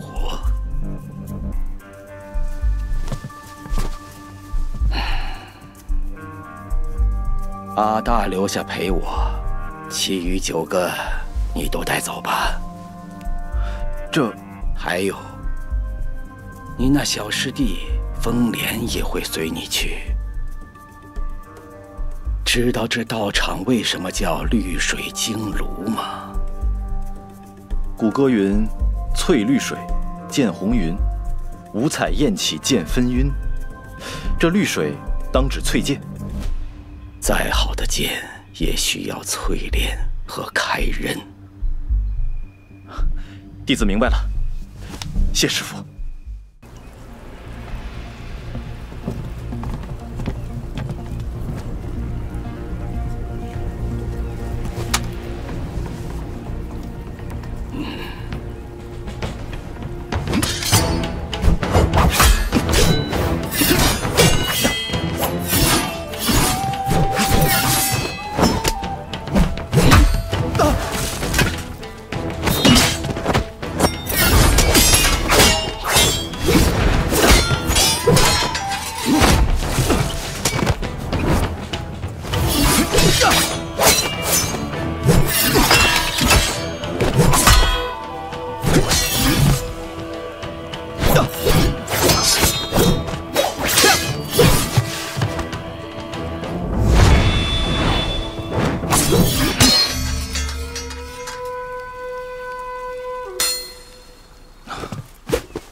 看了你的枉然时移了，哼，死气沉沉。我总算体会到师父说的我身上的死气是什么了。说说你的机缘，如何醒了剑胚的？9日前握到一把好剑，叫做飞弓，只觉得飞弓，墨家之剑。听这名字也知是墨家之剑了。这剑有什么来历吗？这是春秋时墨家巨子孟胜的佩剑，他命令3名弟子带着信物突围而出，传巨子位给田湘子。这传位的信物之中就有这把飞弓剑。那3名突围的弟子传位之后，即刻返回阳城。田湘子曾持剑以巨子身份命令他们留下，都没有用。这剑竟然是墨家巨子的信物，起码当年是。如今嘛，墨家怕是早就没有巨子了。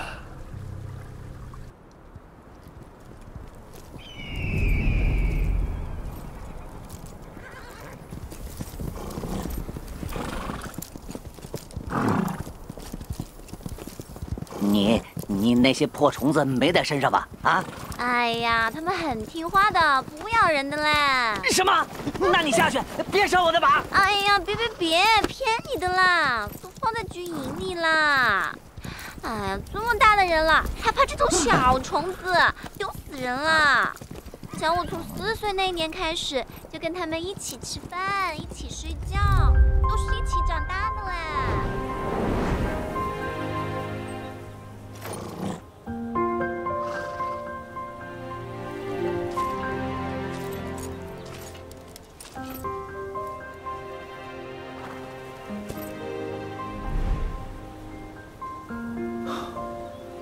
这种事实，真让人血热心悸啊！但功业终会散尽，殿宇终将颓废，不朽的只有文章。是啊，以后的人可能不会记得这场战争会有多少尸骨和血泪，但能唱诵你写下的诗词，这就是历史。咱们史官真是傲慢，立德、立功，都没有立言那么便利和偷懒。有时觉得不朽就是个骗局，人总是要死的。与其去谈什么高义大德、功业文章，不如纵情当下，意其自由。或许只有这自由，可以一直流传下去，消散了形体，也不会在记忆里黯淡一分。诸使总要记事，不是这无端的感怀。史官真的记下所有的事了吗？诸使就是要有褒有贬，有招有引。我看见的，都是那些被隐去的，但他们从来没有被史笔所抹杀，一直存在。他们构成了一条隐秘的历史线索。我此去，就是去寻找他们。果然，你还在纠缠梦里那些虚玄的东西。我知道你离开兰台时，拿走了一些上古散简。整理完后，我会还的。族里的人还以为你从军是想建功立业呢。其中自有功业，梦想总该有的，万一实现了呢？你去无妨，把小昭留下。你知道的，我拗不过他。这也不能由着他呀。哎，他的词章可比你好，可惜了。照顾好他。好。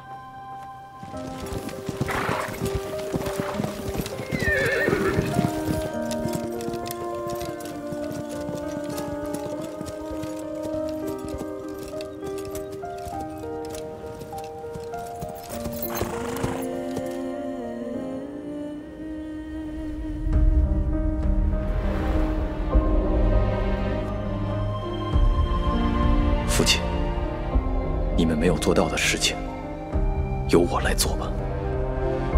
班超不知道能不能做到开拓一个更大、更自由的领域，给和哥哥一样才华横溢的人一个风华绝代、广阔无边的天下，由着他们书写，去镌刻自己的不朽。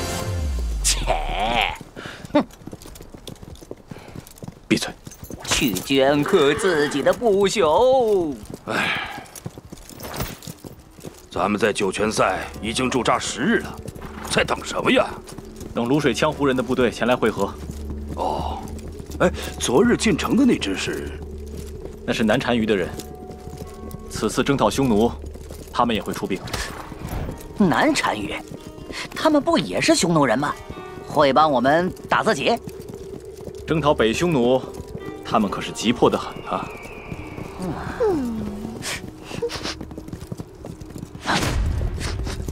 慢着！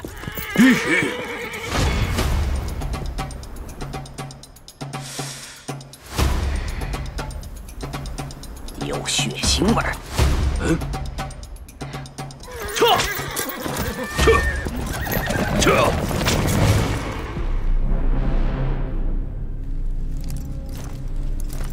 是乐骑营的斥候。一击毙命，胸骨都碎了，这是被什么打中的呀？死了不到1个时辰，人还没走远。班头，这里有马蹄，5匹马。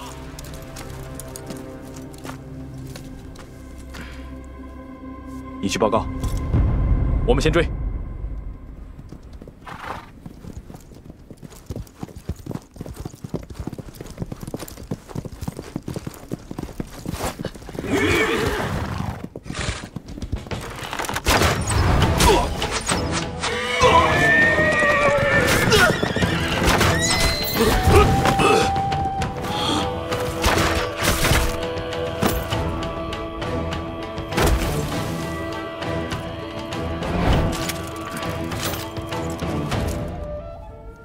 匈奴斥候都摸到这么近的地方了，想来我们的动向已经被得知了。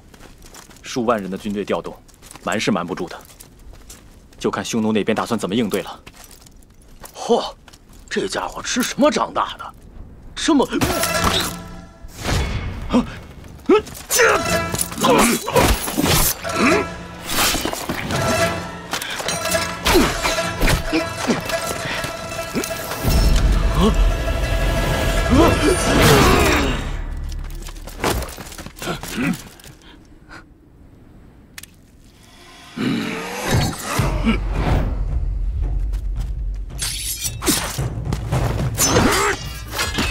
这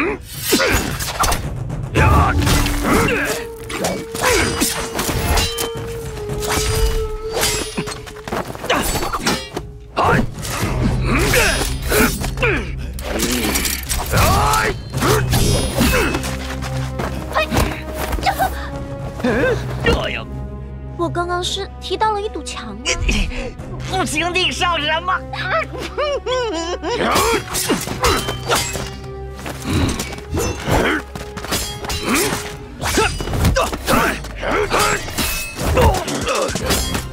又来，结果，哎！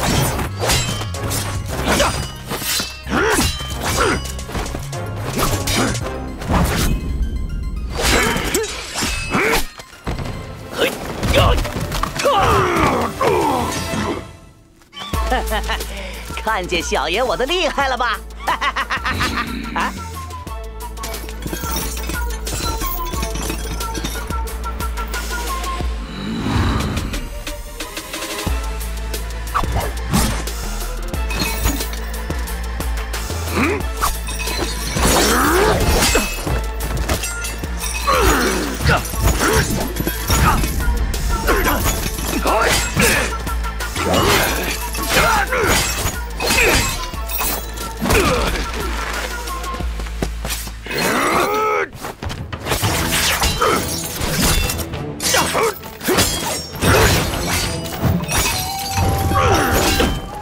奔跑！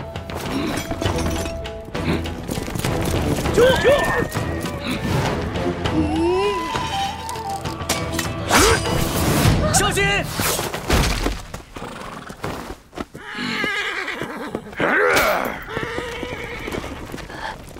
这家伙简直是个怪物！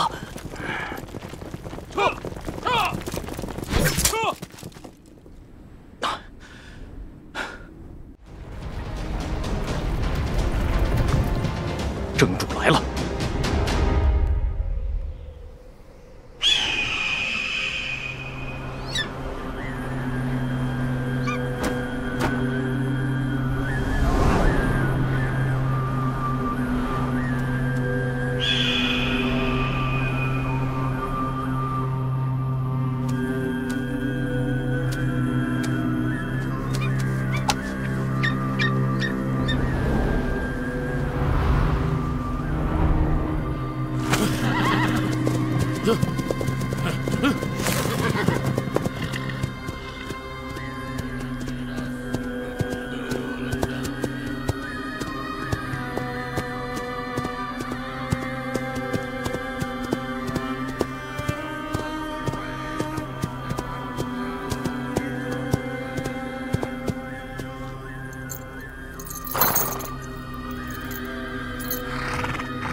李腾副将，在。一领500甲士堵上缺口。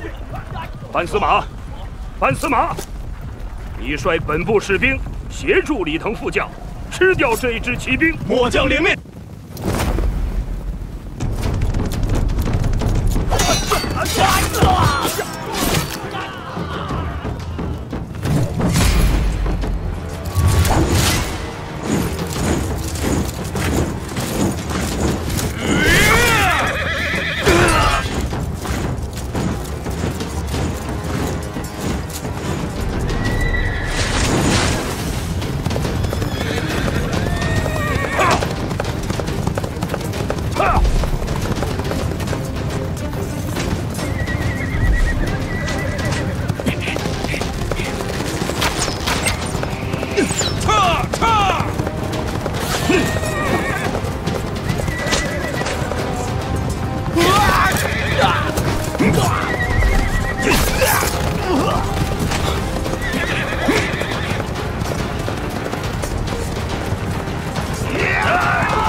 在战场上吗？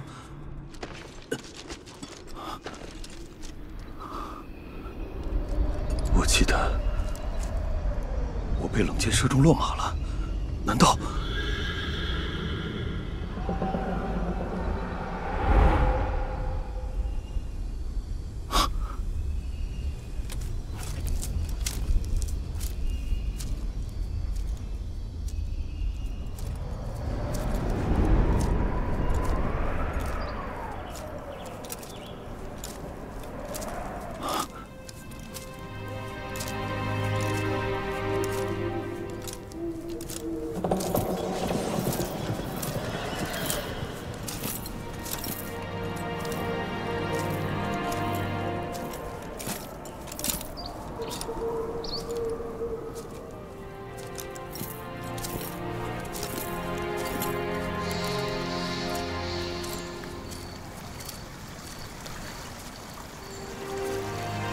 水上。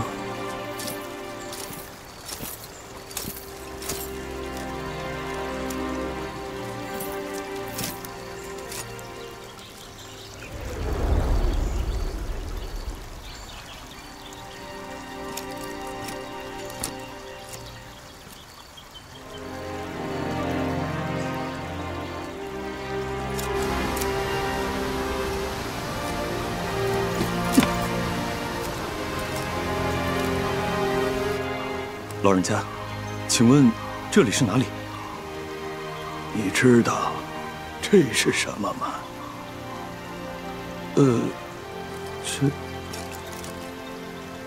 这个没见过，看上去是一种旗吧？这叫象棋。这是一局残局。你知道这残局的名称吗？ 我连这什么象棋都是第一次见到，怎么会知道这残局的名称啊？说的不错啊！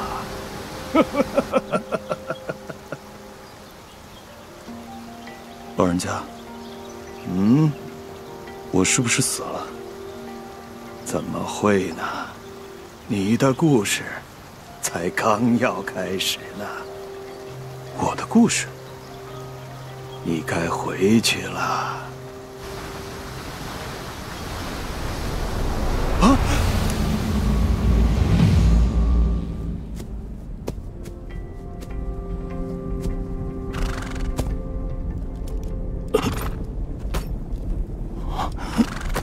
踏云清。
班头，看样子这护眼王不打算退守义乌城啊。匈奴不善守城，这才同我们在野外决战。如今败了，想必是要直接推进大漠了。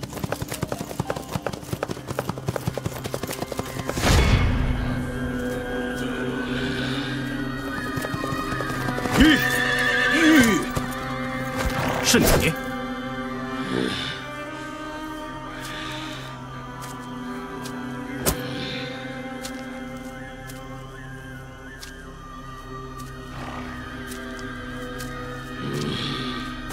我记得你之前战场上给了我一剑，看得软绵绵的，草虫咬一口都比你那一剑重。哼，汉话说的不错呀。败军之将何以言勇？班头，我们一起拿下他。你不用出手。我们两个来个了断吧。 有点意思。你要是死了，我会留那个小子一命，让他把你的尸体带回给你们的将军。哼，可惜了，你要是死了，我可能没办法把你的尸体交给呼延王了。毕竟他跑得有点快，估计是追不上了。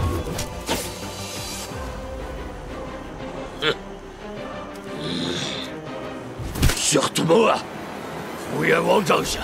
第一勇士，班超，斗固军中假司马。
你们今日虽然胜了，但这只是暂时的。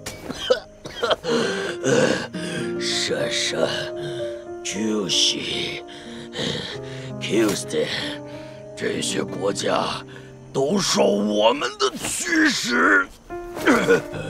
草原和大漠不是你们汉人该来的地方。我们就是天地的主人。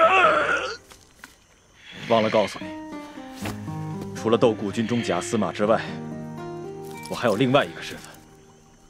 我是大汉皇帝陛下的圆梦使。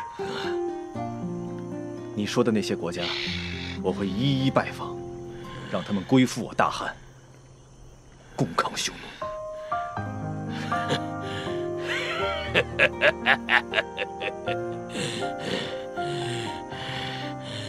他们不敢。这西域，我们就是天地的主人。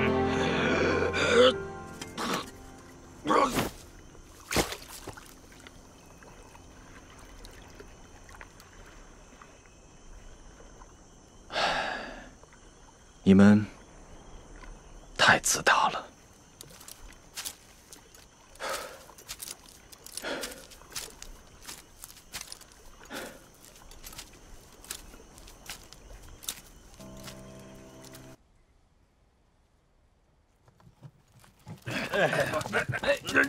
放点啊，慢点，慢点，慢点。哎呀！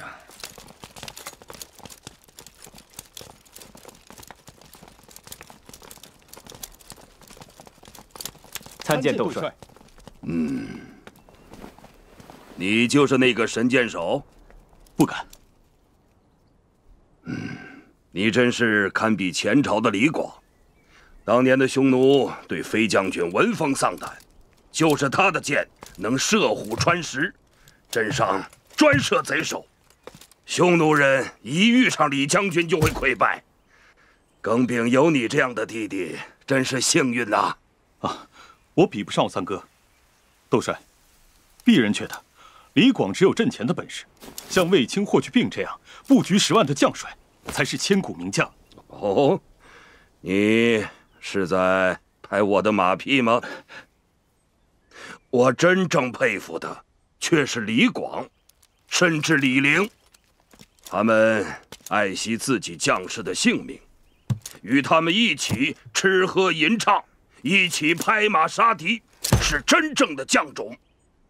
啊，卫青、霍去病，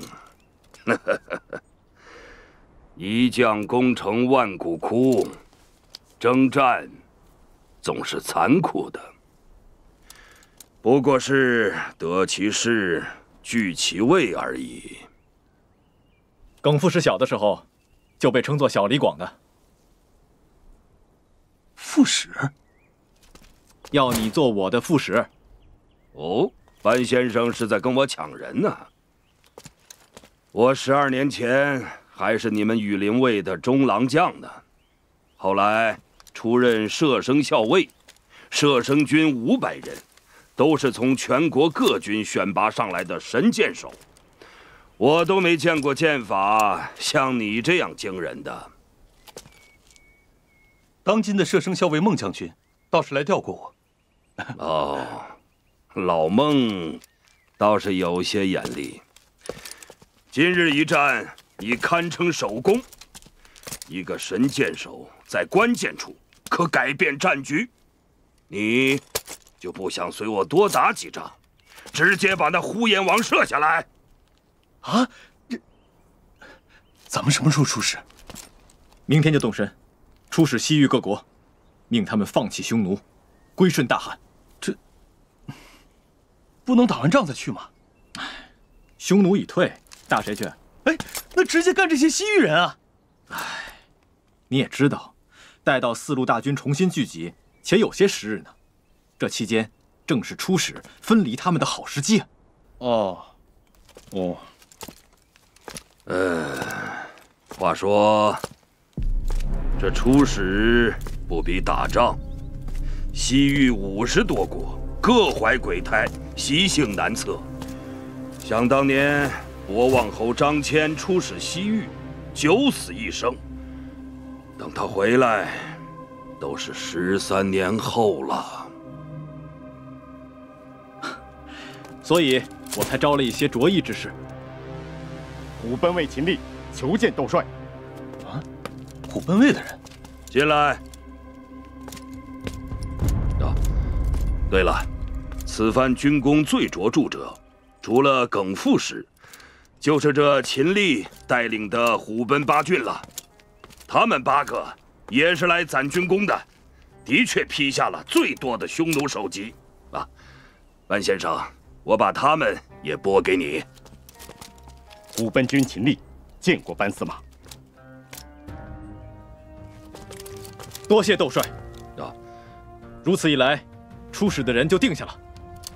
正使班超，副使耿恭，以及擅长望气的舍妹小昭。月之女子仙奴担任蛇人。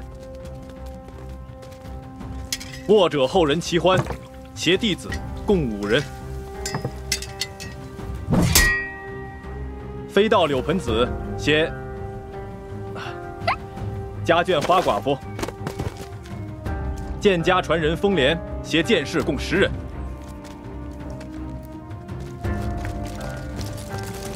再加上羽林卫玄英等7人，虎贲卫秦立等8人。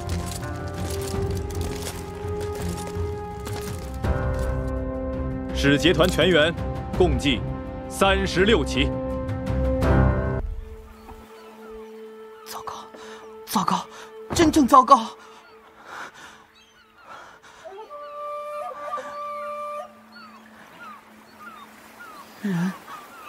人都到哪儿去了？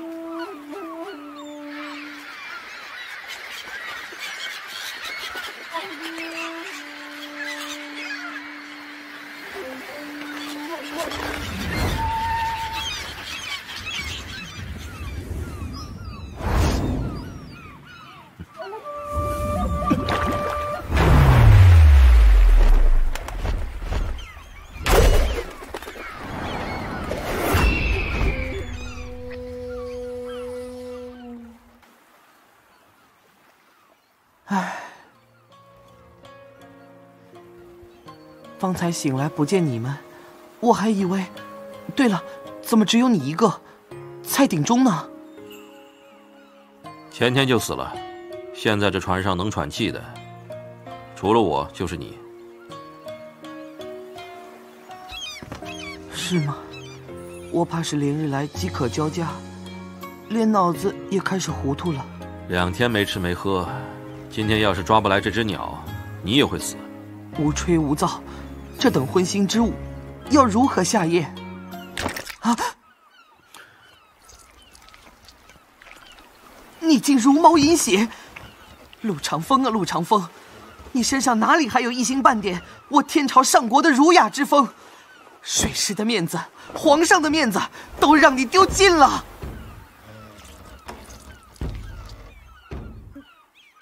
简直是禽兽所为！喂，哎，给你留了一些，喝吧。使不得，使不得！不喝还我。《论语》有云：“食不厌精，脍不厌细，食易而竭。鱼馁而肉败不食，色恶不食，恶臭不食，湿润不食，歌不正不食，不得其将不食。”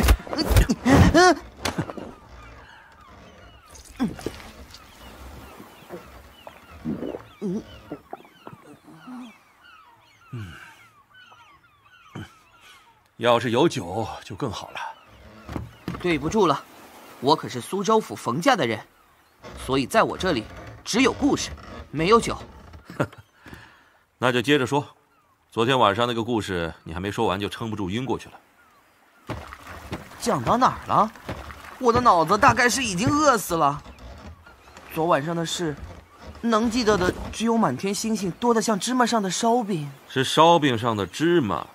说到烧饼，你说到了那册羊皮书卷，还说那是一册能改天换地的奇书，书名你倒说过一次，太奇怪了，我记不得。想起来了，接着说，我想听。说起来，此书真可谓是天下1等1的奇书。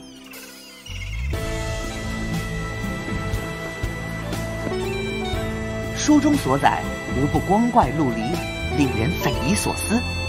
莫说那是远在90年前的故事，即便是今时今日，翰林院那些老大人们也斥之为奇谈怪论，荒谬而不可考也。荒唐！若这地为圆，人如何得以安然立于其上？荒唐！若这地在转，人如何得以安然行于其上？我觉得老家伙们说的似乎也有道理。怪不得徐大人说世人蒙昧，知而能行者，万中亦难有一人。又是徐大人，到底是哪个徐大人？文渊阁大学士徐大人啊。这故事就是徐大人当年来我家做客时说与祖父听的。医仙又怎会跑到万里之外的异国他乡，又怎会和那些人在一起？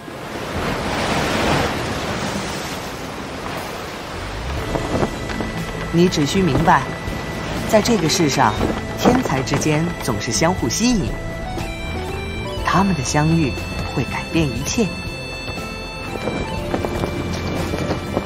这鸟还剩一条腿，你到底吃还是不吃？见你这副嘴脸，我忽然不想说了。你这种人，就算把耳朵连洗3遍，都不配听他的名字。闭嘴！怎么，说你2句便心生不满吗？我让你闭嘴！听。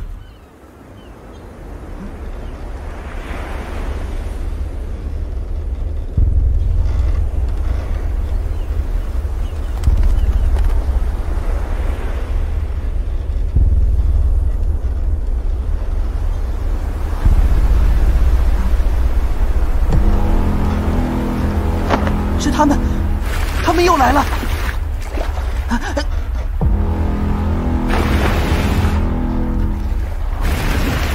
老天是要让我们送命，3天前逃过一劫，原来终究还是要还的。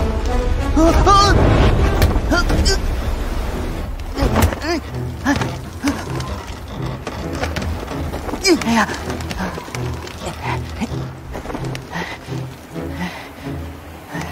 别扔，老天送吃的来了。送吃的，送你一对挽联。这些飞鱼如此疯狂，也是为了逃命。我只恨自己不是飞鱼，少生了双翅。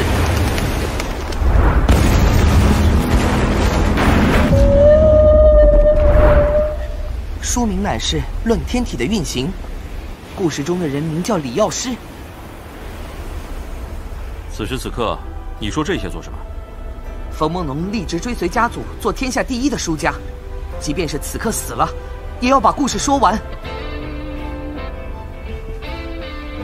我忽然开始欣赏你了。留着你的故事，等活下来，我请你边喝边说。苍天在上，今日想必是活不成了。你尚未听完我的故事，岂非终身憾事？所以，我还不想死。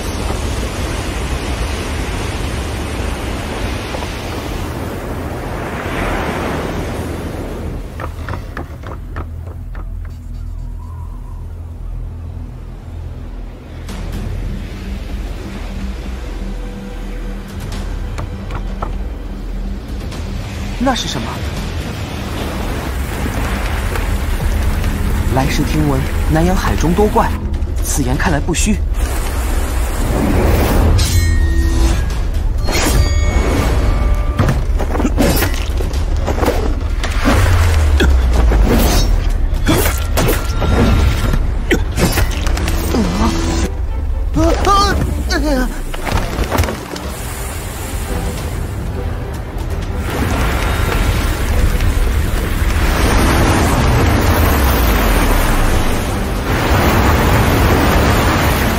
左座3，火门全开！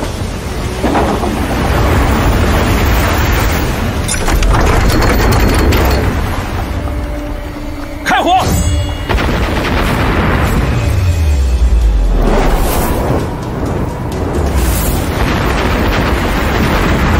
妈呀！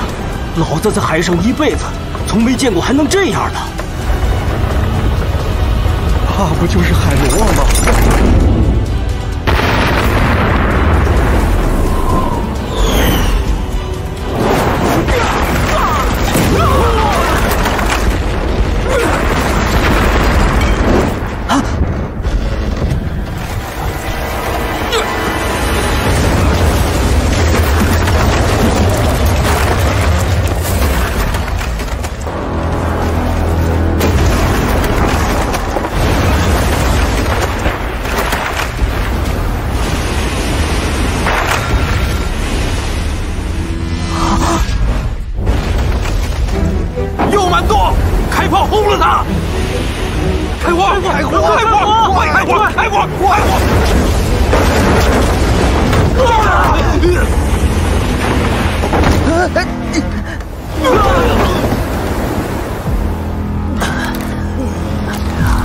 水师兄弟，莫要打自己人！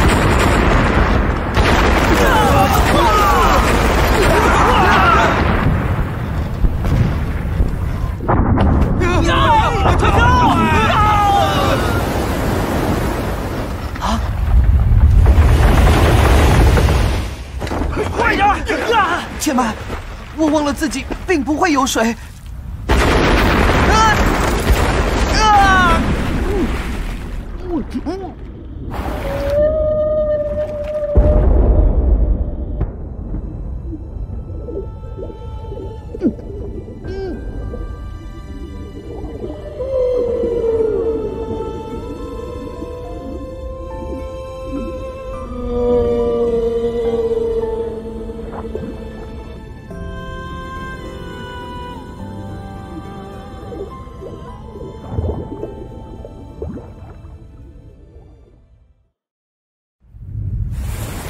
苍天在上，今日想必是活不成了。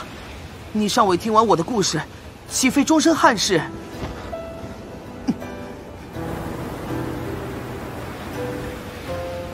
所以，我还不想死。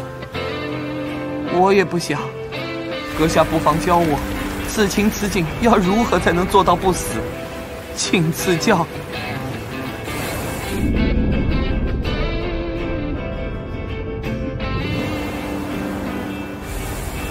死马当活马医，我试一下。要怎样试？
好身手，怪不得年纪轻轻却能坐上水师千总之位。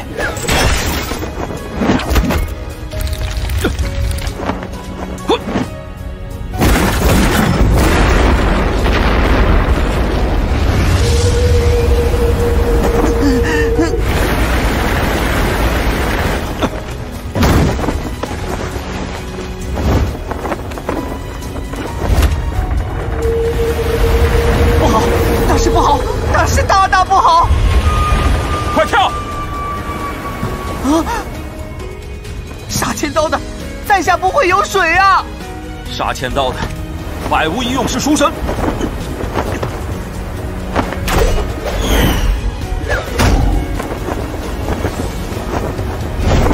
恩公，在下这条命就交给你了。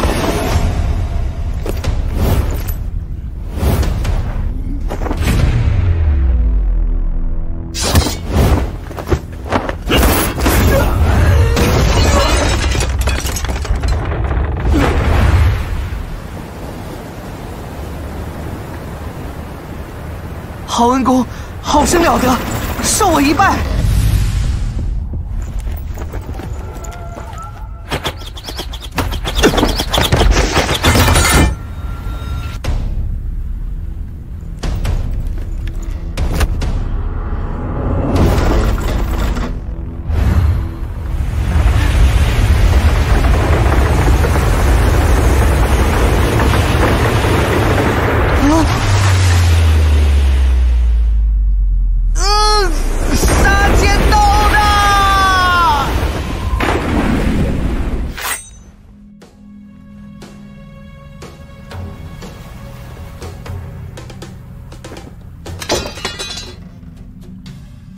黑火文章，很好。昨晚上刚听过你们的故事，今天就碰上了。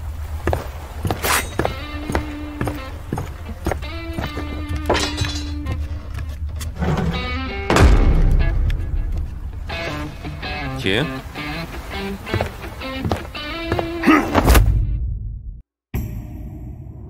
长风，爷爷先走了。等等我，爷爷。每次都把我一个人留在家，我生气了。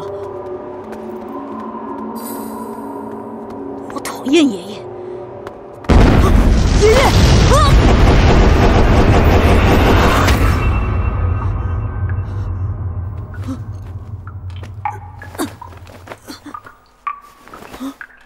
长生，长生。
唱歌的是什么人？他为什么一直唱？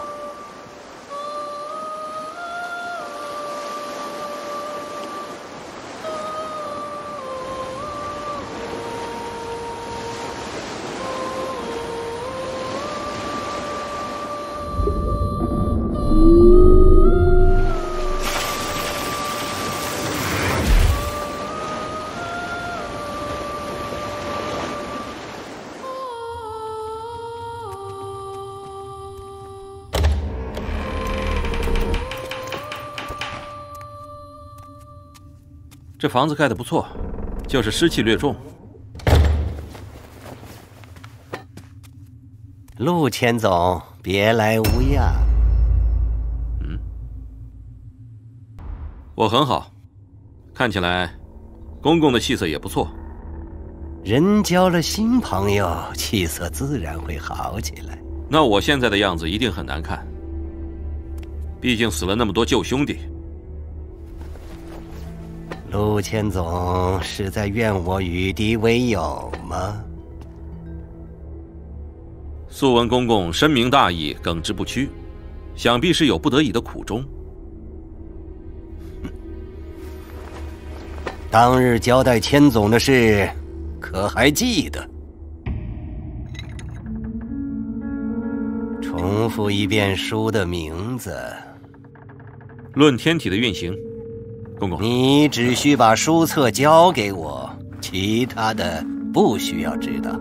可是我真的想知道原因。论天体的运行，出书已近100年，大人为何？确切的说是90年。何不去买它一本？我要的是原本，古拜里亲手所书之物。原本现在何处？吕宋。天宫，天宫，天宫，原来如此。这样一切都说得通了。大人早知下官此行的目的是缉拿天宫宋先醒归案，想来大人亦早知天宫和家族过从甚密。天底下没有东厂不知道的事，这正是找你来办此事的原因所在。下官尚有一事不明。你的问题自会有人解释。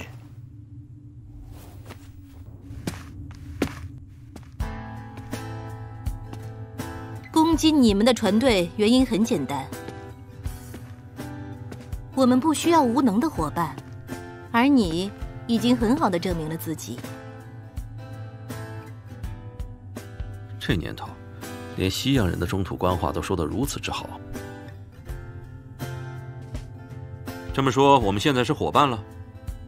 你还没有证明配得上和我握手。握手是什么意思？这是让你们先把行头还给我，伙伴。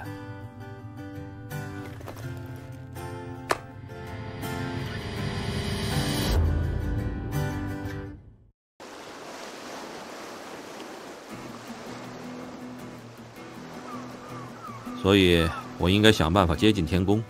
接近宋先醒，你和他都是本朝子民，这里还有人比你更合适的吗？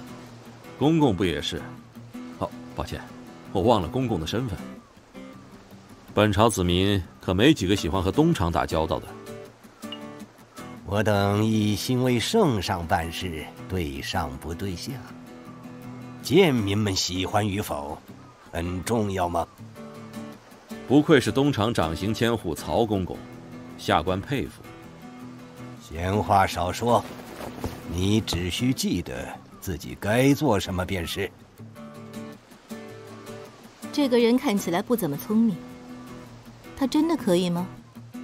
这个人是本朝有史以来最年轻的水师千总，多少还有些本事的。公公错爱了，下官定不辱使命。如此甚好，只希望公公也莫要忘了答应陆某的事便好。事成之后，宋先醒交由你处置。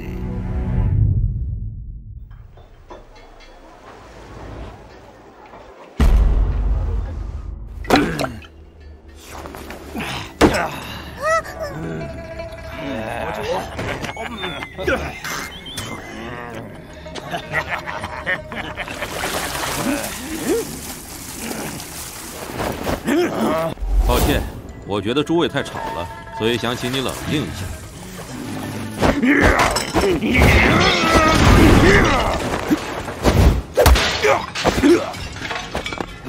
不要看见惊人！吓人了！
又有人醉酒闹事吗？练拳不练功，到老一场空。长得高有用吗？哎，你们认识？似是故人来。也是东厂的？为什么要说也？快让你这位故人别闹了！这里的大厨是我朋友，和我一样不好惹的很。要是再惊动了侠客叔叔，那就更完蛋了。又是侠客？侠客？他是什么人？宋先生最好的兄弟，万国最强的剑客。他代表着万国的秩序，只要你闹得足够大，自然就会见到他了。所以公公让我去惹的人是万国最强的剑客，还真看得起下官。要么得到他的赏识接近天宫，要么死在他手上。如果是后者，说明你只是个没有价值的人，我们自然也不会觉得可惜。我觉得姑娘虽然将我朝官话的腔调学得饥渴乱真，却终究不能掌握精髓。中华乃礼仪之邦，说话留3分，日后好相见。面子总是要给足对方的。我只学习对自己有用的东西。唉，小弗朗基终究只是藩邦小国。你看那边是小德玉楼，这又是小德玉楼，又是家。你打烂我店里的东西，更重要的是，打伤了我的客人。德师傅，今天的菜很好吃。米娅小姐光顾本店是我的荣幸。是陆兄。没想到我们还能见面，你的命真硬。惭愧惭愧。你面前这位是我朋友的朋友，别打得太狠喽。请原谅我不能答应小姐，我所有的风度只留给年轻的女士们。除此之外，没请教。德雷克，万国城里中华菜馆28家，小德月楼排第3，绝对不一般。而这里的掌勺大厨就是我。掌勺大厨，就你？嗯，是我，一个英吉利亚人。幸好我刚才只点了酒。那是你的损失。说到损失，这笔账我们怎么算？算什么算？我这个人不喜欢算数。看你的样子，也不像是个喜欢用脑子的人。好糖呢？在呀。我的宝贝呢？在呀。请。快装碎发枪机。你的家伙样子虽别致，原来的底子却是欧罗巴人水师专用。哼，做菜用火，教你做人用火铳。慢着，在下觉得这很不公平。你有火铳，陆兄却是赤手空拳。在万国，这很公平。每个人都必须对自己的行为负责。他来搞事，我负责搞定他，用我的方法。别急，我为陆兄找把铳来。诸位，谁有火铳，可否借在下一用？动作快点儿，我这人什么都有，就是没什么耐心。德兄稍安勿躁，公平决斗方是君子所为。我看起来像君子吗？君子的意思你能明白吗？我猜是 gentleman。 你这人菜做的乱七八糟，说话也颠三倒四。你刚才说什么？说话颠三倒四。在这之前，菜做的乱七八糟，有种你再说一遍。东坡肉这道菜糖是着色用的，不是吃的。青江菜火候不够，显然油温太低。肉太甜，菜太生，英吉利亚人做菜就是个笑话。说得好，给我死！哎，上次也有个人不知死活笑话德师傅的手艺，后来我在万国再也没见过他。这家伙果然不像君子。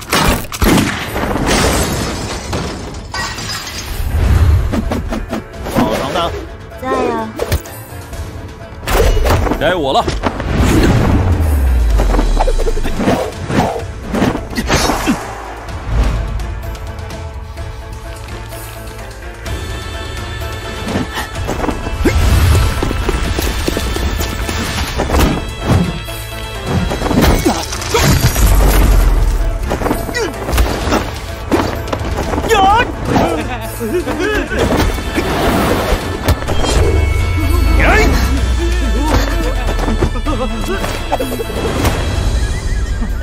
五虎断门刀法，湖广一带卫所教习所用。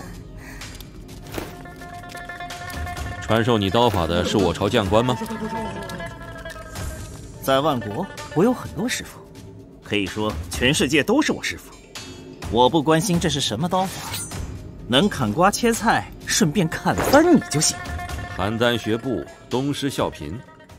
来，让你见识一下真正的中华功夫。现在是营业时间，我可没什么功夫和你玩，请你先去死一下，别打扰我客人用餐，谢谢。空手入白刃，单刀直入。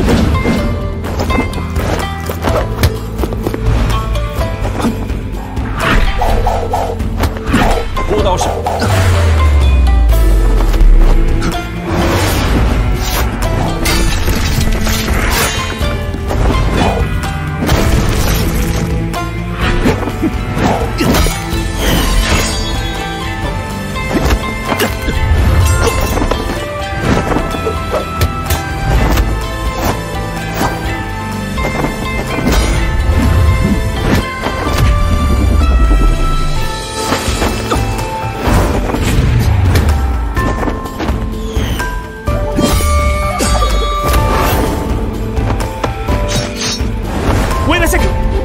我有话说。话快说。不是对你说，跑堂的还没好。早就好了。那还不给？很久没见德师傅耍刀砍人，想欣赏一下。Idiot！ 没见我快不行了吗？唉，给。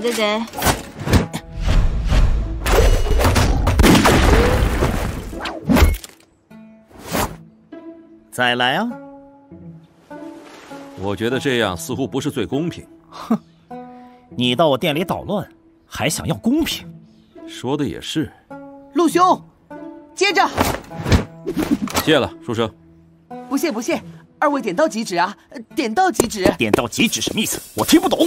点到即止就是打到有人倒下为止。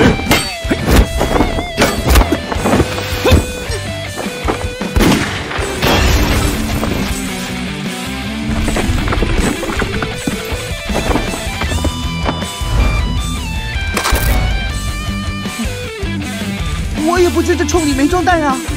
孟龙只是一介读书人，阁下才是本朝军中翘楚，开火之前也不检查一下的。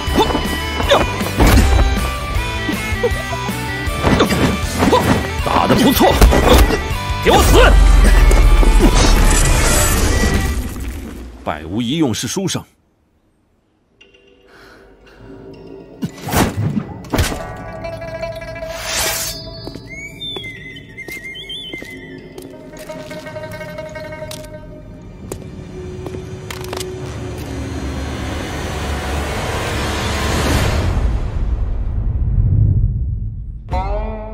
侠客叔叔。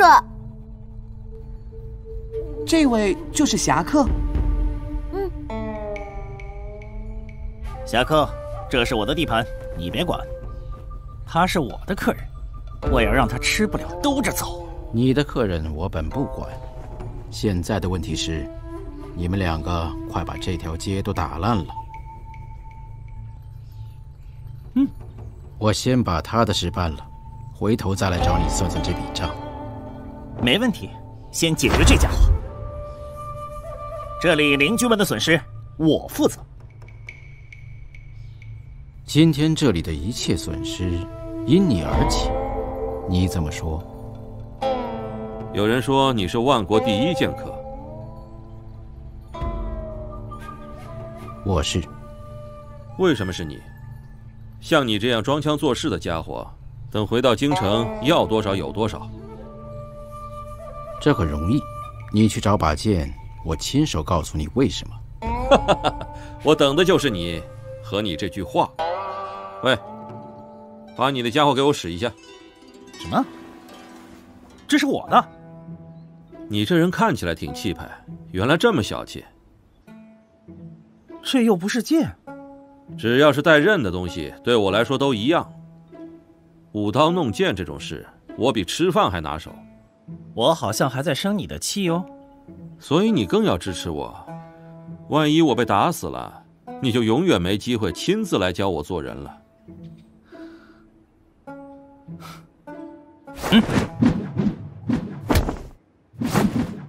那边那位第一剑客，亮剑吧。不用。那你要用什么？3招之内能逼出我手上包裹内的剑，便算你胜。这里的一切损失一笔勾销。不必，我打烂的东西我都赔，钱财身外物，更何况我有很多钱。你想要什么？我想要见一个人。我明白了，可以。你不问我想见谁？在万国，如果你只想见一个人，那就一定是他。跟你说话，心情不知道为什么变得很好。交个朋友吧。第一招来了。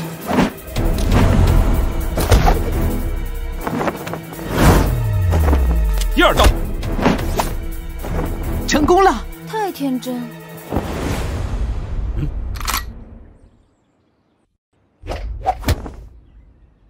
你，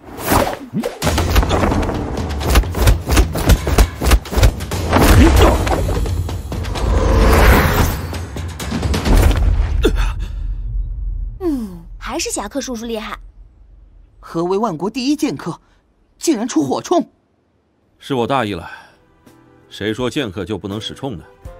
这很万国。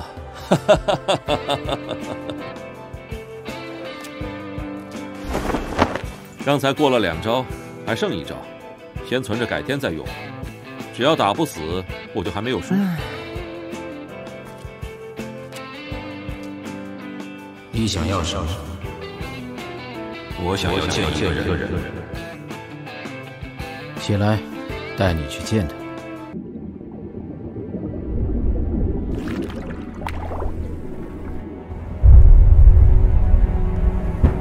爷爷，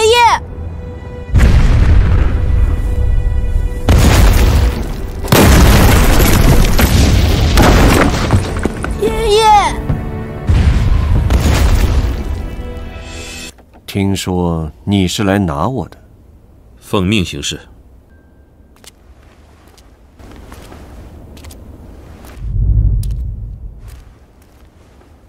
你还没有回答我第一个问题。我建立万国的本意。是的，我想听。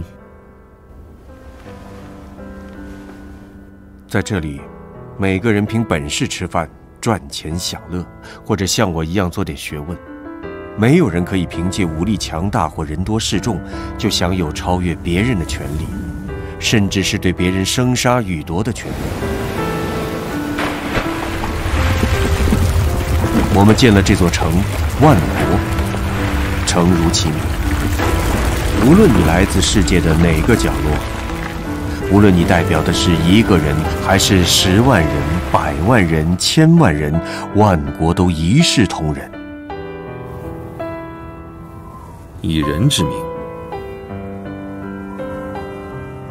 以人之名。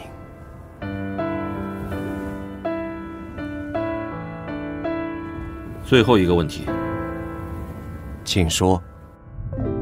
既知我奉命来此拿你，却为何对我有问必答？万国和小弗朗基人的战争并没有结束，从昨晚到今天，我们损失了10座外围哨站，这是新一轮的攻势，而且似乎比以往都要强烈。所以你们需要我。陆谦总乃我朝军中翘楚，精通水战，我们需要你。所以你需要我认同万国。我相信你会的，因为你是陆长风。我知道没有什么可以瞒过你。似乎你也并未打算瞒我。小的时候，一直有一个愿望，长大后要成为像爷爷那样的人，成为天公。啊？现在呢？爷爷死了，妹妹生死不知，所以现在我只想知道真相。真相？你确定自己想知道吗？当然。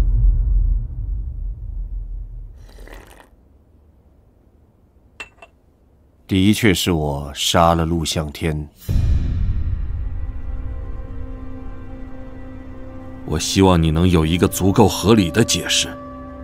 之所以杀他，因为点燃工部局王工厂火药库的人，便是他。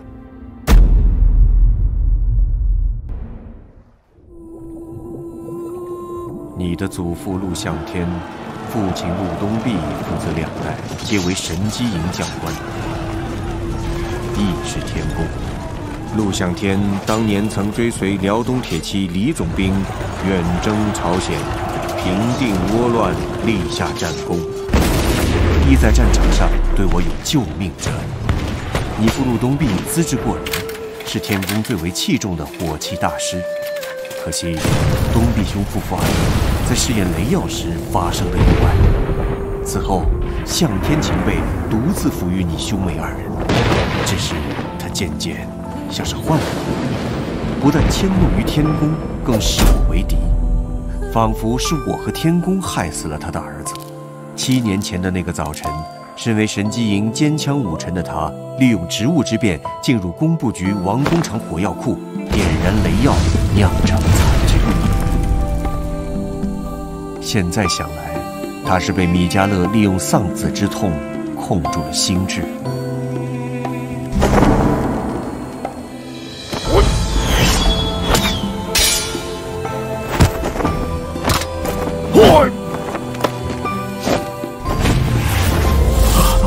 才会身不由己，任人摆布。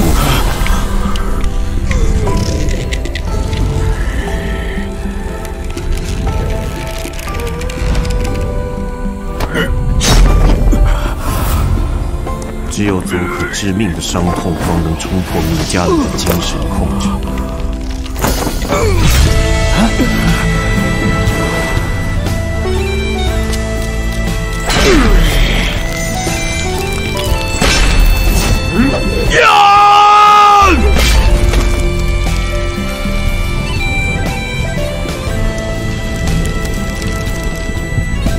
即便是在生命最后的时刻，你的祖父已不愿辱没天公之名，岂能尽如人意？但求无愧我心。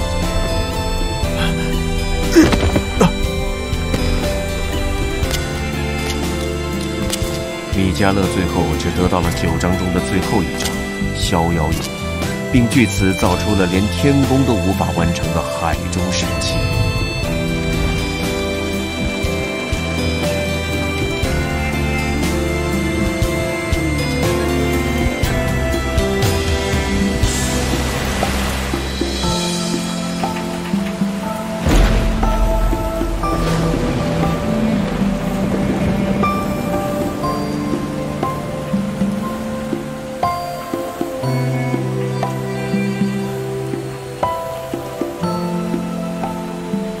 王工厂爆炸案之后，天宫不得不远离故土，这样东西一直留在身边纪念陆前辈。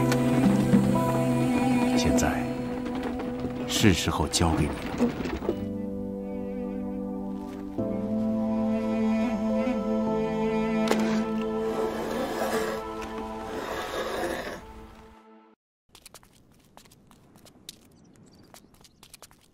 什么人？自己人。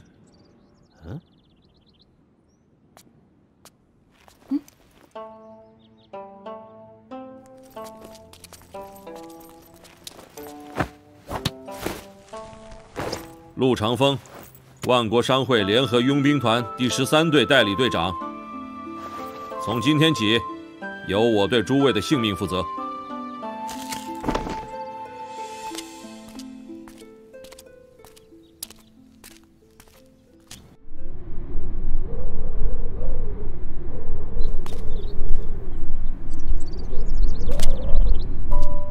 不愧是神器谱中之物。徐氏神器谱前篇共9章。40年前的倭乱中，驻李左使大破扶桑水师的铁甲龟船，便是9章中的第1章。明良海战、陆良海战，龟船以一当百的传说，我从小便听爷爷讲过。陆向天前辈当年可是立下了赫赫战功，还有我的恩师，那是他最后的。说呀，我想听。可我不想说。我绝少对人提起李药师，今天算是破例了。那说回神器谱的事吧，我还是想听。神器谱前篇中的9样神器各有精妙不同，而以当年天宫之力，亦只能制出其中4种。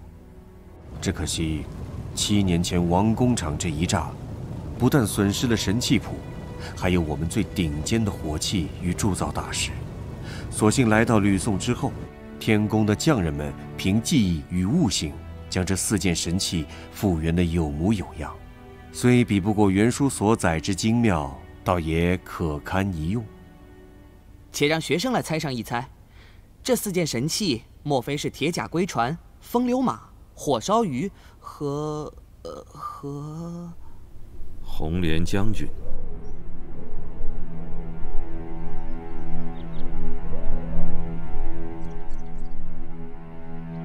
宋先行能守住万国，想必就是靠的这个了。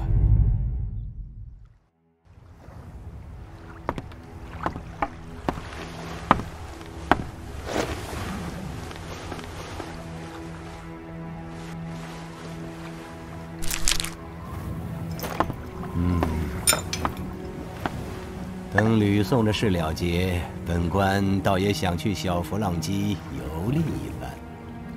我想那一天已经不远了。插在天宫的眼线传来消息，陆长风已取得宋先行的信任。要骗过宋先行这样的人，只有用真话。他一定以为解释干净当年王工厂的误会，便能得到陆长风这员干将。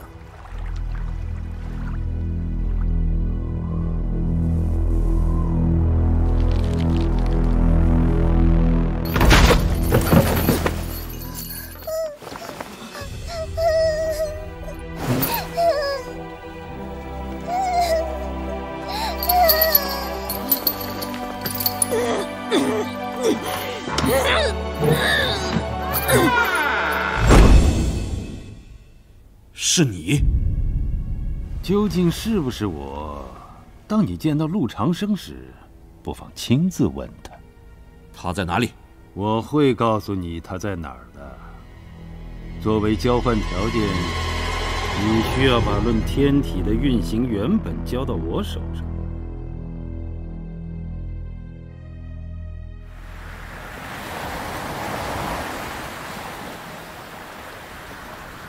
我说过，为了家人，陆长风可以变成世上最恶之人。先收定金。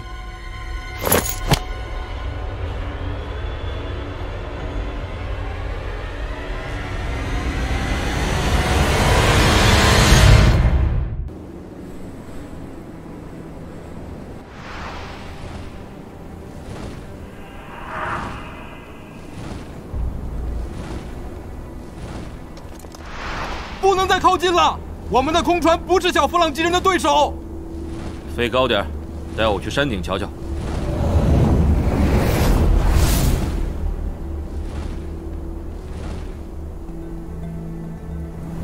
掉头，他们出来了。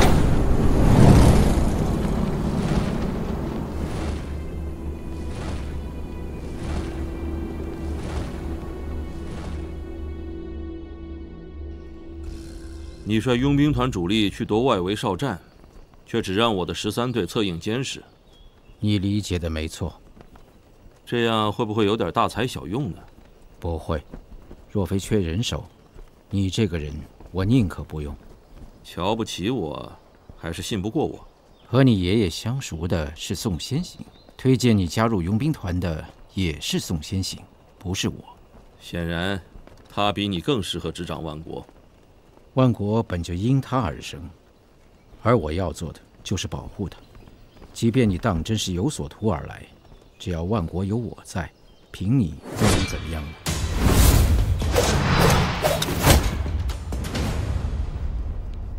说好的3招，你还欠我1招。我可以现在就还你。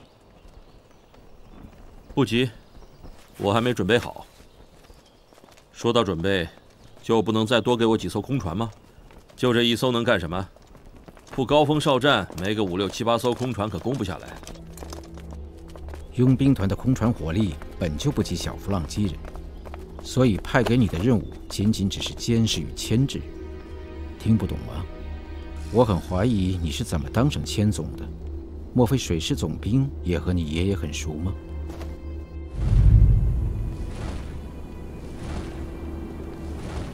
孙子有云：“兵无常形，水无常势。”陆兄此计听来甚妙。那个孙子，净说些听起来头头是道，其实我早就明白的事。天赋资质，人人各有不同，只能说陆兄天资过人了。别夸，现在还不是时候。算上火烧鱼，我手头总共也只有2条空船，还不够。别发愁，我还能搞来2条。好兄弟，我就知道找你来管用。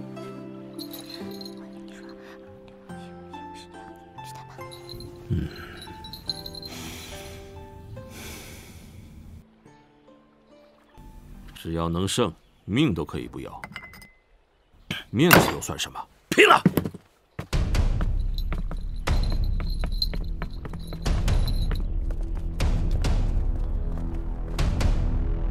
上次不小心打坏您的店，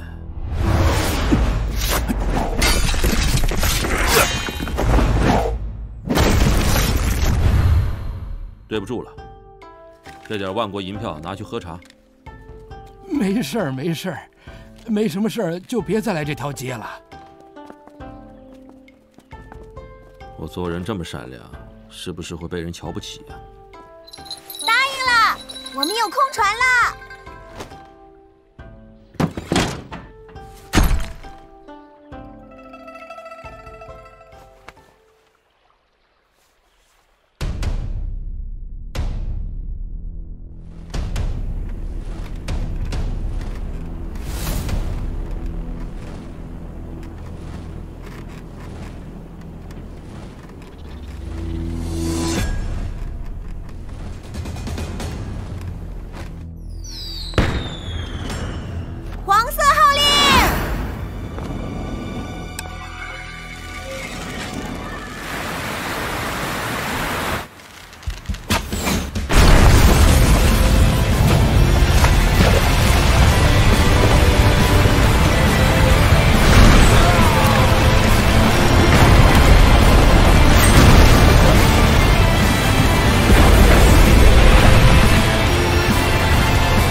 读书人，读书人。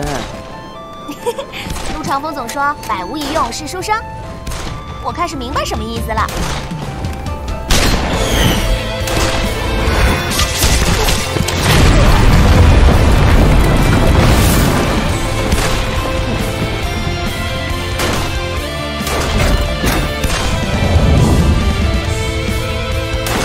不可！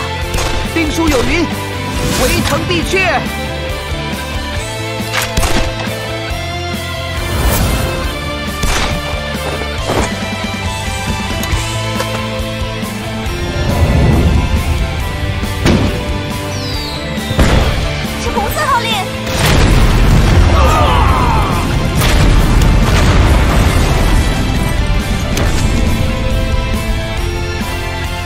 不进。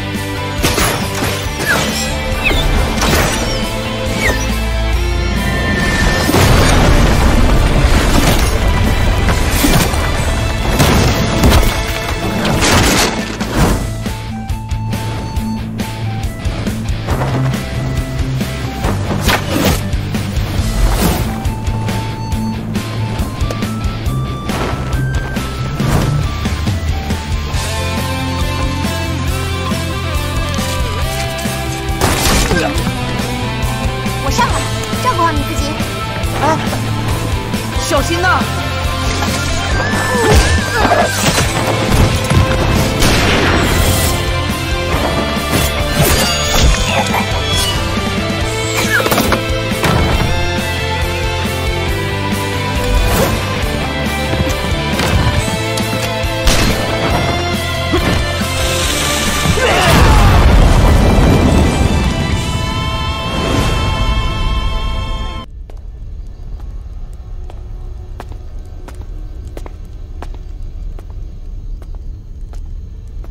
陆千总来的正是时候。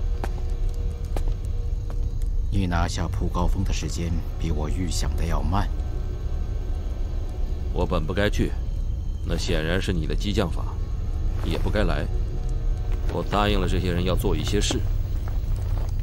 我不知道他们许诺了你些什么，但我知道做这个决定对你来说并不容易。我来不是为你。注定将来后悔的事，最好现在就不要做。万国商会联合佣兵团13队代理队长陆长风，响东侠客，先问过我手里的刀。贵国的男人果然靠不住。陆千总可是忘了我们之间的约定，别忘了令妹。除非长生现在立刻出现在我面前，否则和近在眼前的大义比起来，我们之间的约定似乎也没那么急了。为了家人，陆长风愿做世上最恶之人，这话也不知道是哪个说的。这话好像是我说的。为什么你可以承认得如此理直气壮？因为他是陆向天的后人。那又怎么样？岂能尽如人意，但求无愧我心。爷爷若还活着，也会这么做。有他老人家撑腰，我当然理直气壮。真会胡扯，只比嘴上功夫，贵国或许是世界第一呢。就算比手上功夫，可能也是第一呢。除非现在就让我见到长生，否则就别在我面前说废话。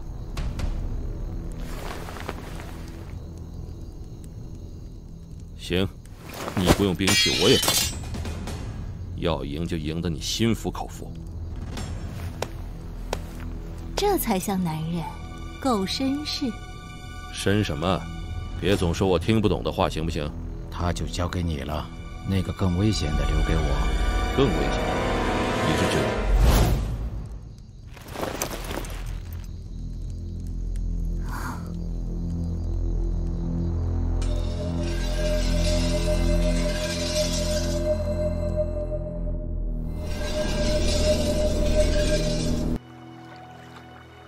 这一击的弧度极长，当是弯刀，且十分巨大，伤口边缘的筋肉皮肤断得异常平整，如此锋利干净的切割，只有大马士革钢才能做到。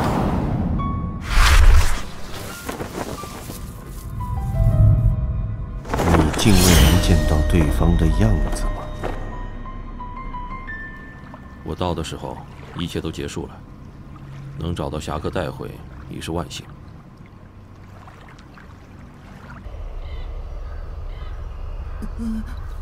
我不要再往前走了。那就留你一个人在这里，我和陆长风先走喽。这……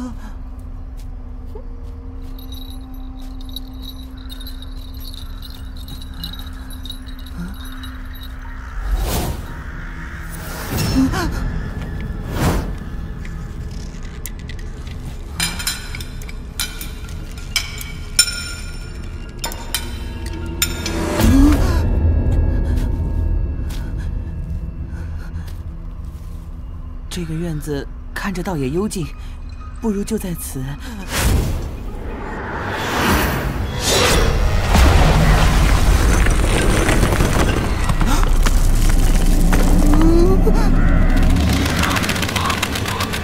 这里住着的都是世上最奇怪的人，他们离群隐居，自在随心，不问世事，世事也别来问他们。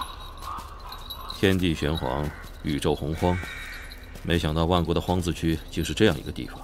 先生说这里远在俗世之外，对讨厌这个世界的人来说，荒字区简直就是世外桃源。世外桃源，远在俗世之外，说的我也想在这里住下来。你盯着我看做什么？你有心事瞒着我们。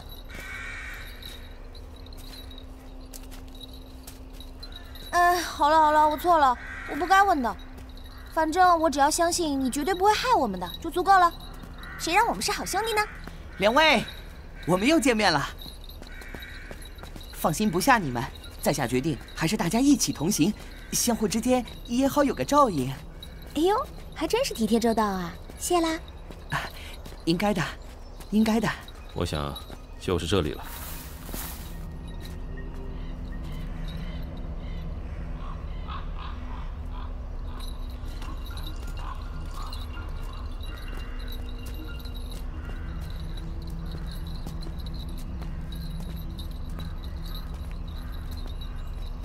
徐先生，糟糕啦！你这丫头，许久未见，一来就咒我。徐先生是何方神圣？他是李药师的收山弟子，万国第一医师，活死人徐先生。活死人？活死人的意思就是他连死人都能救活。厉害！这么说，侠客有救了？也不能这么说。为何？不是连死人都能救活吗？我早已发下誓言，此生不再见宋先行。你们可以滚了。这次不一样啊！侠客叔叔要是醒不过来，谁来保护先生？他是生是死，与我何干？那万国呢？万国毁了也可以吗？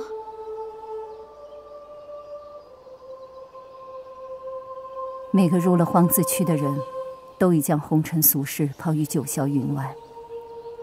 莫说毁的是万国，便是世间万物又如何？您就这么恨先生吗？那侠客叔叔，在下有一事未明，此处为何遍布木牌荒谷？这些都是徐先生的病人。病人？都死了？徐先生可不是寻常普通的医师，他只收一种病人。哪一种？必死之人。不是身患绝症、江湖飘零、孤单无依之人，休想得到他的诊治。所以他的病人10个里头差不多只能活半个，剩下的就都葬在这里了。啊！陆兄不可，死者为大呀！陆长风，你要疯啊！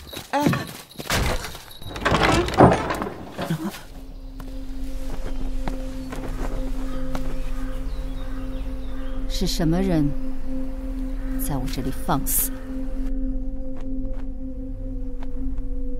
徐先生要是不立刻出手相救的话，那我就是那个杀死侠客的人。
我说过你还欠我一招，但这一招不算。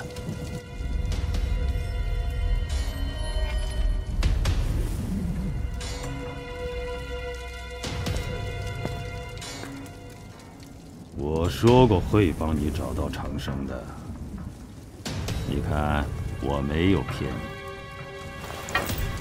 可是你却想背弃我们之间的约定。年轻人难免会犯错，所以我愿意再给你最后一次机会。长生就在这里，你要还是不要？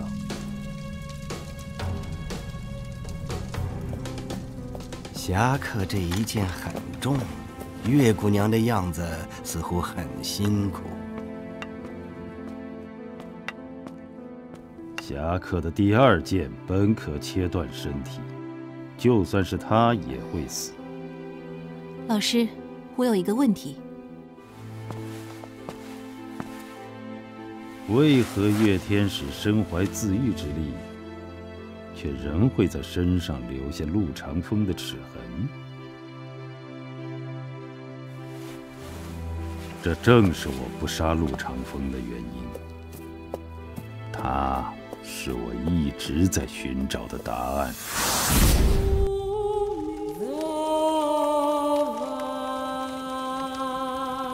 陆长风，谢谢你愿意把长生的事告诉我们。陆兄，你愿意接受我们的帮助，实属难得。我心中不知为何竟十分喜悦，多谢。我请你们帮忙，怎么反倒来谢我？不知道，就是想谢谢你把我们当兄弟。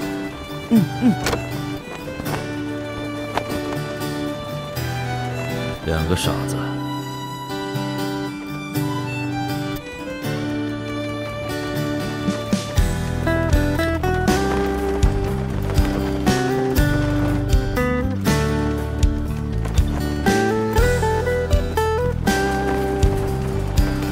这是我最后一次看见米娅张开自己的双臂飞翔，就像世上最快乐的那只鸟。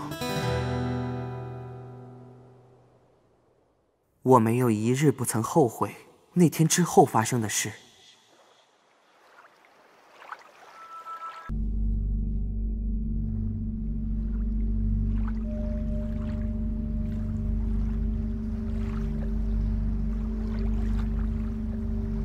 你能来，我很高兴。我来是为了侠客，为了万国，不是为你。我知道，我高兴只是因为又见到了你的样子。我本不愿再同你多说些什么，只不过……你问吧。今天发生的事，你一定会有话想说的。迄今为止，你所做的这一切，当真值得吗？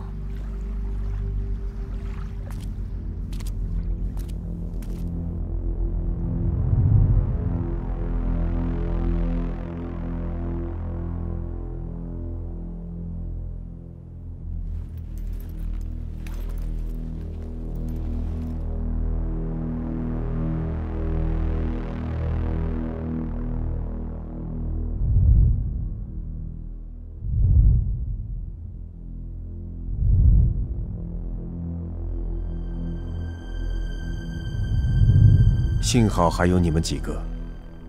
若所有人都站在一边，或许并非好事。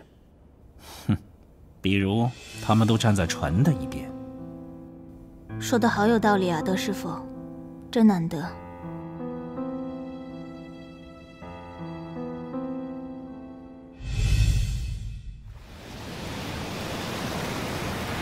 东印度贸易公司总督科恩，很高兴认识阁下。东极市场掌刑千户曹景行，幸会。尼加勒，第二步棋已经下完，现在就等你的那一步将军了。哦，竟还有杀招未出吗？曹大人觉得现在这样的程度就算是胜负手吗？未免太小看了天宫。莫非接下来才是我最喜欢的部分？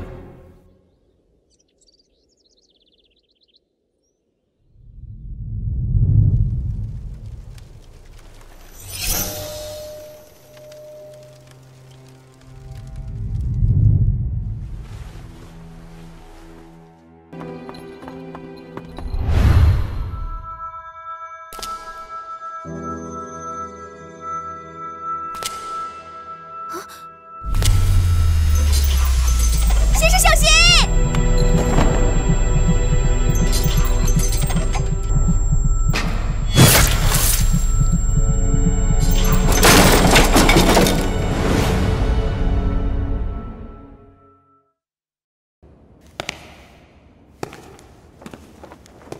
开始吧。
联合佣兵队已经不在了。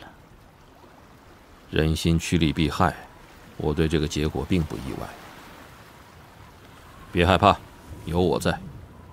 哼，我哪里像害怕的样子？万国有我在，还有你们在。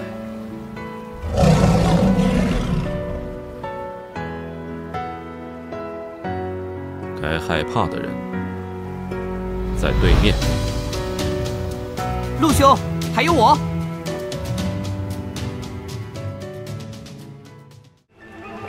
残存一抹路，兵败如山倒。那个传闻中杀人从未失手的刺客组织，残兵。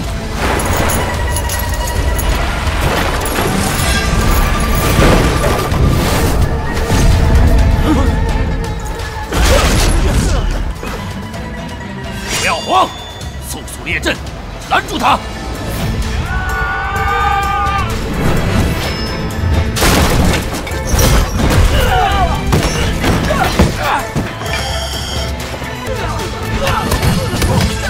阿火，快来救命啊！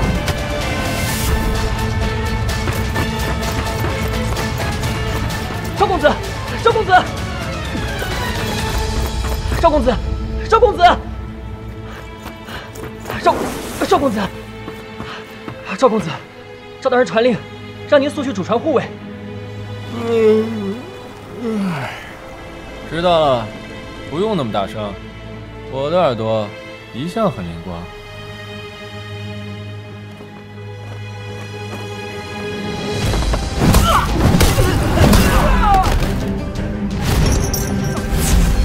快保护许林大人！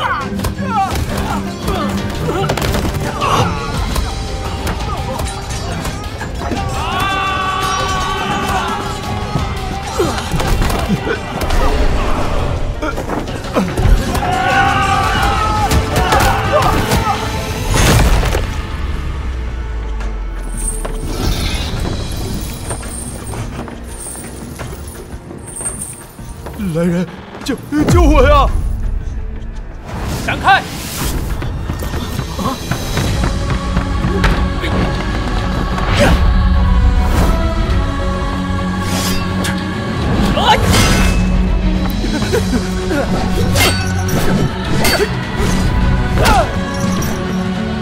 活儿打得好！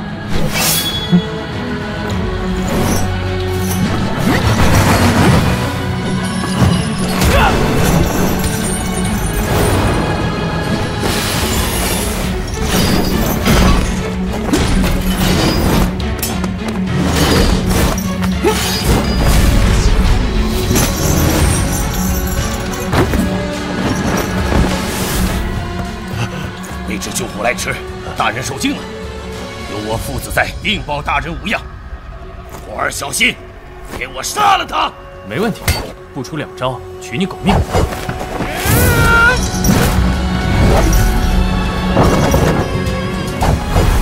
长山剑法，左去右回。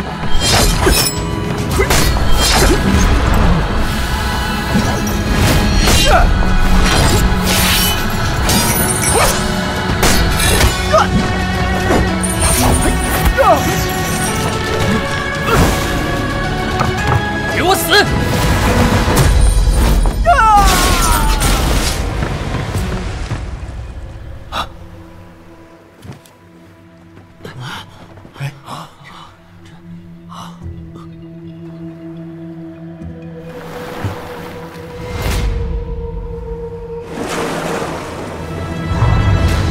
小心，危险！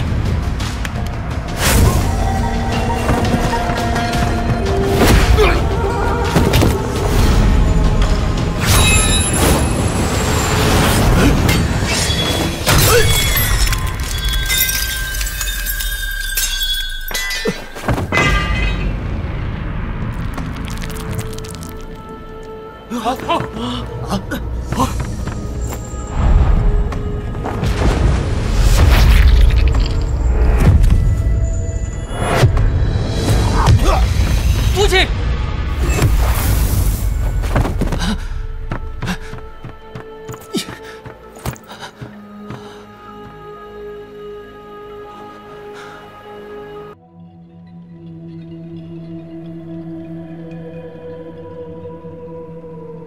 赵后公子已经跪了3个时辰了吧？唉，赵公子孝感天地，可怜赵贤老爷无福呀。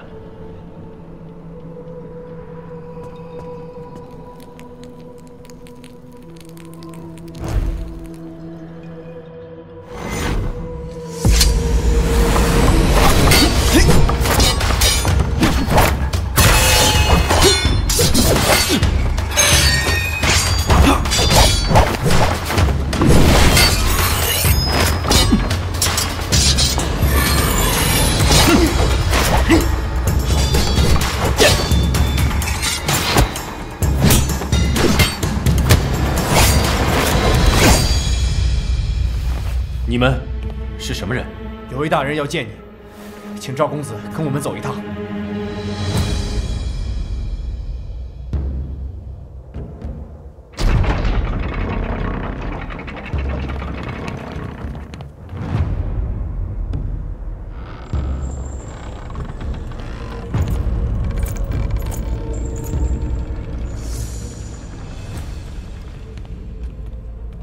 这是什么地方？赵公子，在下公曹叔佐马方。这是密室，没有许灵大人的许可，任何人不得入内。许灵大人，要死的终归要死，要活的还是活下来。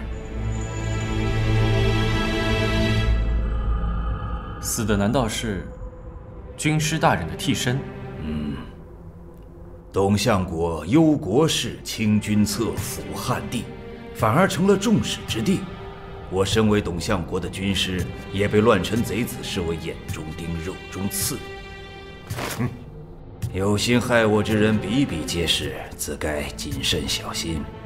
只可惜，为了一个无用的替身，却害死了我的爱将。回去之后，我自会在董相国面前陈说你们父子俩的忠贞之心。多谢大人。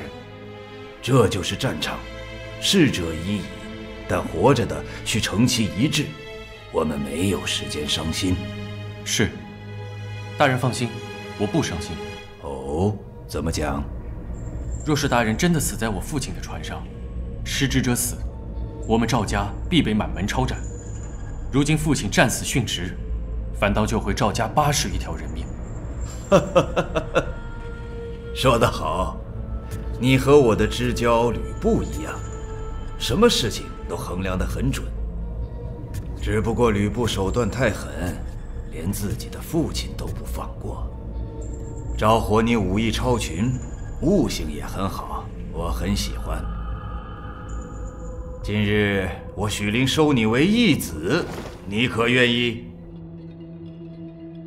那么多人要杀大人，我只怕……你怕又一次丧父吗？连残兵都没能取我性命，还有谁能杀我？那么，请大人不要后悔。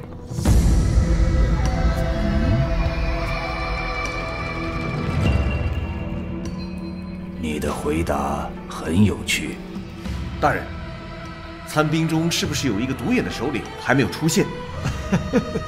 不必慌张，老夫不是已被残兵杀了吗？但是他们还在。什么？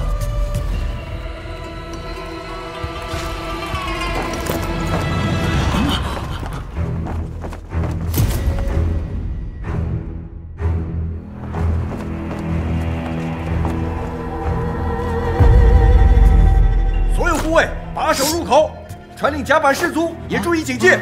不要慌，敌人未必知我军虚实，不要轻举妄动。大人，难道对手是在欺诈我等？敌人离得还远，不必紧张。残兵的首领到底是何许人也？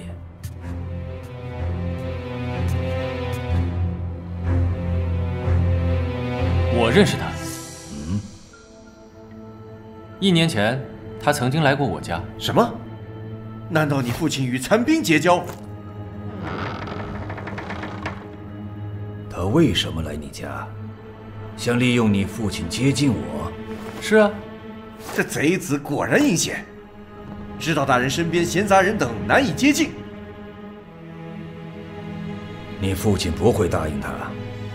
赵贤绝对不是这种人。父亲不知道他就是杀手，只是与他一见如故，十分喜欢。所以呢？所以收他做了义子。义子？赵贤曾说你是他的私生子。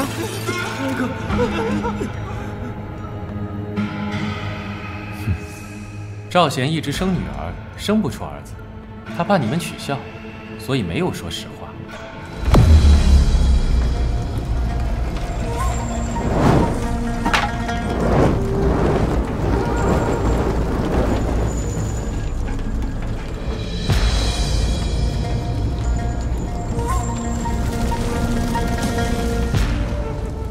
差不多是时候了。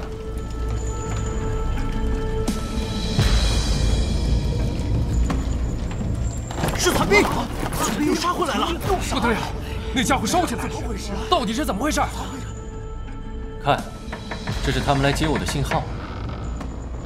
甲板上那群傻瓜的视线全被引过去了。对，现在我就开始专心对付你们了。你不是独眼。不止不忙，耳朵也很清楚。至冠天下的西凉第一军师，本不该如此贪生怕死。来人，救我呀！他那声救命，声音虽然很像，却瞒不过我的耳朵。够了，报上名来。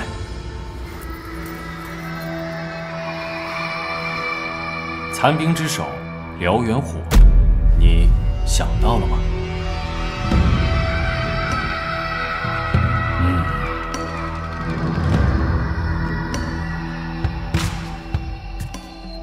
能在1年前就谋划到今天的安排，看来你背后的谋士不逊于老夫。哎呀，我很好奇他是谁。你已经用不着知道了。临危不乱，你果然不简单。徐某真的很喜欢你，只可惜我偏要来送死。对，真的很可惜。做我父亲的人都会死得很可惜。许林大人，受死吧！唉，我的命你拿不走的。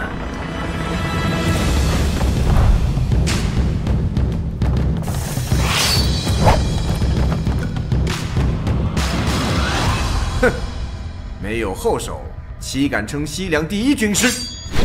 赵火，1打15，你有胜算吗？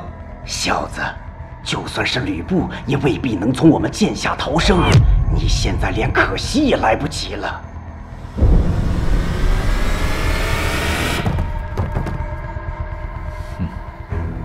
我虽从未见过吕布，但我的理论是，打10几个高手，总比打几百个喽啰来得轻易吧。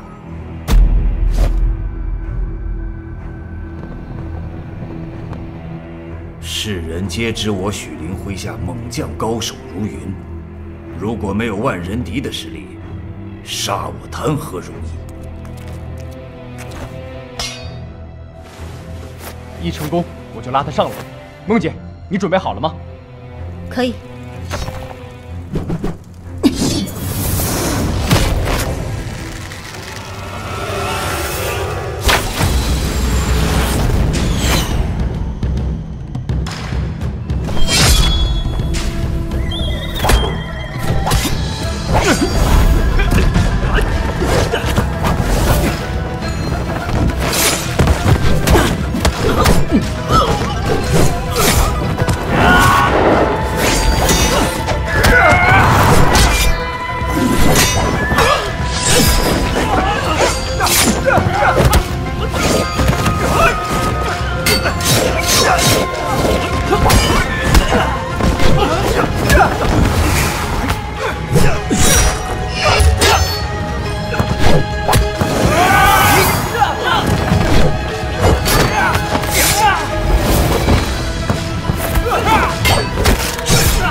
首领的举动，偏偏全部在我意料之外。如果这小子不是疯子，恐怕他就是一个能与吕布匹敌的怪物。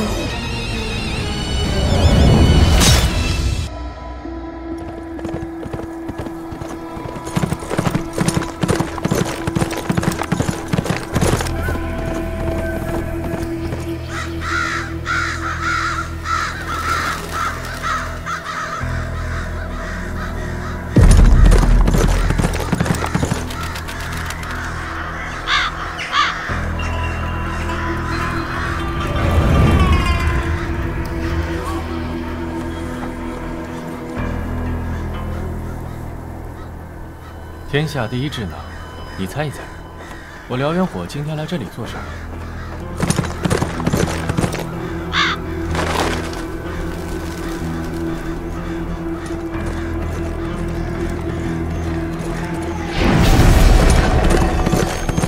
当你知道，必定也会大吃一惊。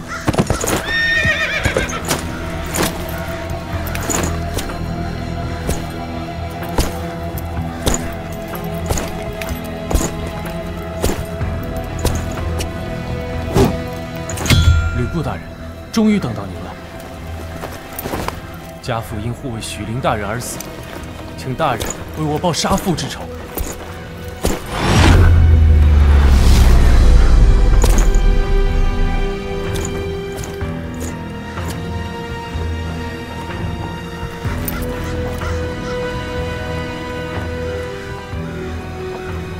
这些人头没有一个是他的。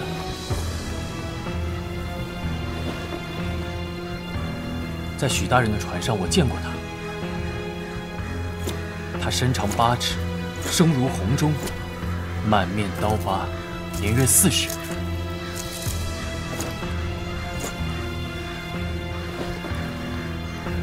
所以，这个无能之辈也不是那独眼杀手。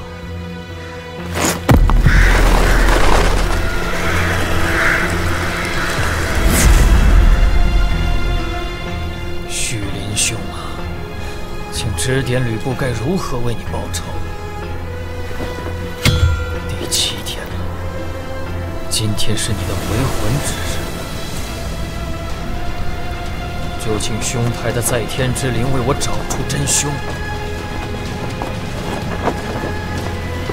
奉现在等你的指引。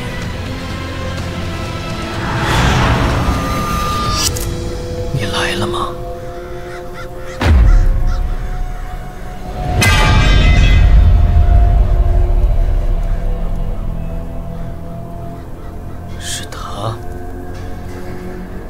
是我。许灵大人知道，只有我才可以为他找出真凶。许灵兄，这就是你的指引吗？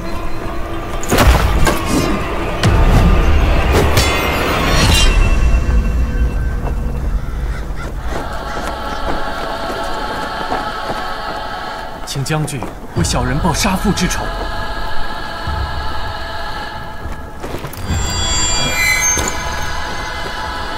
赵火，自今日起，你就在我帐下听命。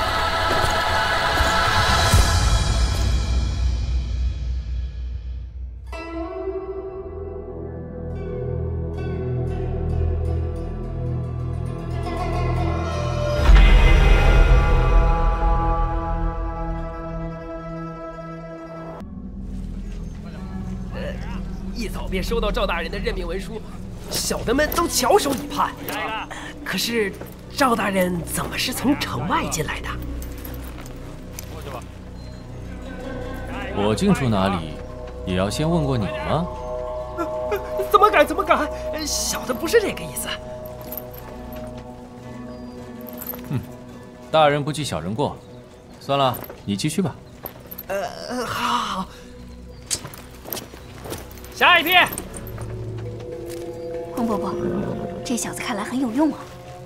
对，一会儿要是出了什么岔子，就先拿下这家伙。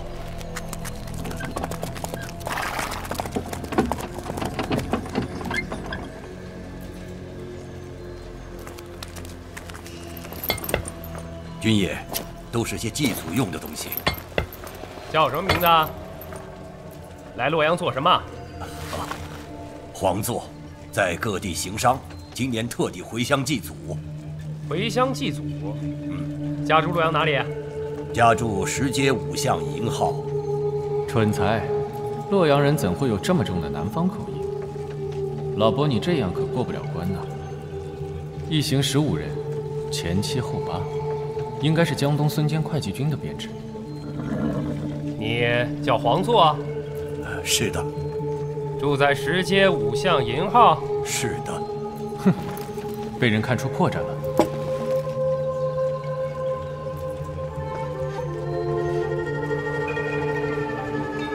哼，营号不是姓黄的。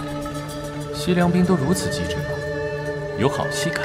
哎呀，出外多年，连家都忘了，应该是丑号。丑号是姓李的。哎呀，年纪大了，真是忘了。老爷爷真没记性。是子号，一定是子号。子号。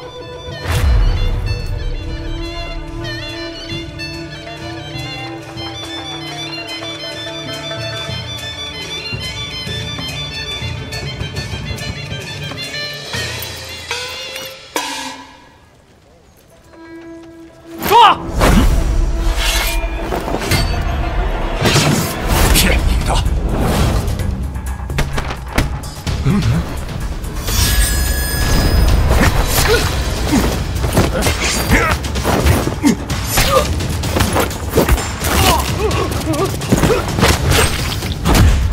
来人！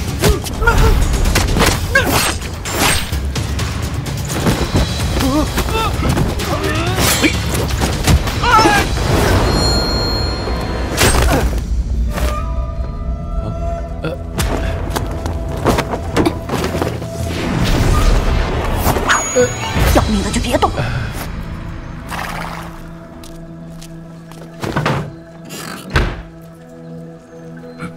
有劳兄弟送我们进城，你们先进去。是。姑娘，饶命啊！别说话。女侠，你该不会杀我吧？兄弟，别说话。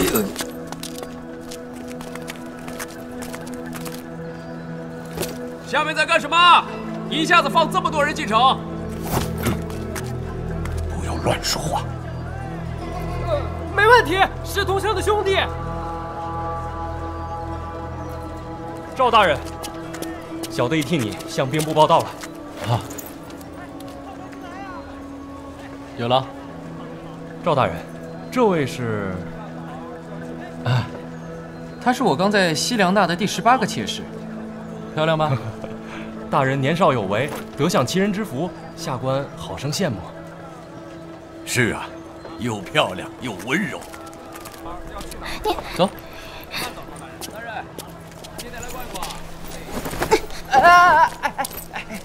轻点。不同凡响，不愧是咱们西凉的女子。赵大人保重。大饼，新鲜的大饼。好吃的大饼，好吃的大饼，来吃喽！你这么凶，到时候谁敢去？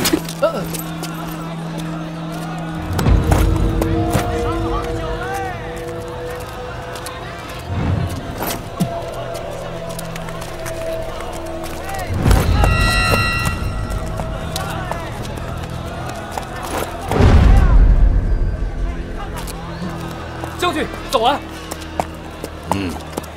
早安。早安。现在已是午时，不对，那是暗号。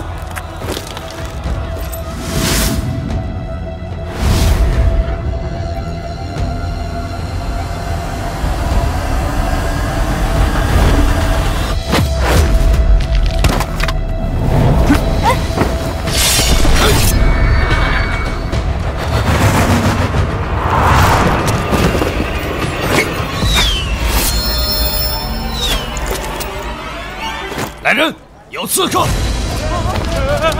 那边，小李，你先走，这里有我。快走，按计划行事。你跟我走。哎，别扯乱我的头发！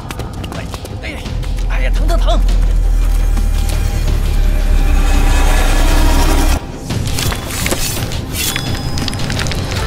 是口中刺。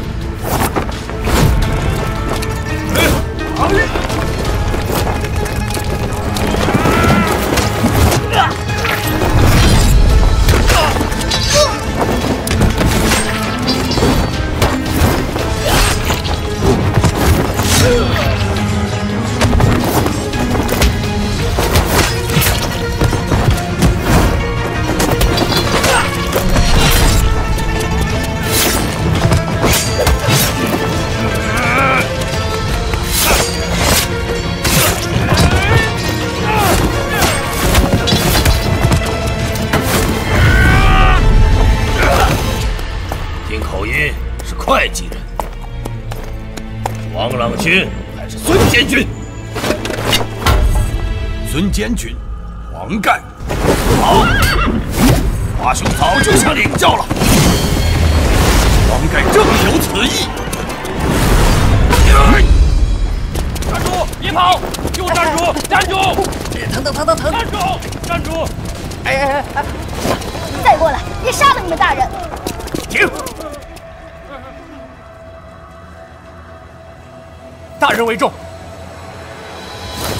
哎呀，疼！你还真是我的护身符。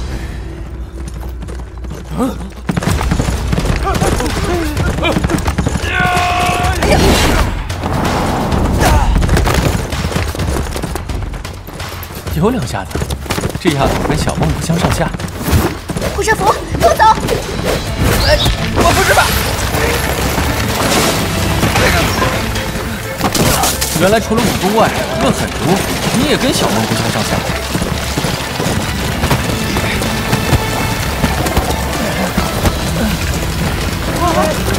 谁说南方少女温柔啊？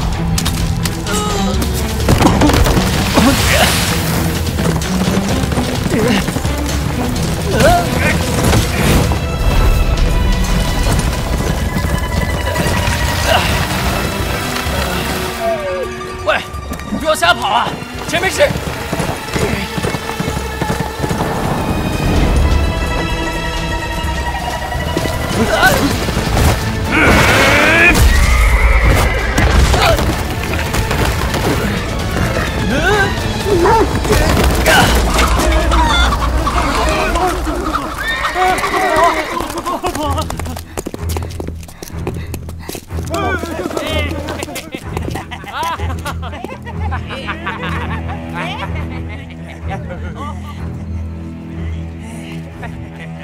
这就是闯城的乱军吗？进洛阳前也不先看看地图。天下间竟然还有这种傻瓜，单枪匹马来闯北部卫所。生得这么标致，杀了太可惜了。让叔叔陪你玩玩。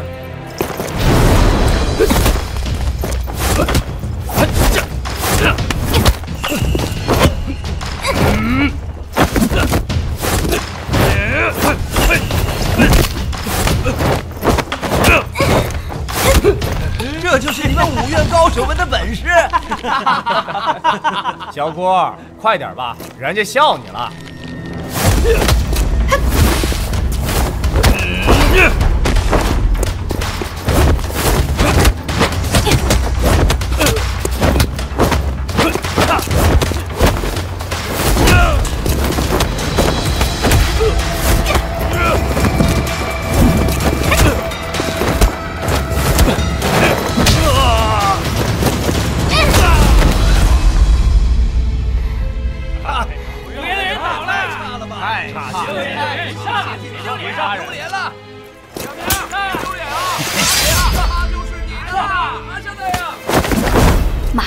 卫所里的都是西凉军中将官，这样下去，早晚会……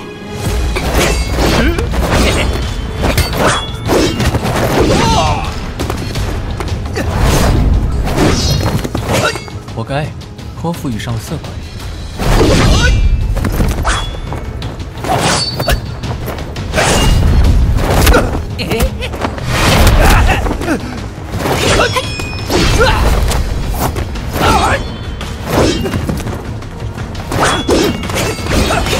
这人比之前的更强，就算是黄盖叔叔。兄弟，哥哥帮你一把。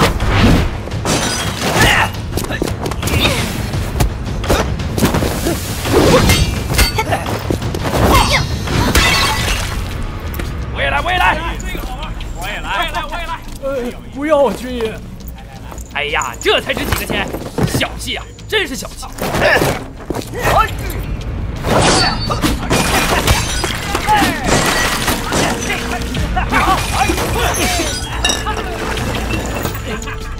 兄弟们，干得漂亮！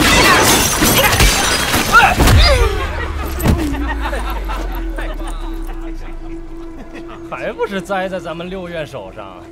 谢了，兄弟们，这牛是我的。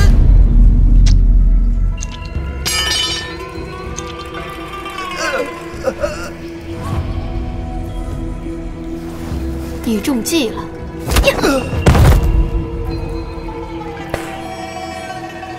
六院的人挂了。是啊，活该，活该。大家一起上吧。走。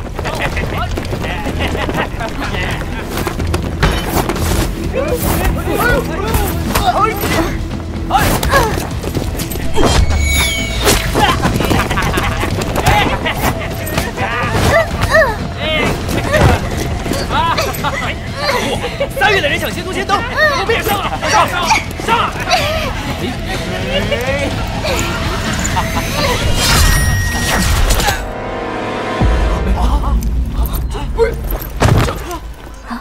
谁？是谁呀？那商人？谁呀？谁？出来！缩头乌龟！算什么好话？出来！给我出来！出来！我做的都是见不得人的勾当，本来就算不得好汉。说话的是什么人？左右包抄。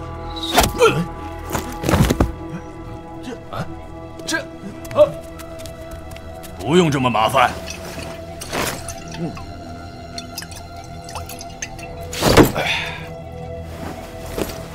一起来受死吧！弟兄们，上！杀了他！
冷阳荡真是卧虎藏龙之地。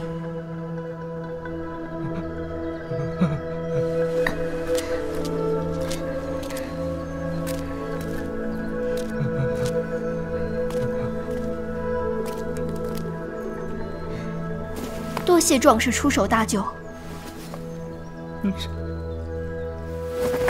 杀人了！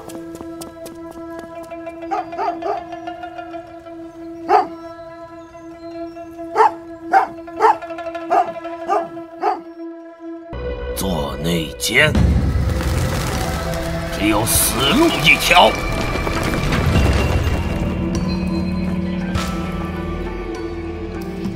西凉兵越聚越多了，再加上这里归附董卓的禁军，就算残兵全员出动，也难有取胜之望。火，别管我，快走啊！第七营到，还不走？难道你想决一死战？你这怪人！奉贤兄，杀内奸你要多少招？5招。5招杀他，哈哈哈哈！好，我也用5招。武昭就想杀我，武昭就想杀我。你们以为我是谁？混账！内奸另有其人。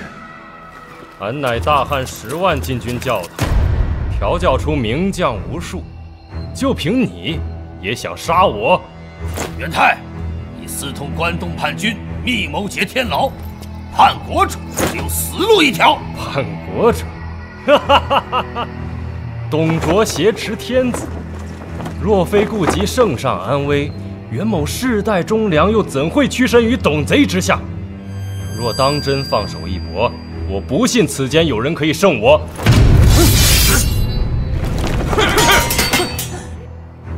此人就是大名鼎鼎的禁军教头袁泰，怪不得关东联军劫牢胸有成竹，原来早有内应。华雄，你放眼看看周围，这里是我的地盘，你既然进来了，就别想出去。哈哈哈！整个洛阳城都是西凉军的地盘，打赢我放你走，就这么简单？那你不要后悔。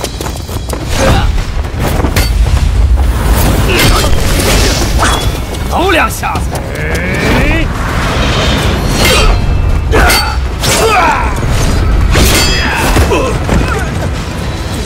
对下，第一招。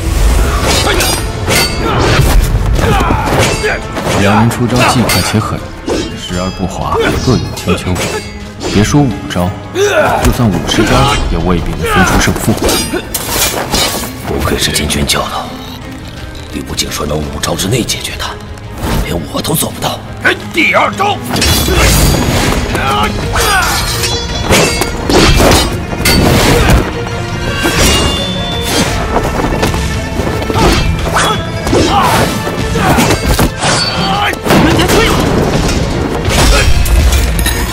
3招了，华雄，待我教你解释。少啰嗦！你以为我们脚下的武魂是什么？是什么？是防不胜防的武器。啊！我的眼睛！我的眼睛！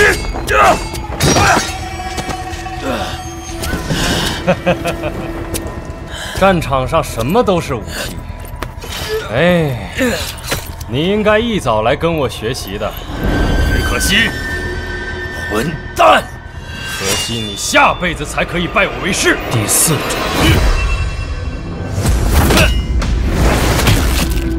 元泰，你的时代已经结束了。你说的没错，战场上什么都是武器。谢谢你教了我宝贵。放开我！放开我！放手啊！放开我！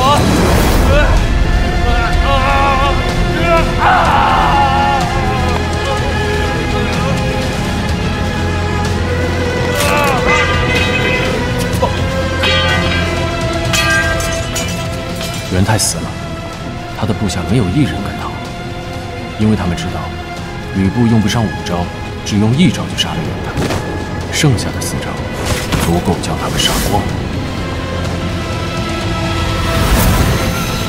我永远记得今天，因为我第一次产生害怕的感觉。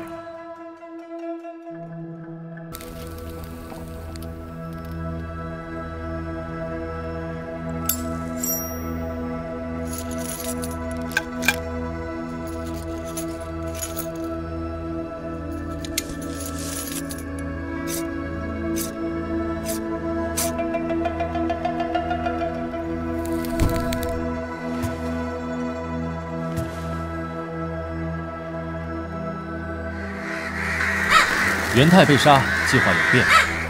明日关东联军将不会劫牢。他们后续会有什么计划？残兵正在追查中。营救大公子的事，就要多仰仗诸位了。事成之后，每人各赏500钱。大家没问题吧？这没问题，听你的，我们拼了，拼了！很好，马帮主，你的疑虑呢？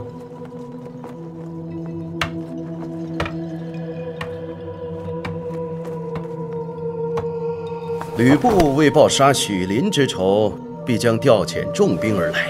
到那时，我们该如何应对？正因为吕布报仇心切，所以就由我来引开他的大军。没了吕布军，其他人你们应付有余。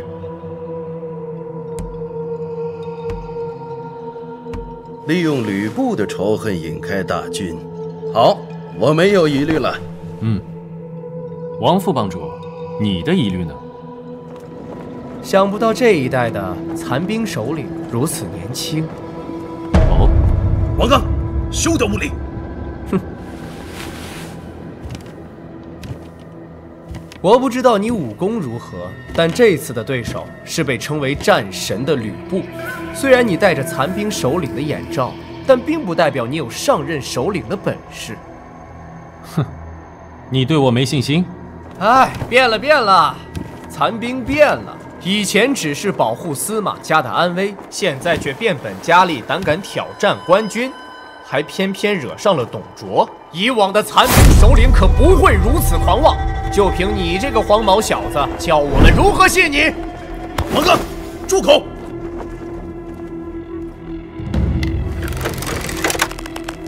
火哥，继续。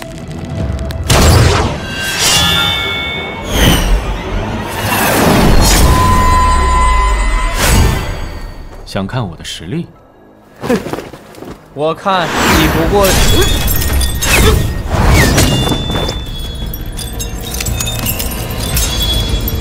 刺客！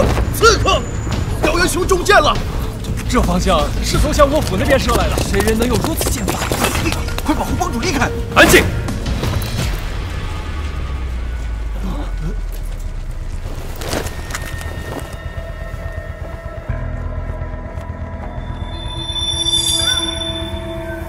董卓班城之日，就在后天。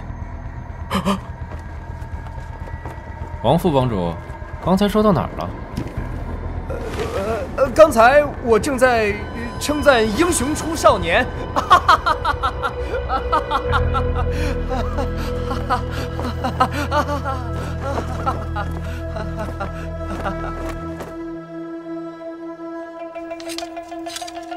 小梦的剑术越来越厉害了，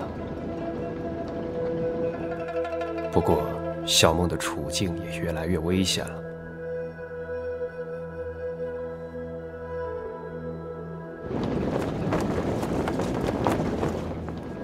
我不知道，这次你们两个会是谁来救谁。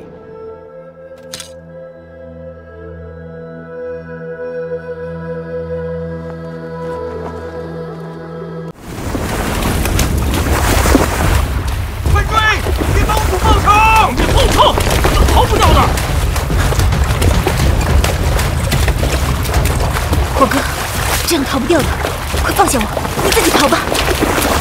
左边，快封住左边！你听到了吗，火哥？你停下！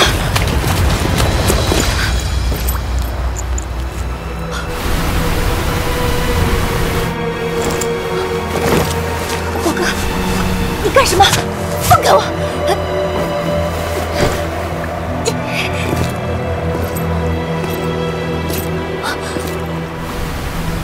到下面去，这样就没人能捉到你。那你呢？你现在这个样子，有资格操心我的事吗？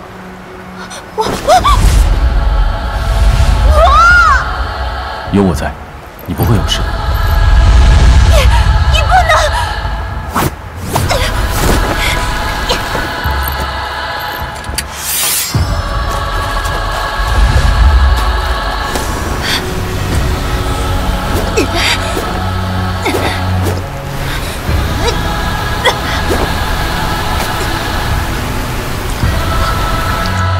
只有一只手，快点他！一起上！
看，我没有放。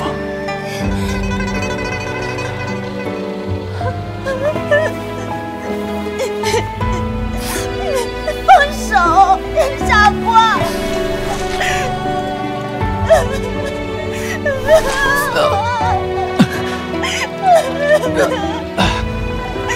放手啊！喘不过气啊！小莫，放手！不放！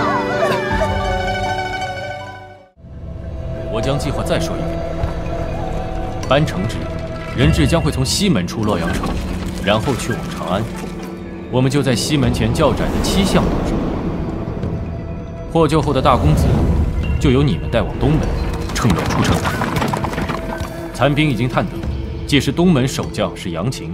马帮主，杨琴在洛阳的胞弟，我们的人已经盯他很久了。动手。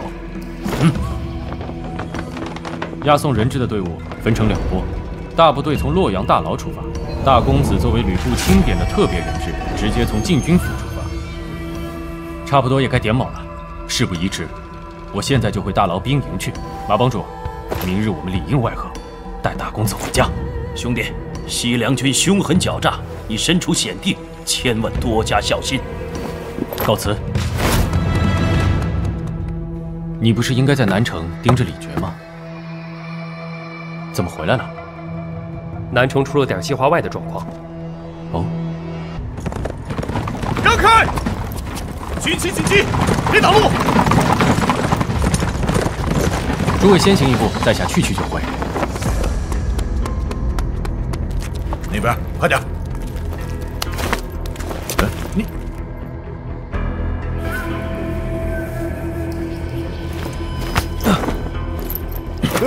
那些是什么人？他们也是吕将军的人啊！你们不相识吗？要把人质带去哪儿？出南城，助郭汜将军解保阳之围。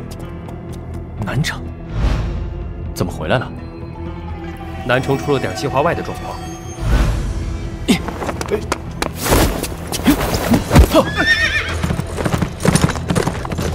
不可能的，关东的那应元他已死，他们如何得知今日班城，还能提前部署这样的行动？难道更强的计策已经发动？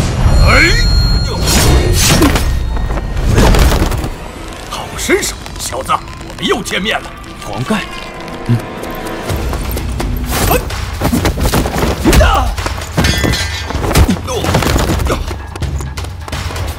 别让他走，杀了他！知道。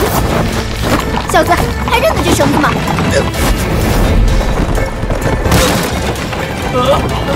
忘恩负义的臭婆娘！困住他！走，这人留不得，别让他通知西凉人。知道了，小子你，受死吧！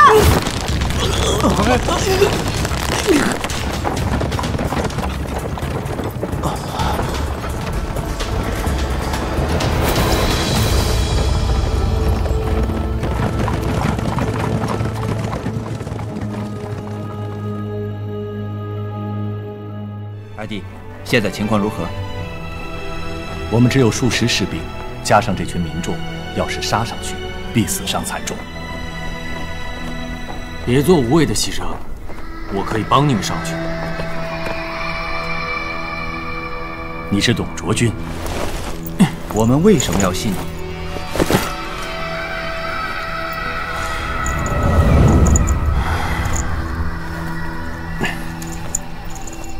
因为你们没有选择。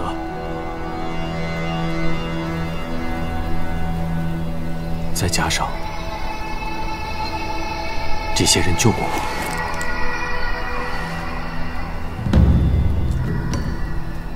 好，我信你，大哥。我一进城门便会发难，你们就趁势冲进来。大哥，这人可信吗？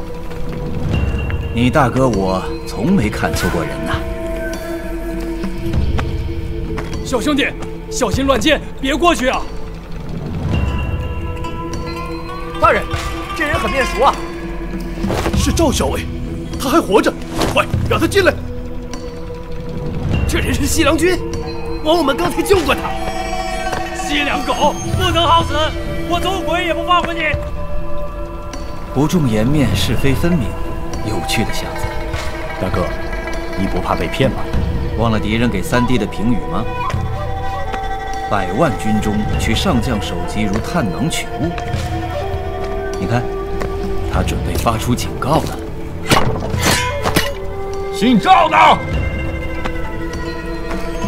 报上名来！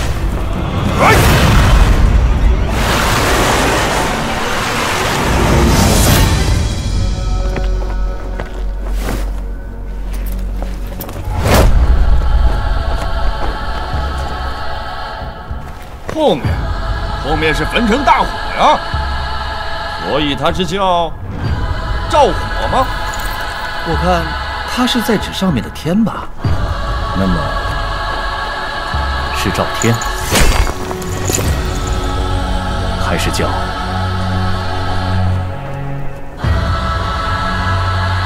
赵云？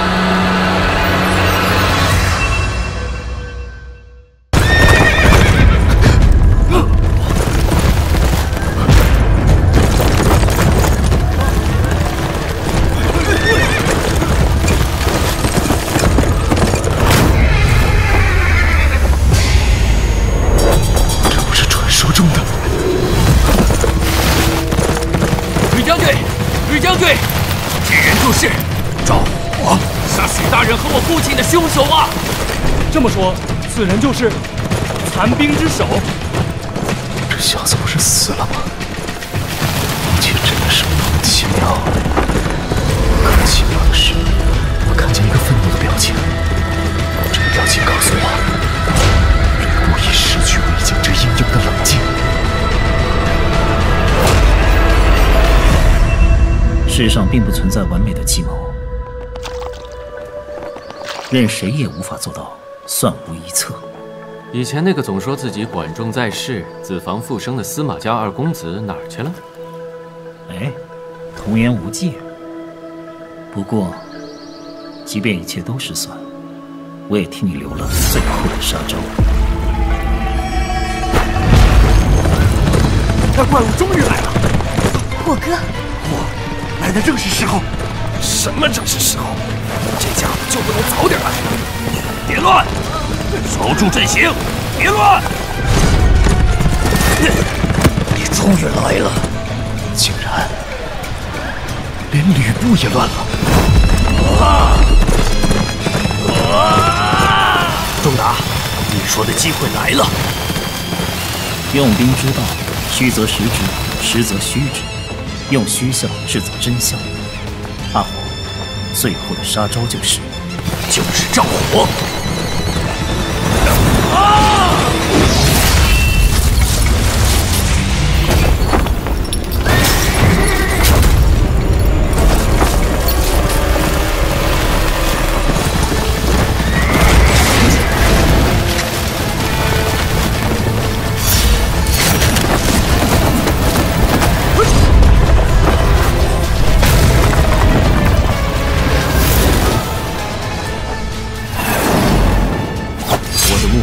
从一开始就不是吕布。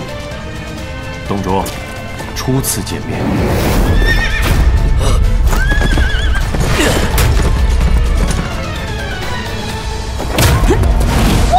后面！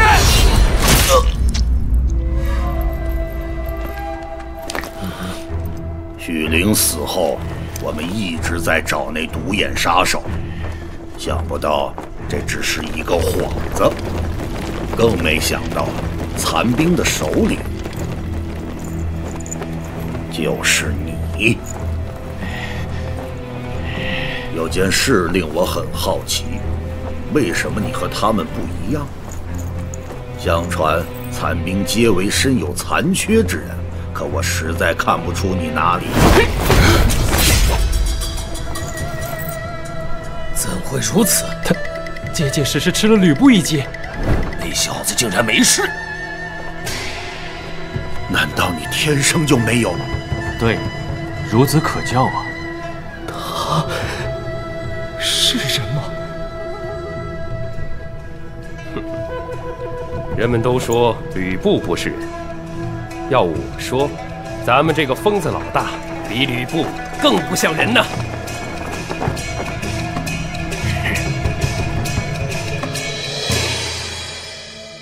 你喝了？啊，这不是酒吗？傻瓜，这可是四叔特制的穿肠破肚芥辣油。是吗？我还以为是酒。竟然整瓶喝光，你会痛死的。我现在全身暖洋洋的，死应该不会这么舒服吧？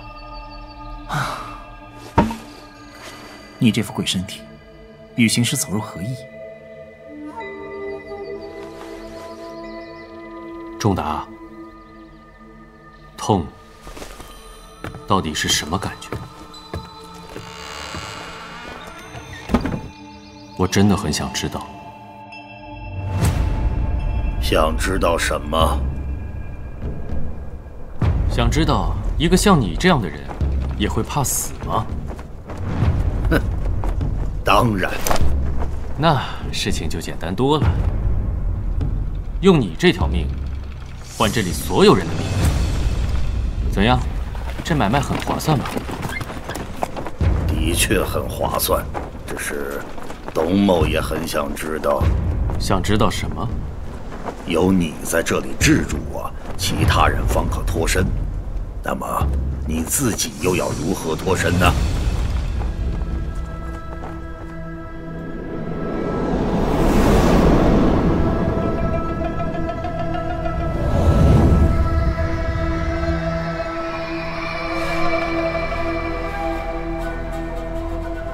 二哥，那小子真的是怪物。大哥看人最准，绝不会错。以命换命，这就是残兵吗？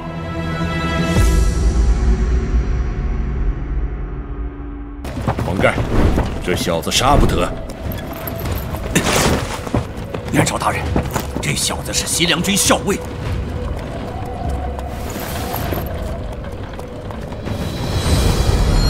谁杀谁还不一定。他不是已经……诸位，给袁某一个面子，先别动手。大人，知不知道他？我只知道他是这里所有人的救命恩人。你们好啰嗦，想杀我就来吧。是你自己送上门来的，小曲，来吧！你的镇定换来了我的信任。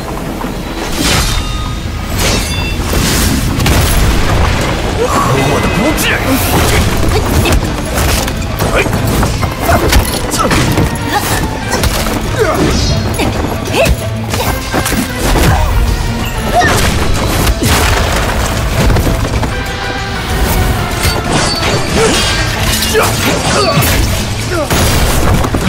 后面怎么了？敌人追上来了，快走啊！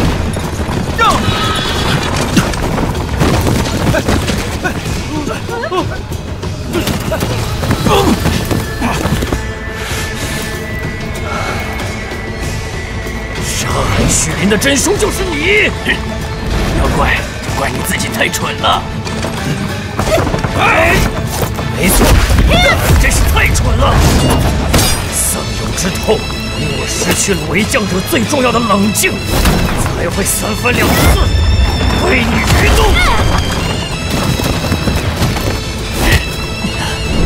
吕布，只差一步啊！对，就欠着最后一击。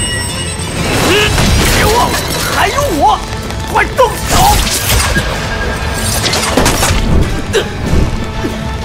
残兵，我最后靠你了！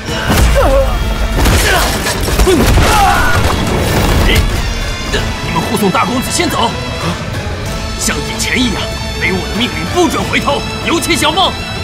明白，和以前一样，无论对手多强，最后的工作总是留给我的。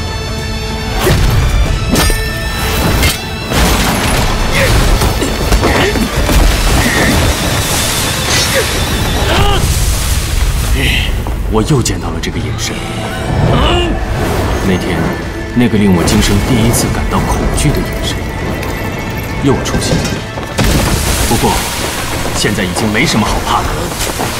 吕布，我救人的任务已经完成了，我为徐宁报仇的使命即将完成。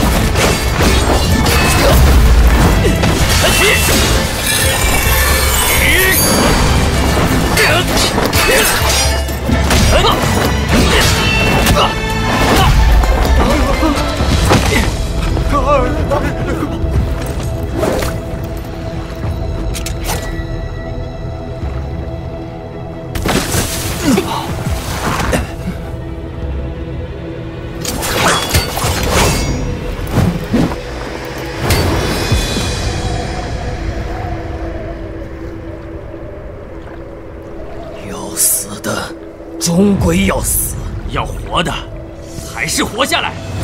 许林生前常说这句话，他正在下面等你。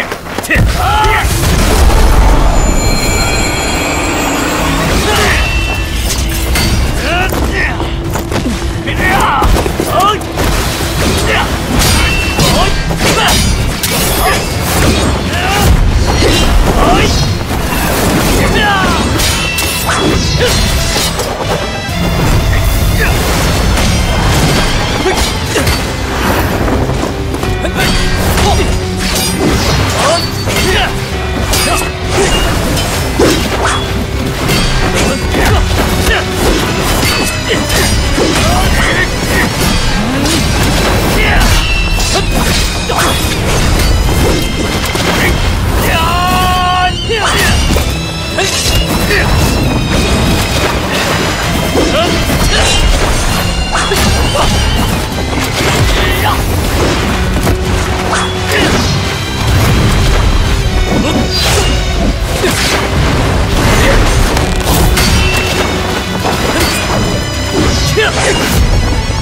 完呢？你还没死呢！还能再战？天下竟有这样的武将！他真的是怪物？你和我不一样，吕布啊，你现在很痛吧？痛。重要，痛快才最重要。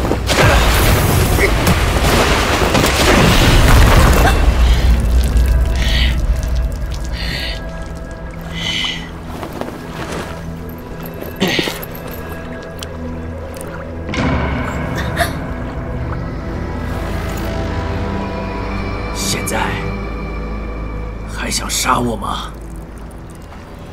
我。小毒妇，看到这个了吗？什么？这可是人中吕布的戟啊！我今天就割爱，用它来换你手上的剑吧。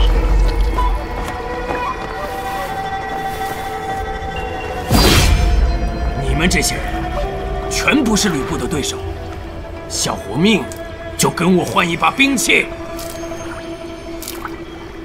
在洛阳河道救我的是你，在北门楼救我的也是你。我说的对吗？残兵首领。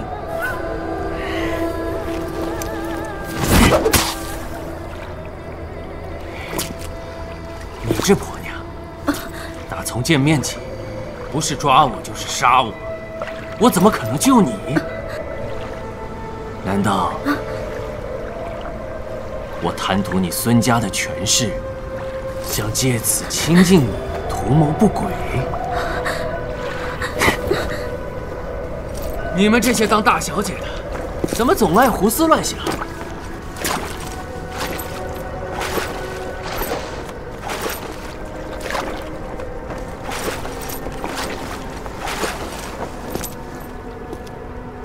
喂，小子，你反悔也没用，剑不会还你的。只要你活着，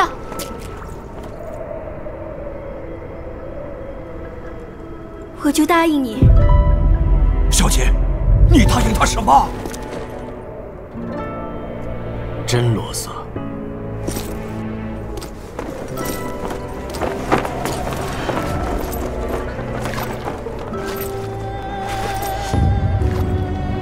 胜负会如何呢？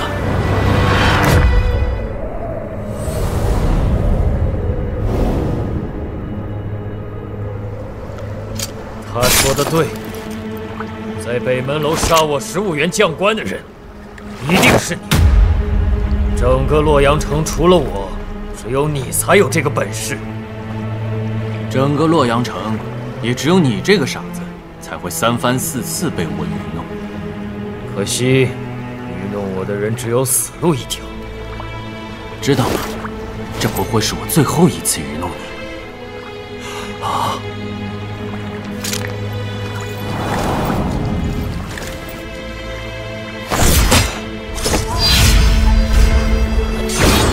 是时候上路了。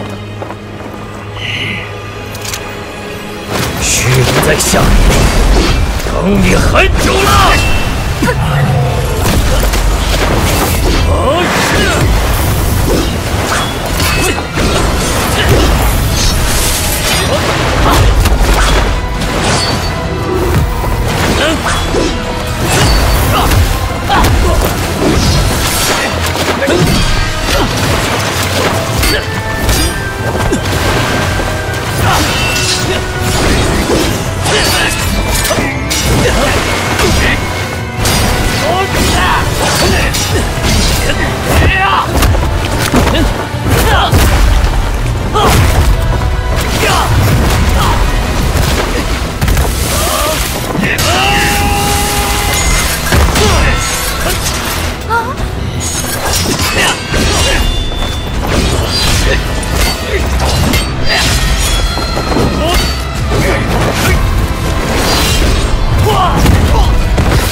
很奇怪，我忽然知道什么是痛了。痛，乃是源自内心的恐惧，又或者，跟这个怪物相比，我忽然像个人了。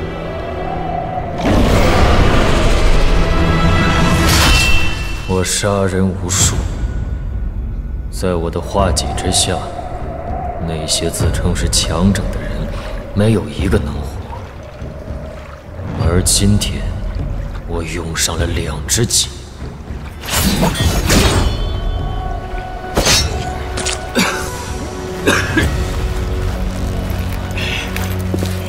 这个人绝非一般的刺客。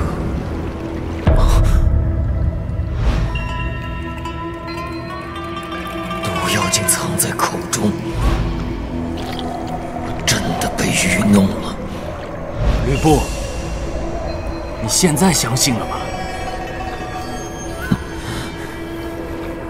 幸好，毒性似乎不深。你若太早中毒，我们挟持董卓救出所有人的大计便难以成功。此计的精髓就在于，你若执意追杀，途中必会毒发。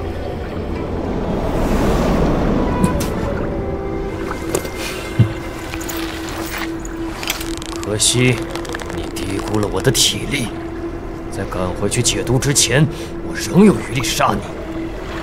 毒是迟了一点才发作，但是你也低估了一件事，在你身后是一群被你们害得家破人亡的人。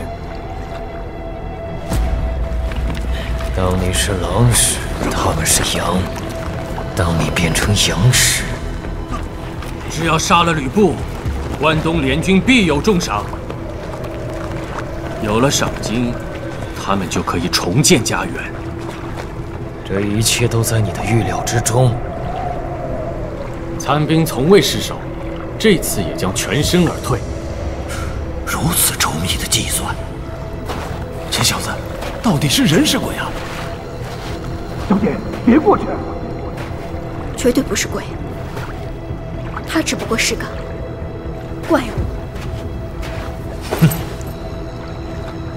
万人我都不怕，难道会怕这区区几百人？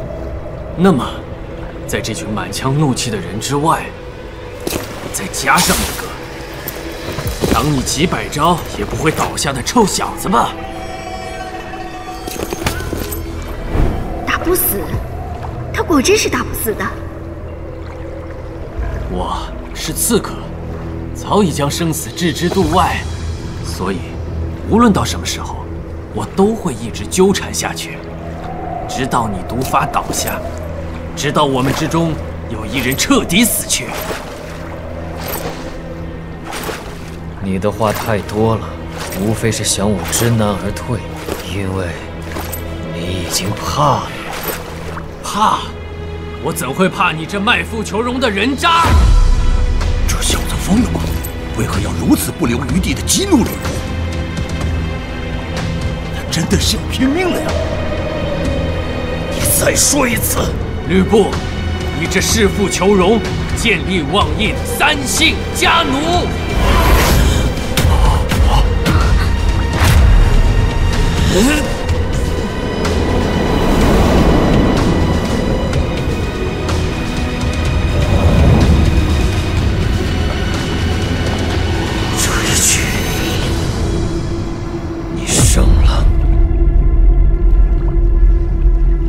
真是一个可怕的人，在这样的情形之下，还可以冷静地权衡利弊，而你最终做出的，依然是一个令自己臭名远播的选择。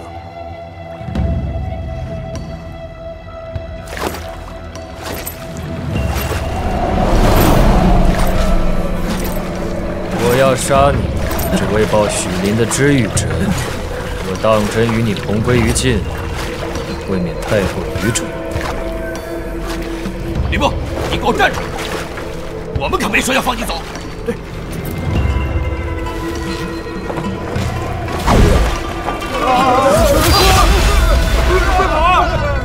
我对天发誓，下次见面时，就是你的死期。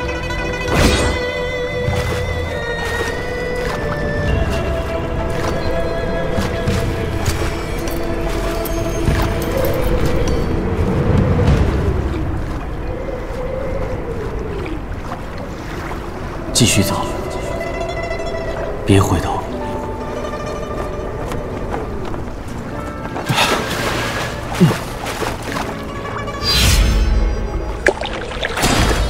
说来好笑，我忽然怕死了，怕得连站也站不稳。燎原火，这不像你。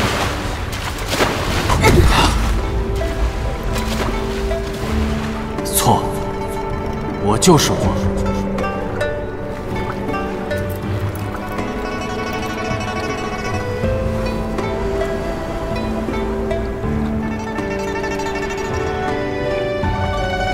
我在等待，等待火凤燎原的那一刻。